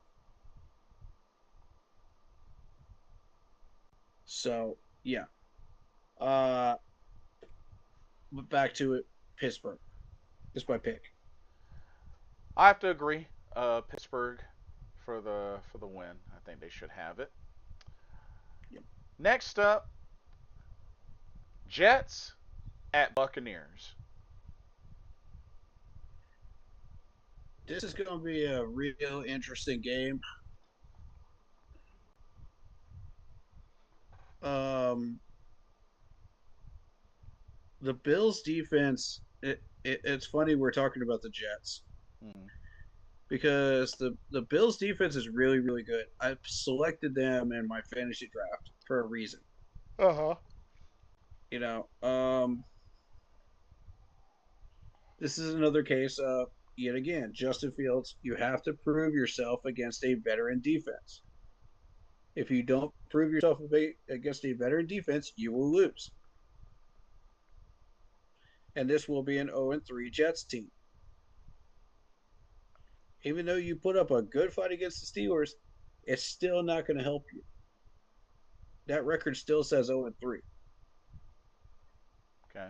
Give me one good reason why I need to buy into you, Justin Fields, because you lose to the Bills, you lose to the Buccaneers, you are not establishing yourself. And then you got the weak Dolphins after that. If you lose to the Dolphins, I'm definitely not taking you seriously after that. So get it together. Please beat the Buccaneers for us. Help us out. Yeah, I would love for that to Please. happen. Please. I would love Please for help that us to out. happen. Show me that you have established that offense. That is there's flashes in the pan offensively, with the 34 points against Pittsburgh's defense. Right. So I need you to channel that again. I need you to figure out what's working in order to get that win over the Mm-hmm. Buccaneers. If you can't figure out what you did right and you did the same thing you did against the Bills defense and it didn't work again, you will lose. Right. So I'm picking the Buccaneers. Yeah, I'm in agreement as well. I'm going Buccaneers. Just Baker Mayfield and company. They've been Right. on a roll. So Right. kind of hard for me to Correct. bet against them right now. Yep. Okay. Raiders at Commanders.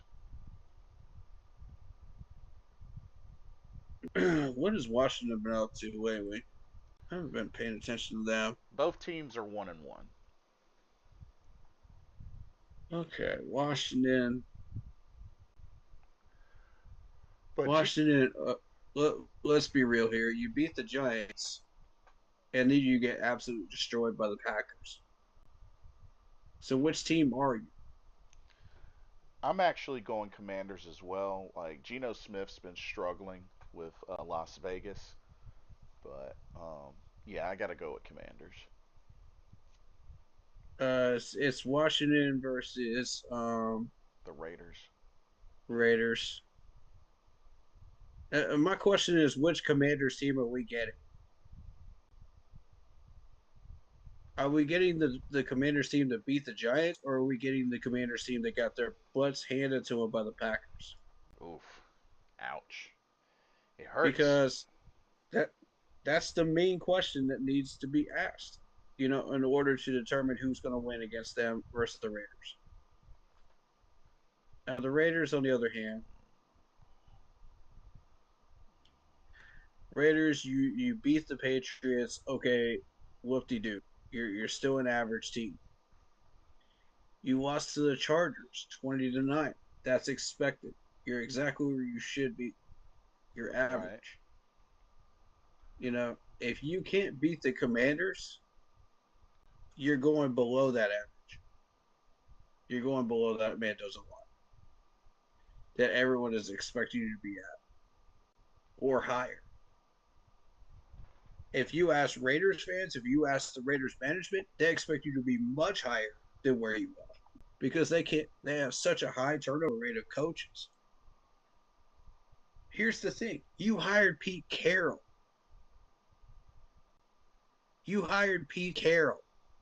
There's zero excuse why you cannot get above that Mendoza line this time. Right. So I expect a Raiders win over Washington, but I don't know. It depends on which Washington team shows up. Yep.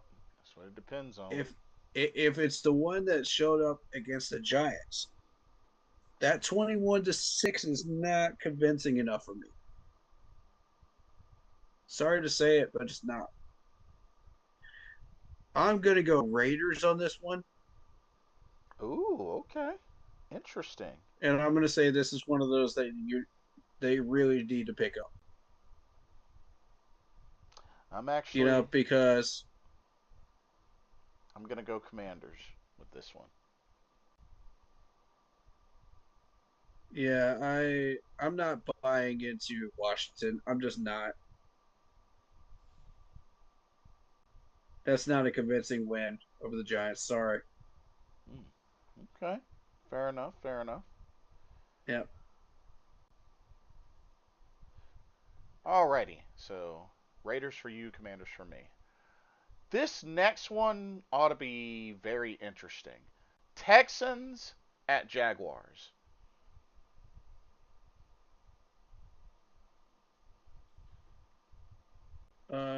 Texans at Jaguars is a very interesting one for me. Um, Jaguars, you got to do a little bit better job convincing me that you're a legitimate team. That win over us was not convincing at all. Nope. Everybody has said that we played like trash against Jacksonville, and they're not wrong. Right. We lost that game ourselves, much as they beat us.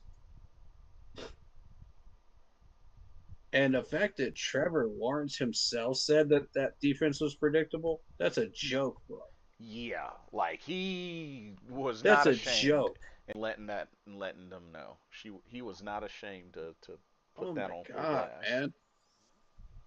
I'm just saying. And Trevor Lawrence is not that cocky. He's not that type of person. For him to say something like that, yeah, we need to fire a gyro. That should be the first clue. Fire a gyro. Yeah, that's man. I'm done looking at this defense. I'm done looking at this sorry, garbage, undisciplined defense. Fire a gyro, please. Fire Jaro. Dave Canales, if you won't do it, Dan will. Do it. By midseason, do it. Mm-hmm. Um, Yeah.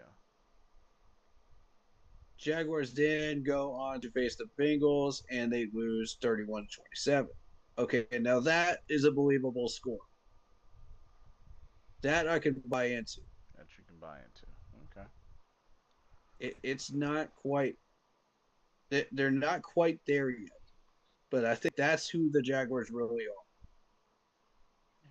are. The Texans got beaten by the Buccaneers 20-19, and they lost to the Rams.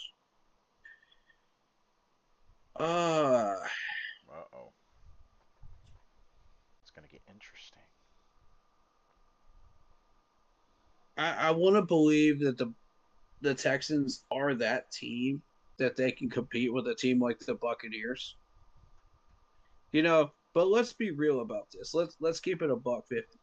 The Okay. Buccaneers are the worst division winner of the playoff teams in the NFC.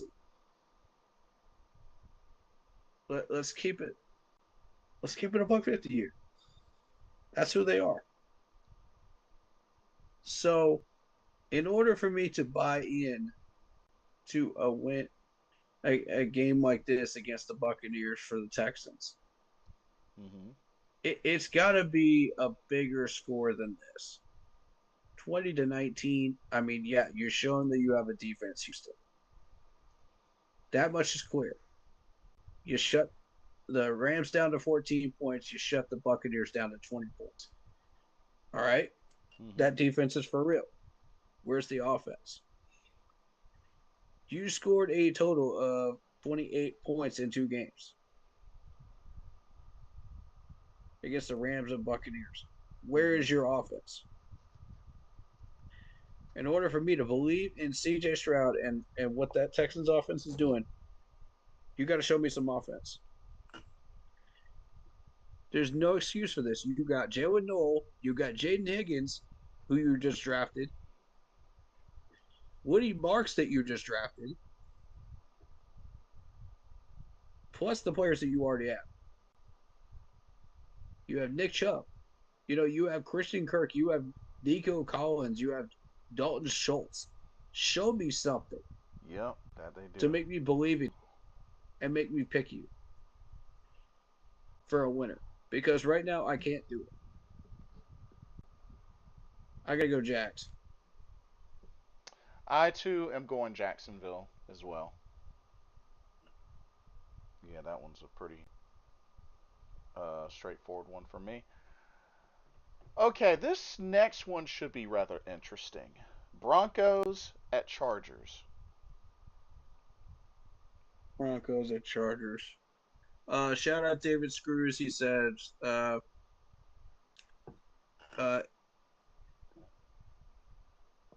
there's actually a few messages here I gotta catch up on. Hold Yeah. up.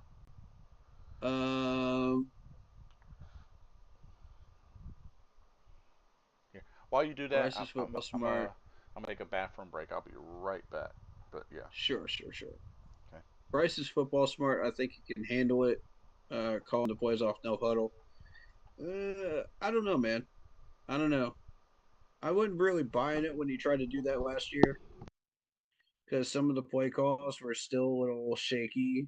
You know, he was trying to go off of half of what Brad Isaac's playbook was and Dave Canales' playbook.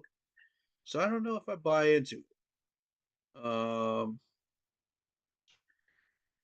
It didn't really work when we tried it. Good points, Mr. Carolina. Why is it a player from the Falcons always got me to get me hating them more? Oof. Yeah, I know, right? Trying to six weekend was. Dang. if a Jaro sticks it up this weekend, roast him, Dan, and get him out of here. Put him in a cage with some skunks so he can smell how bad his defense looks and smells. Oof.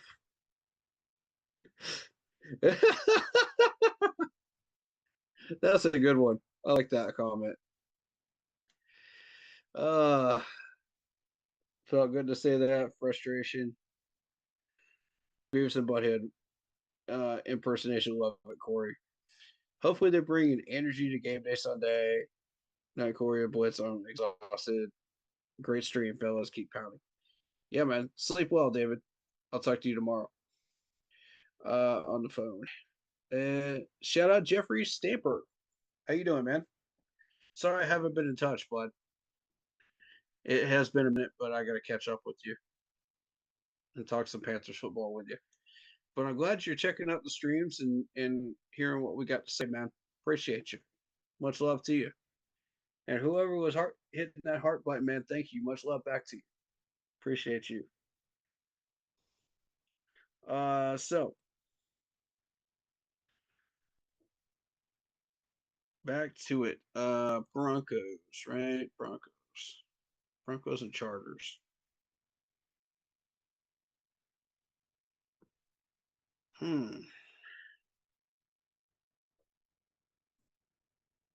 Let's see what we got going on with the Broncos.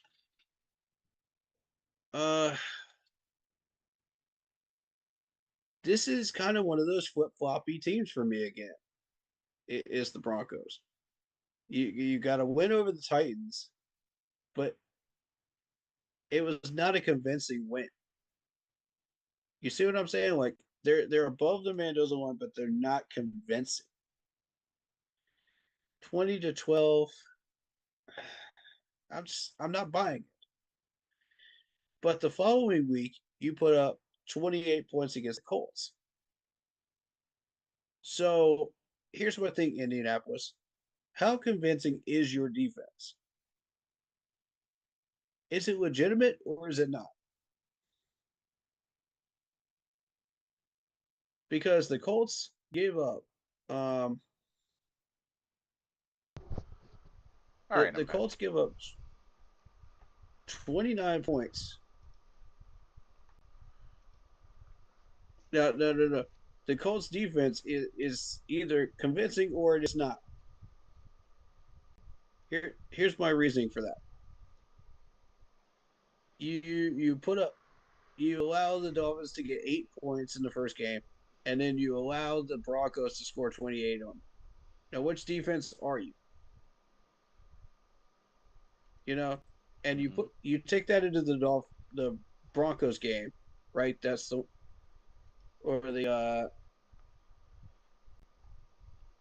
the Chargers game here with the Broncos,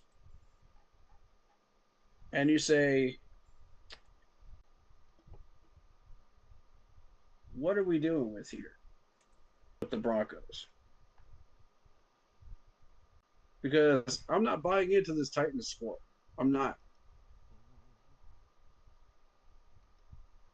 Now you're either the defense that gives up only 12 points against the Titans, or you're the defense that gives up 28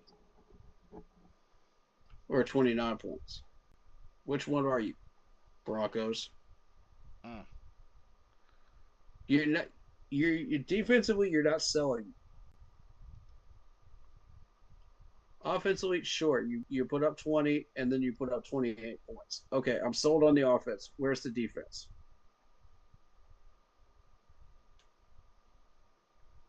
That's just based off scores alone.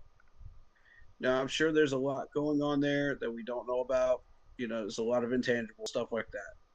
But that's just based off of scores. We haven't even deep dived this stuff, and we don't have the time to do that. But Chargers, you had an amazing win over the Chiefs in week 1. Yep. And I'm telling you, it's not easy to beat Kansas City right now. You earned it. Yep. Agreed. And then they got another convincing win against the Raiders, 20-9. I'm fully buying into the Chargers right now as being a first place AFC West team. Because Las Vegas can't challenge you. Denver can't challenge you. And you just beat Kansas City. So, again, why are we not buying into the Chargers at this point? You face Patrick Mahomes and you give up 21 points. That's reasonable. No one can call you out on that. You know what I mean? Because it's Patrick Mahomes. Right. You give up 9 points against the Raiders. Okay, we respect you for that. You've done what you're supposed to do. Defense, good job. Again, like 27 points on offense, 28 against the Raiders. Nobody is questioning the Chargers at this point. maybe halfway on down the season, but not right now. So I'm picking the Chargers. They're probably going to get a win against the Giants in the following week, and the Commanders, and the Dolphins, Colts as well. That game against the Vikings could get interesting down the road Uh-oh. on the 23rd. This is starting to look like a cupcake schedule for the Chargers. You got the Titans, Steelers, Jags, Raiders again. Will challenge you. And then the Eagles on the 8th. That's going to be one they're going to circle. Chiefs are on the 14th. They're going to circle that one in December. Mm-hmm. Cowboys on the 21st. They're going to circle that one.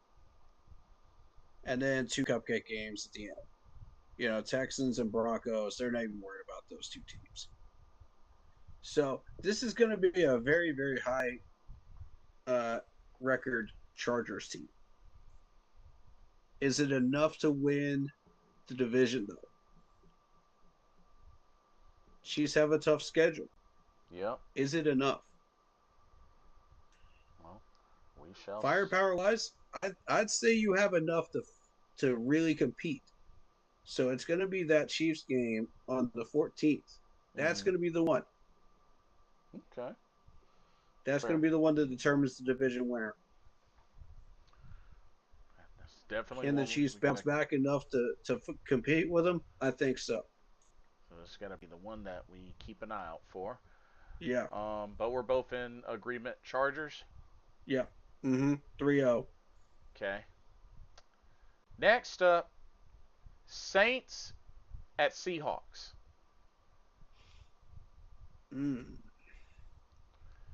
So Saints are 0-2.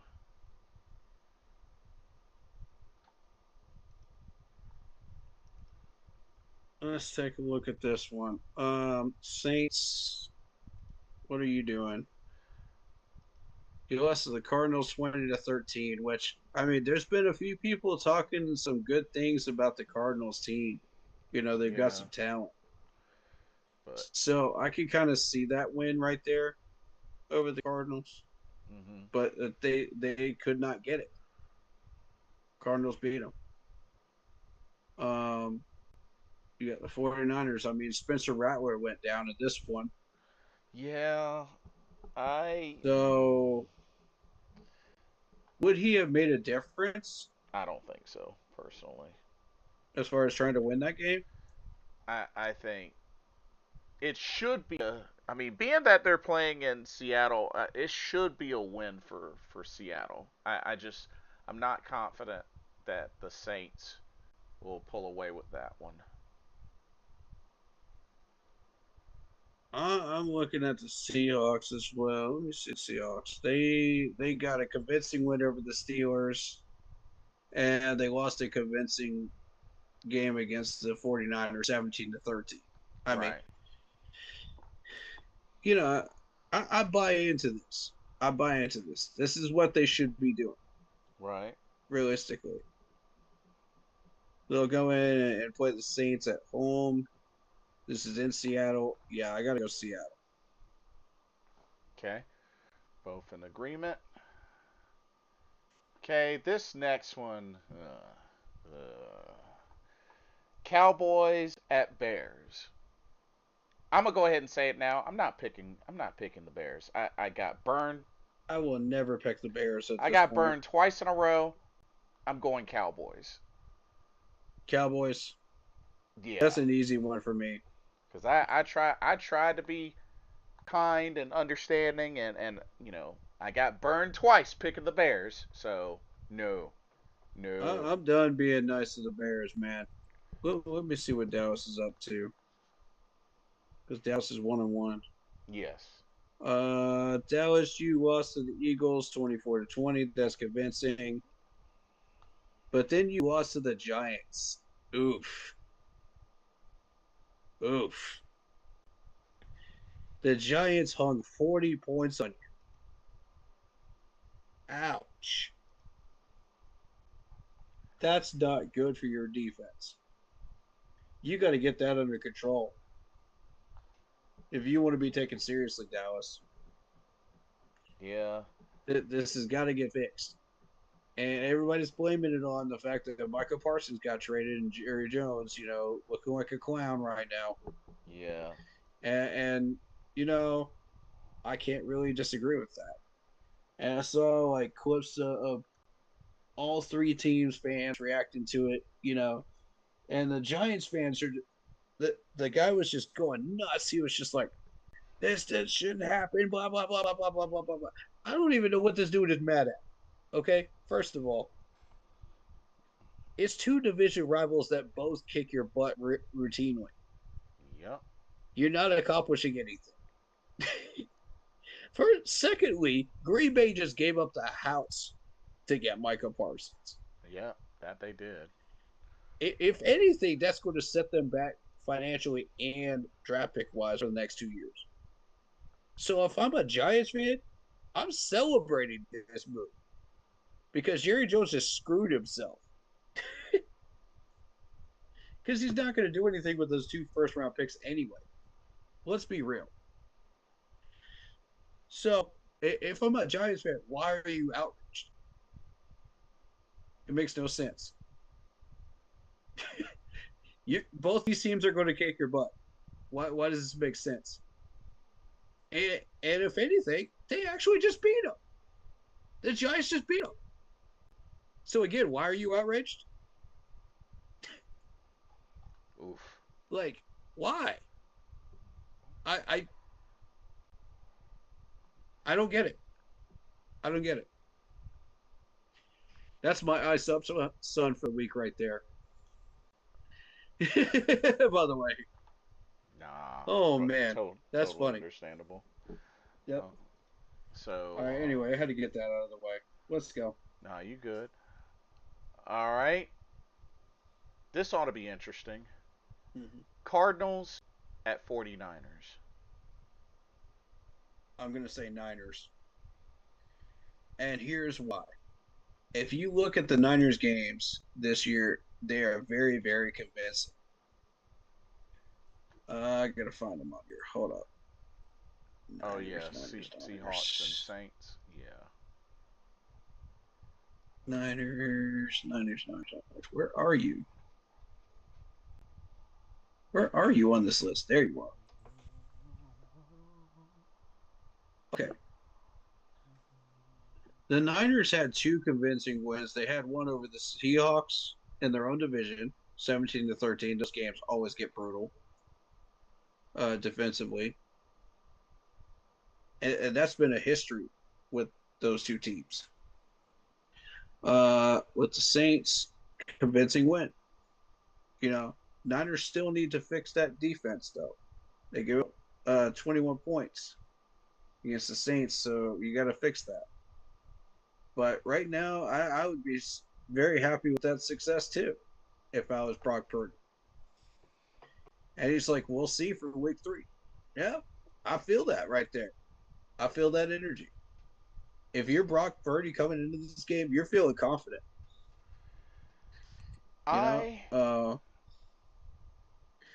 Although, don't underestimate the Cardinals. Right. They got a win over the Saints, but it wasn't convincing.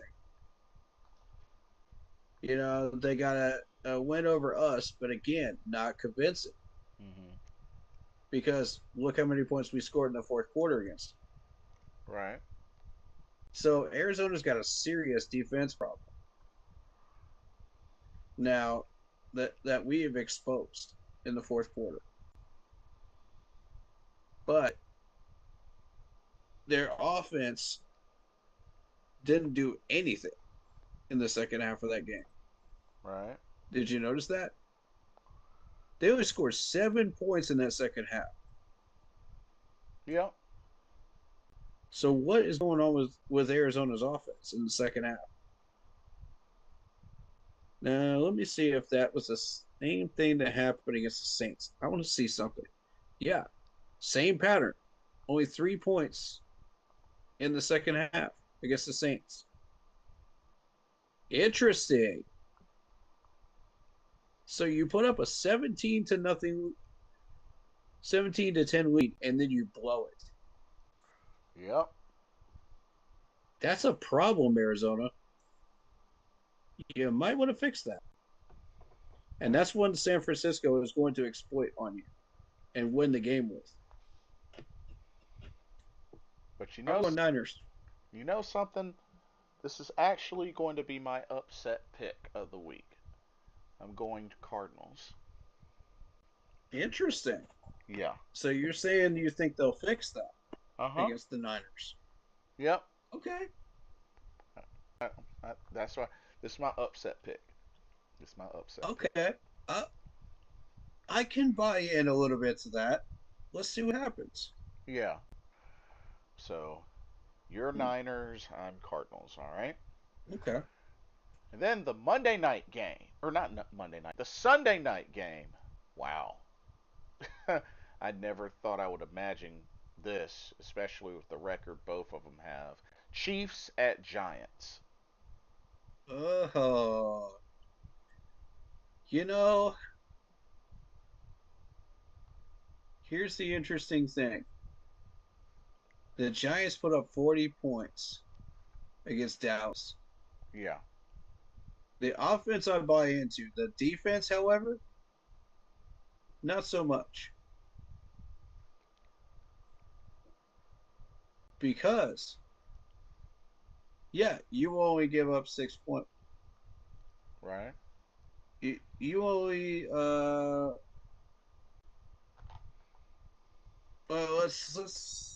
let's keep it a buck here. Because they only put up 6 points against Washington. The Right. Giants did.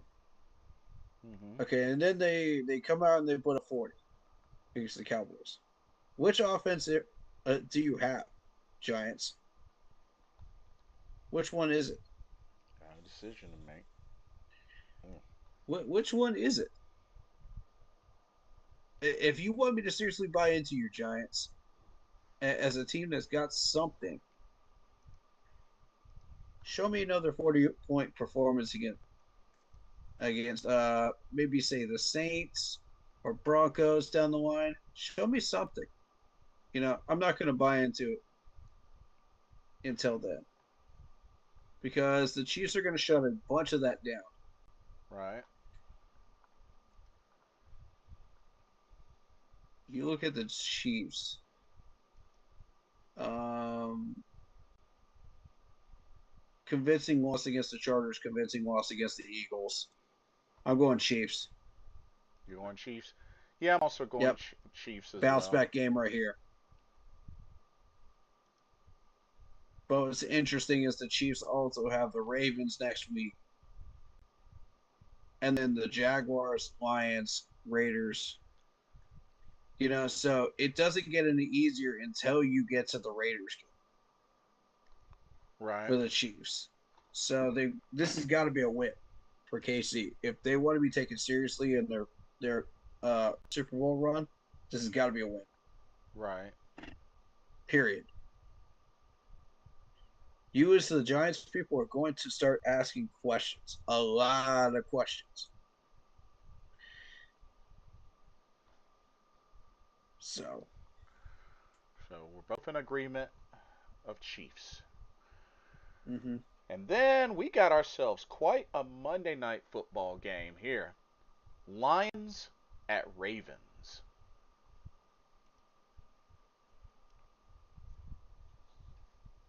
Oh man. Let's see what we got going on here. Both are 1-1.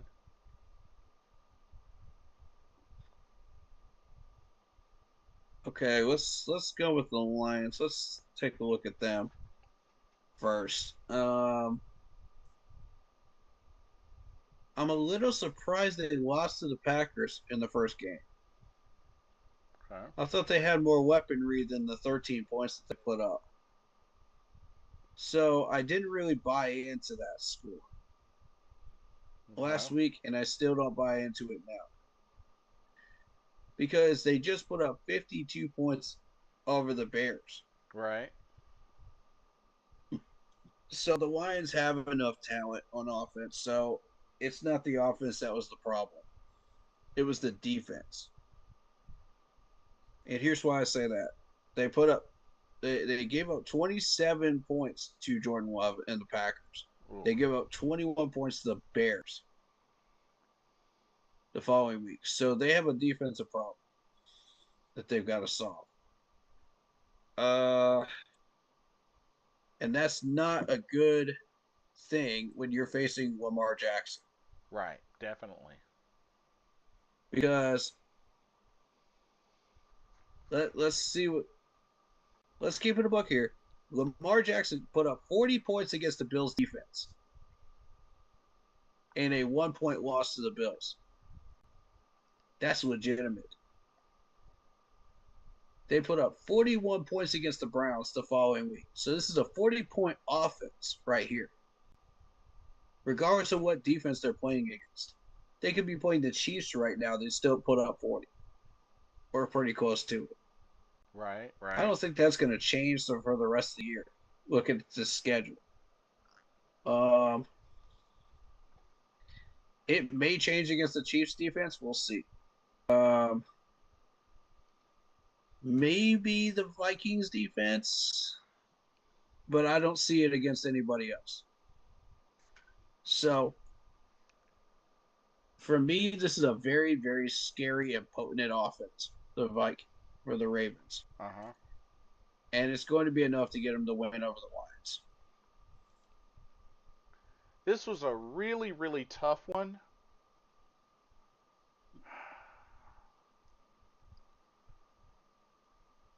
But being that they came so close to beating the Bills, I mean, it was a battle. It was a battle of MVPs. It was crazy.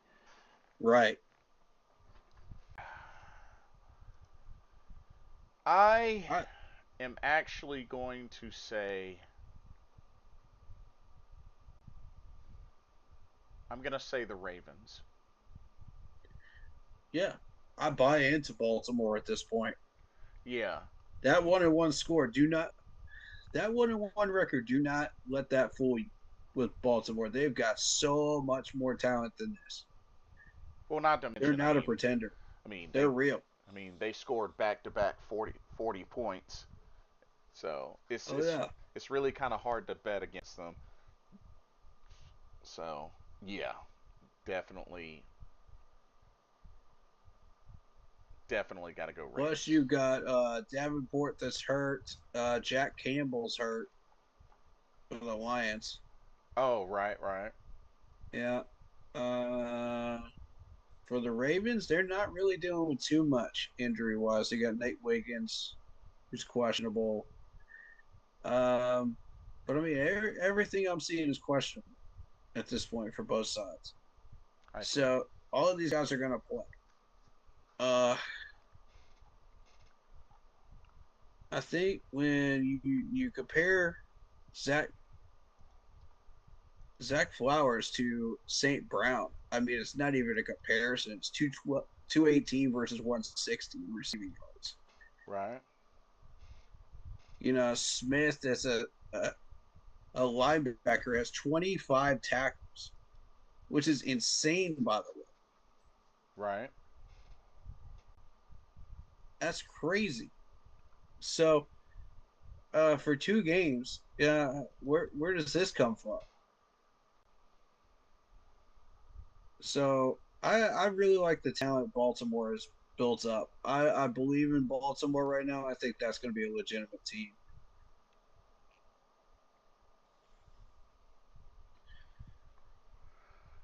But yeah, that's going to be quite a Monday nighter. Man. Yeah. But that's the schedule for this week. But yeah, should be good. Yeah, we got a 1:00 game, y'all. 1:00. Yeah. So keep an eye out. But I gotta get ready to get going. But before I do, you know the deal. Plug in your socials. If you guys want to get a hold of me, it is the Keep Pounding Facebook group page on Facebook. Um, that's the best way to get in touch with me. You can also hit me up on Instagram with Shadow Warrior with 1W645. Also be sure to check out Mustard Sub and Grub out in Spartanburg, South Carolina. Delicious subs out there. Yes, indeed. Shout out to Skytop Orchard for delicious apple stuff. I love their apple cider. And also,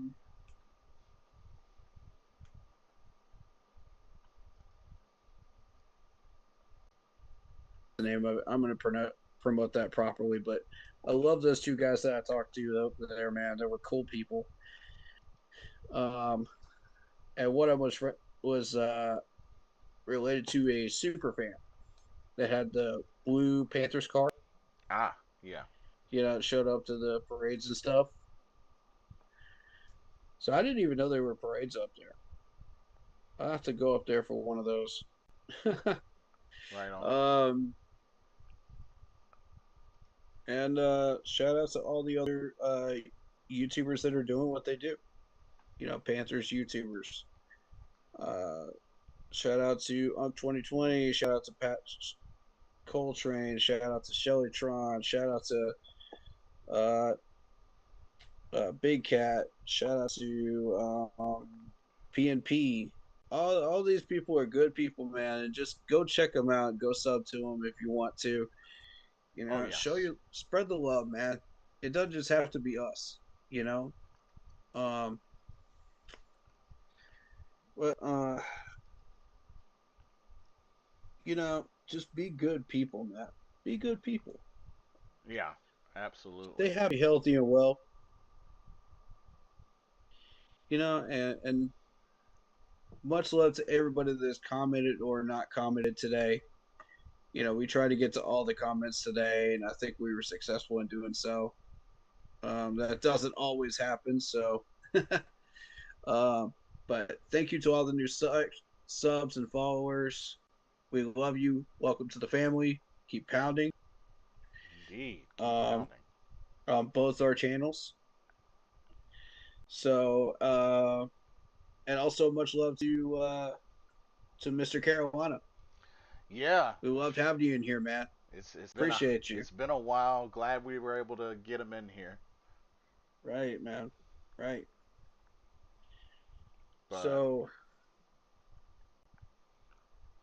But yeah, this was definitely, we had to let it all out, but hopefully this will be a turning point this Sunday. First home game for the Carolina Panthers against Atlanta. Hopefully, by the time it's over, it will end with a big old W, a big old win, because we need to start winning. We cannot afford to go 0-3. We just cannot afford to go 0-3. Absolutely, man. And just a reminder to those watching that I will be at the Panthers Cowboys game. Of course, that's October 12th. Hopefully, that will turn into a victory as well. I haven't been to a game. Oh my God! They put Brad Izzy behind the mic again. Uh-oh. Dang. On countering Atlanta's pass rush. Are you serious? Uh-oh. Well, I'm I'm gonna have to leave you to that one. But yeah, shout out to everybody that came through in the comments. Super Trebo, Vietnam. It's been a while. It's been a while. But yeah, good to see y'all. Ken88. Keep pounding USA, aka Mr. Gemini. From me, it's Marcos Cash, Antonio, T Green, Tom Brady 12. Sorry I didn't get to your comments. I apologize. The Real Sunchild, Michael II, Cool Cab 88, Christopher Clark, and David Screws. And also shout out to the people that were working. We appreciate you guys. Hey, I work too. Nothing wrong with that. All good, We all love you good. anyway. You're all contributing to the cause, so appreciate you. And be sure to check out the archive of this later for those that missed the live stream. And Right. yeah, and of course, keep pounding. We're gonna get through this, and hopefully the wins start this Sunday. Hopefully Mm-hmm. it works out. But I want to thank everybody once again for coming out to both our channels and chatting it up with us. And yeah, let's go out and beat up on these dirty birds. But that'll do it for Blitzball champ Jason Ingram. And Keep pounding. thank y'all so much for watching. We will see y'all this Sunday. Let's go get that dub. Let's go get that dub. Keep pounding. Let's go get it. See y'all soon. Good night, everybody. Peace.